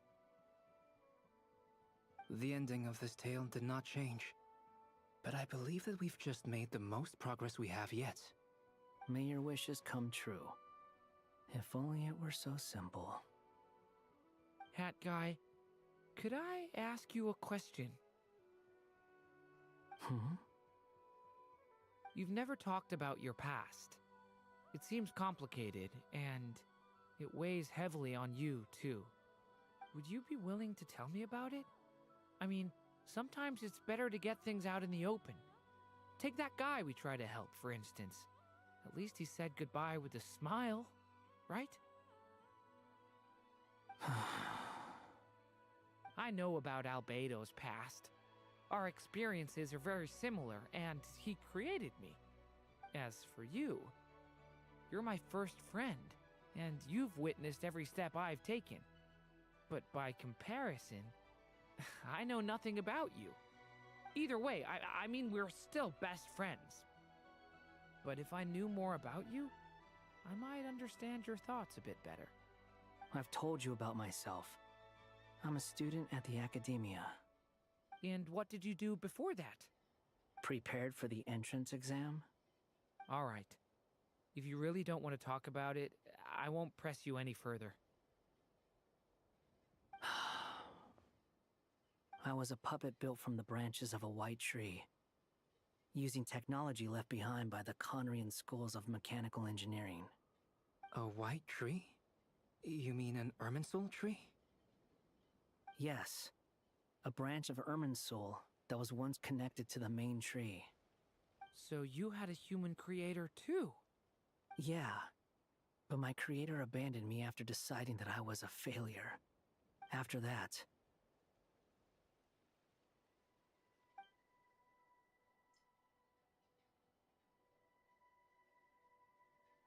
Durin.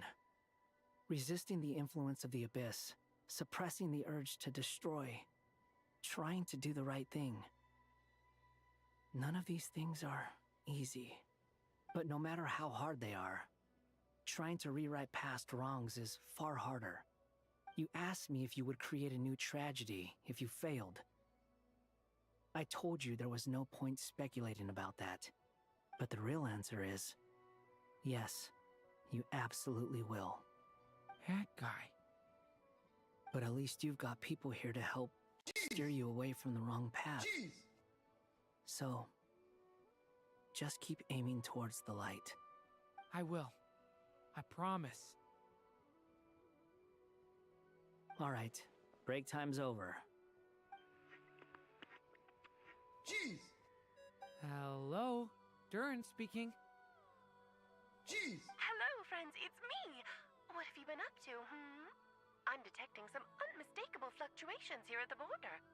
The amplitude isn't particularly high, but they're completely different signals from the ones before, and the scale is comparable to those I've detected previously.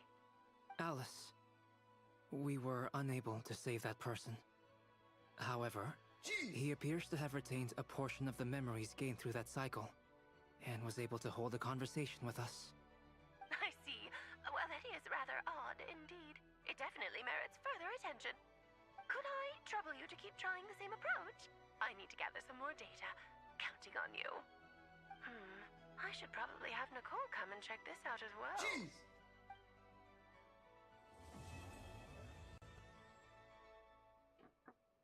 Okay. Oh. I'm sure this has a second part to it. And we are probably going to be saving that for tomorrow. Or, well, not tomorrow, but the next Genshin stream, I guess is what I should say.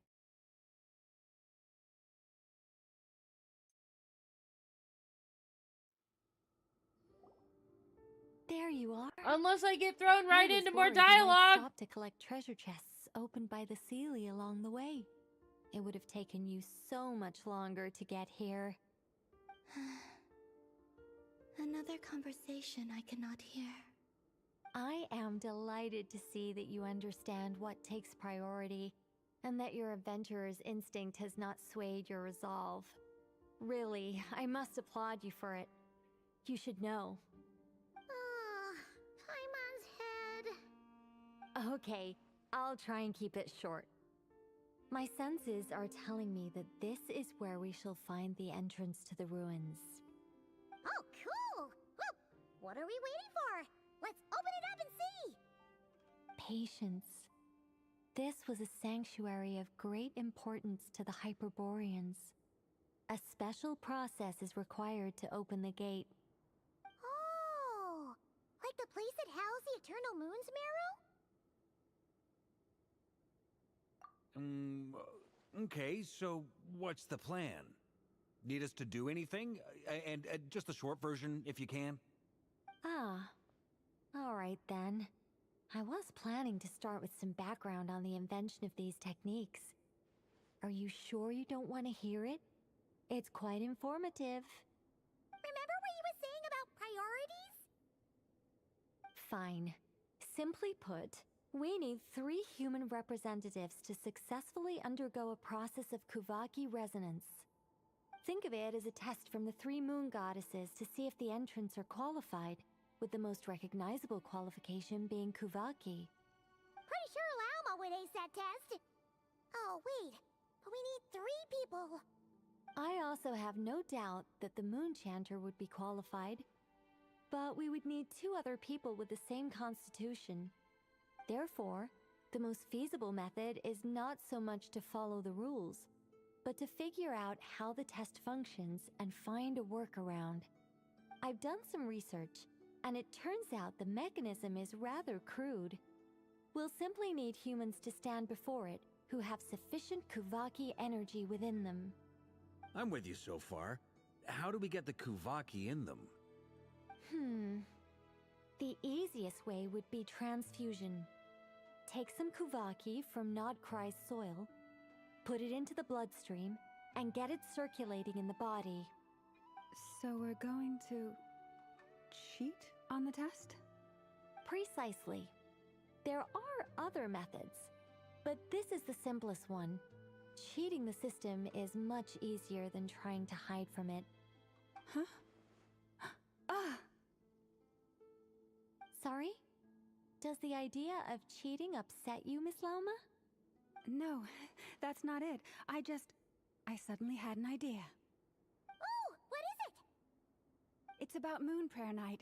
I figured out a way for Kutar to join in the festivities. Huh? But as Paimon said, we need to have our priorities straight. Let's get back to the test. I'll follow up with Nefer on the festival arrangements. Oh, okay. Anyway, is this really the best method we have? A Kuvaki transfusion sounds dangerous, no matter how you slice it. If you think that's dangerous, wait till you hear the other methods. I'd be more than happy to go through them if you'd like. There are several. No need, we're good. Let's go with this one. Very well. Kuvaki transfusion it is. Now, I should mention that the risks can be greater or lower depending on individual compatibility. It would be rash to simply infuse the Kuvaki and hope for the best. If the body rejects it, the reaction can be quite severe. The symptoms are similar to another condition that some people living here suffer from, known as congenital Kuvaki sensitivity. So, before we execute our plan, I will perform a simple test of my own to see who is compatible and who is not. Once that is done, we will have to complete the resonance process as rapidly as possible. The participants must remain stationary while the Kuvaki circulates and bonds with them, and they mustn't eat or drink anything. What? No eating or drinking? That's some hardcore fasting. They'll all be monks by the time they're through.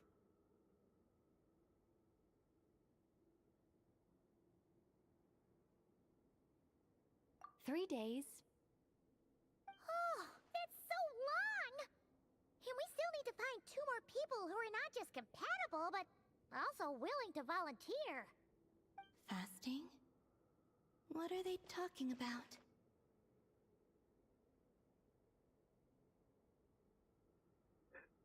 Really? Don't you want to think this through? Haha, count me in too. 3 days without food? I can handle that. Miss Nicole has made it clear that this is the easiest way. The way I see it, there's nothing else to discuss. It's time to step up.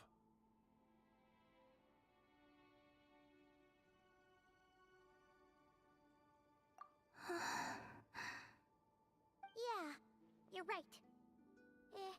In that case, Paimon volunteers to be Captain of Logistics. She'll keep the fires lit and grab some spare clothes to keep you comfortable.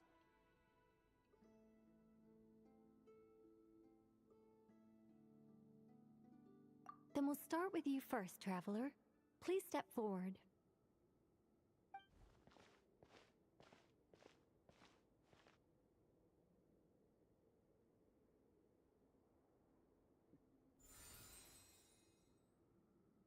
How's it going? Do you feel anything? Touch me harder. How about now?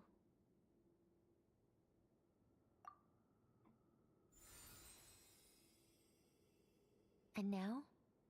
See, she better be Geo. Like, why would you be Pyro?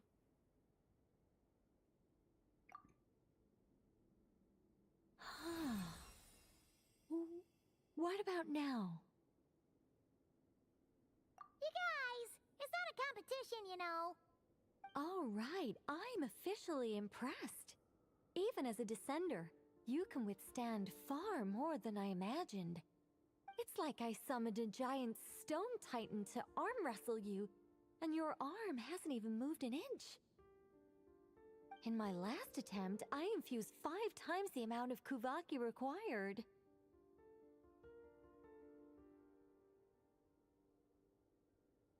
Yes, safe to say, compatibility won't be an issue for you. You're eligible to join. You're next, Mr. Varka. Sure, here goes nothing. All right, I'll start where we left off. 5 times the required Kuvaki dose. Whoa, whoa, whoa. Oh my god, I don't like his eyes like that! No! How's it going? Ooh, no, not great. I kind of want to puke. Feels like I've been drinking too much. A few bottles of wine. I didn't like a big that. stein It only of works on Dark Horse, Yehoda. with some It hard doesn't liquor work on from him. you mixed Don't in. do that again. Please don't do that again. You think this is funny? I just lost to a young lady in an arm wrestling contest. I'm never gonna live that down. My apologies. I'll lower the concentration and try again. Oh.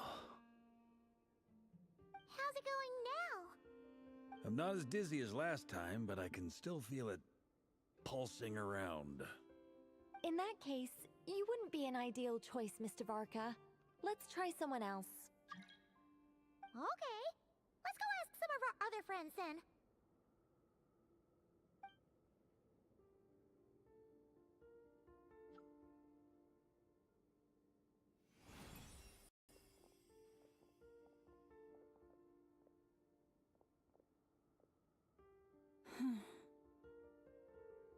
No surprises here, Miss Moonchanter. You're perfectly compatible. You may join.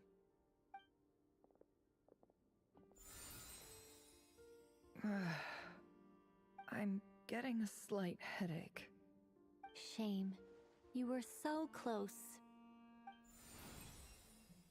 Whoa!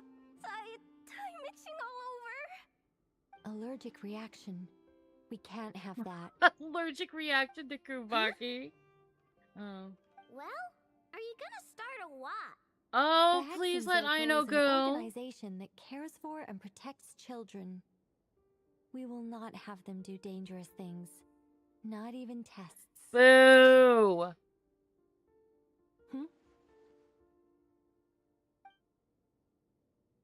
Is something the matter? The candidates have to be human. I guess that rules me out too. No, let me go with Everyone except the Cleanse. Moonchanter got beaten. Guess I don't need to feel so bad after all. I mean, looks like this isn't gonna be as easy as we thought. Perhaps I could ask for volunteers among the Frost Moon Scions. I'll see about talking to some trusted Lightkeeper colleagues. Itlua springs to mind. In fact, I think we had some former Frost Moon Scions join our ranks recently. Can you give me the scientific explanation for how the test works? I can probably make some kind of test bot. Then we can just zip through Nasha Town, going up to people and pressing a button to check their status. Wouldn't that be way easier? No. Wow! No elaboration for once. How about I contact the Knights of Favonia's garrison in the Wave Chaser plane? Shame that Lohan's already left. That guy's even tougher than I am. Strange. The moon goddess is clearly revered by many people.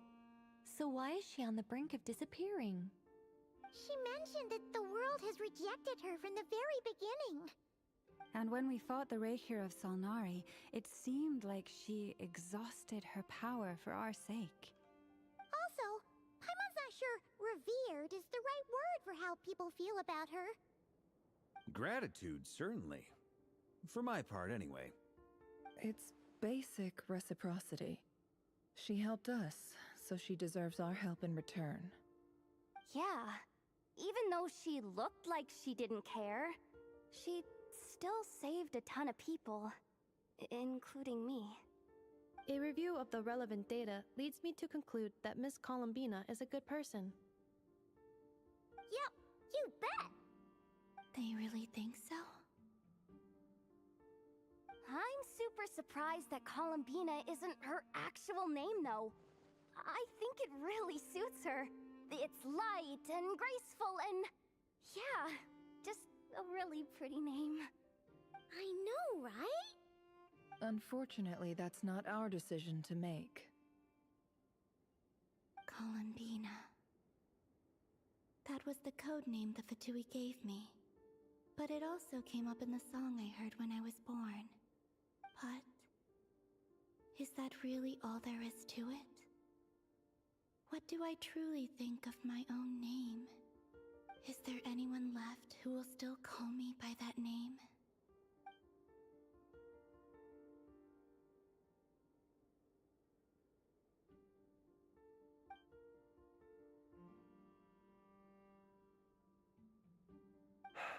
Moon Prayer Night is getting closer by the day.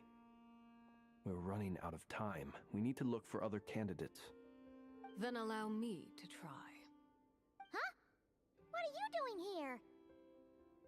You contacted your friends via the Adventurers Guild. Sandrone has been keeping an eye out for something like that, so she informed me. Since I have the ability to accommodate a moon marrow, I should prove to be a suitable candidate. Arlecchino. When can we begin? Jeez! I see. We can begin right away. Jeez!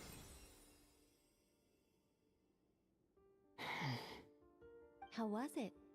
Did you feel any discomfort? Not at all. Then it seems we shan't need to look for additional candidates after all. Great! Jeez! Cool. Alright, like Paimon said, the rest of us can take turns making sure the three of them stay warm and comfy. Then, my job is to take care of the caretakers. I will ensure everyone receives food and accommodation.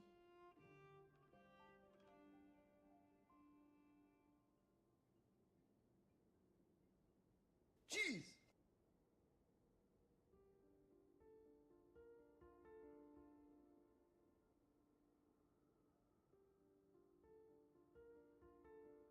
I'm ready as well.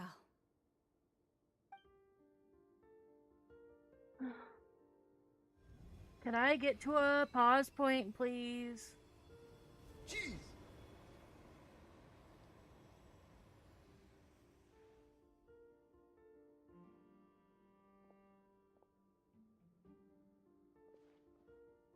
I'm exhausted and I'm tired and I'm hungry and I'm cranky and I would like to go lay down. Jeez!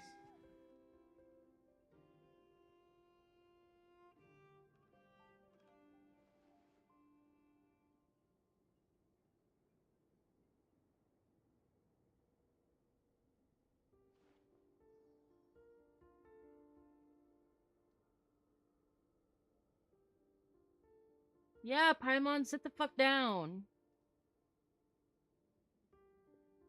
Yeah, game needs to let me go eat bees because I'm starting to get The work cranky. is done. The sacred scroll shut.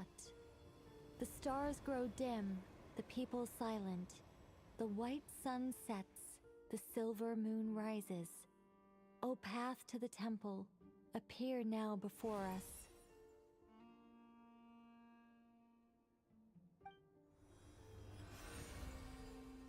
Yeah, come fight it for me. So that's what all this is about. They've been trying to open this gate. Come, let us enter. Ooh, you sound so angry. It might be best to eat something first. Take care to chew properly and swallow slowly. It will give your body time to readjust to the digestion process. I will would head love in everything on that table. I'm so fucking They will hungry. need to enter this gate. Huh?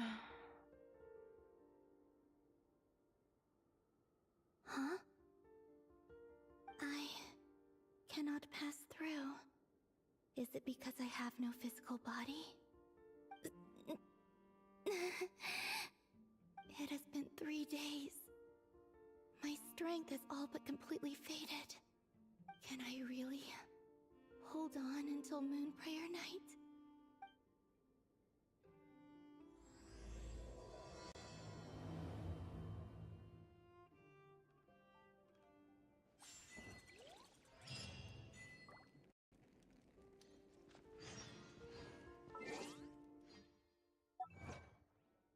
These are just 5 primo ones. Yeah, okay, that one's 10.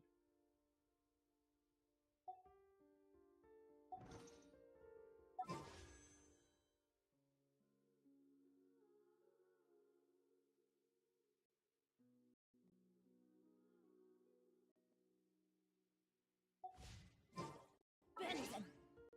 Ranger team!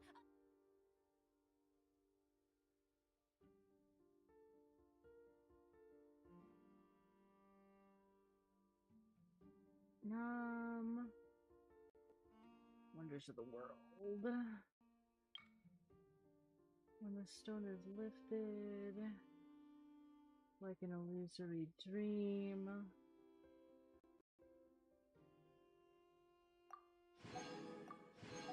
Converging paths, and a nocturne of the Farnor.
Okay, I need 6 of those tomorrow.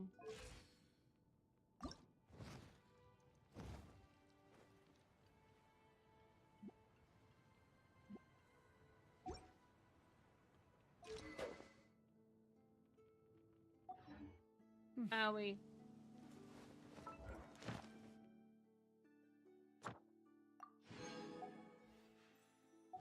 I forgot about that.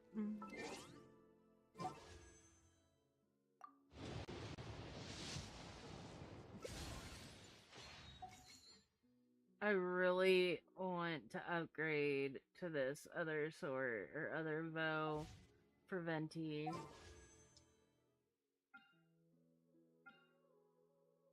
I shoulda set this for the bow first and then got this on the loss and then had the guarantee for the bow.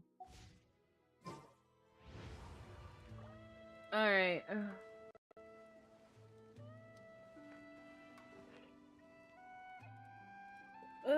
I'm going the fuck to sleep.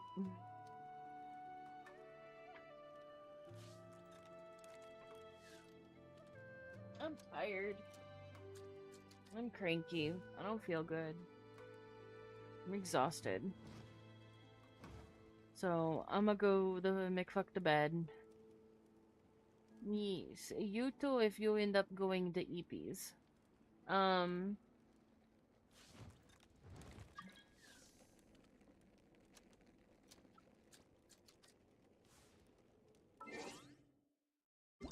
got mail. Oh, Chaska. It's Chaska's birthday, apparently.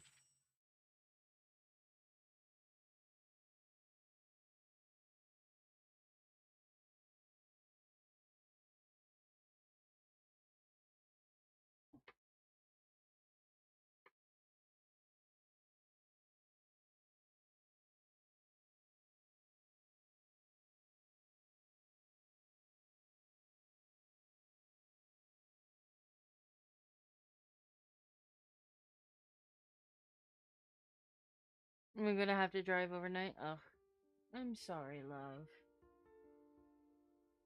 I hope that the weather is nice to you and that you can get your stuff, your load over there, and I'm so sorry you're having to deal with all this poopy bullshit. What is this? Yeah. I feel that. I'm gonna go ahead and get off of here. I will probably message you a little bit before I actually lay down. But yeah, I'm gonna get off of here. So, thank you guys. I'm gonna be late, but whatever. Yeah. Yeah, whatever. You can't control the weather. It is what it is. But I will talk to you guys all tomorrow. Um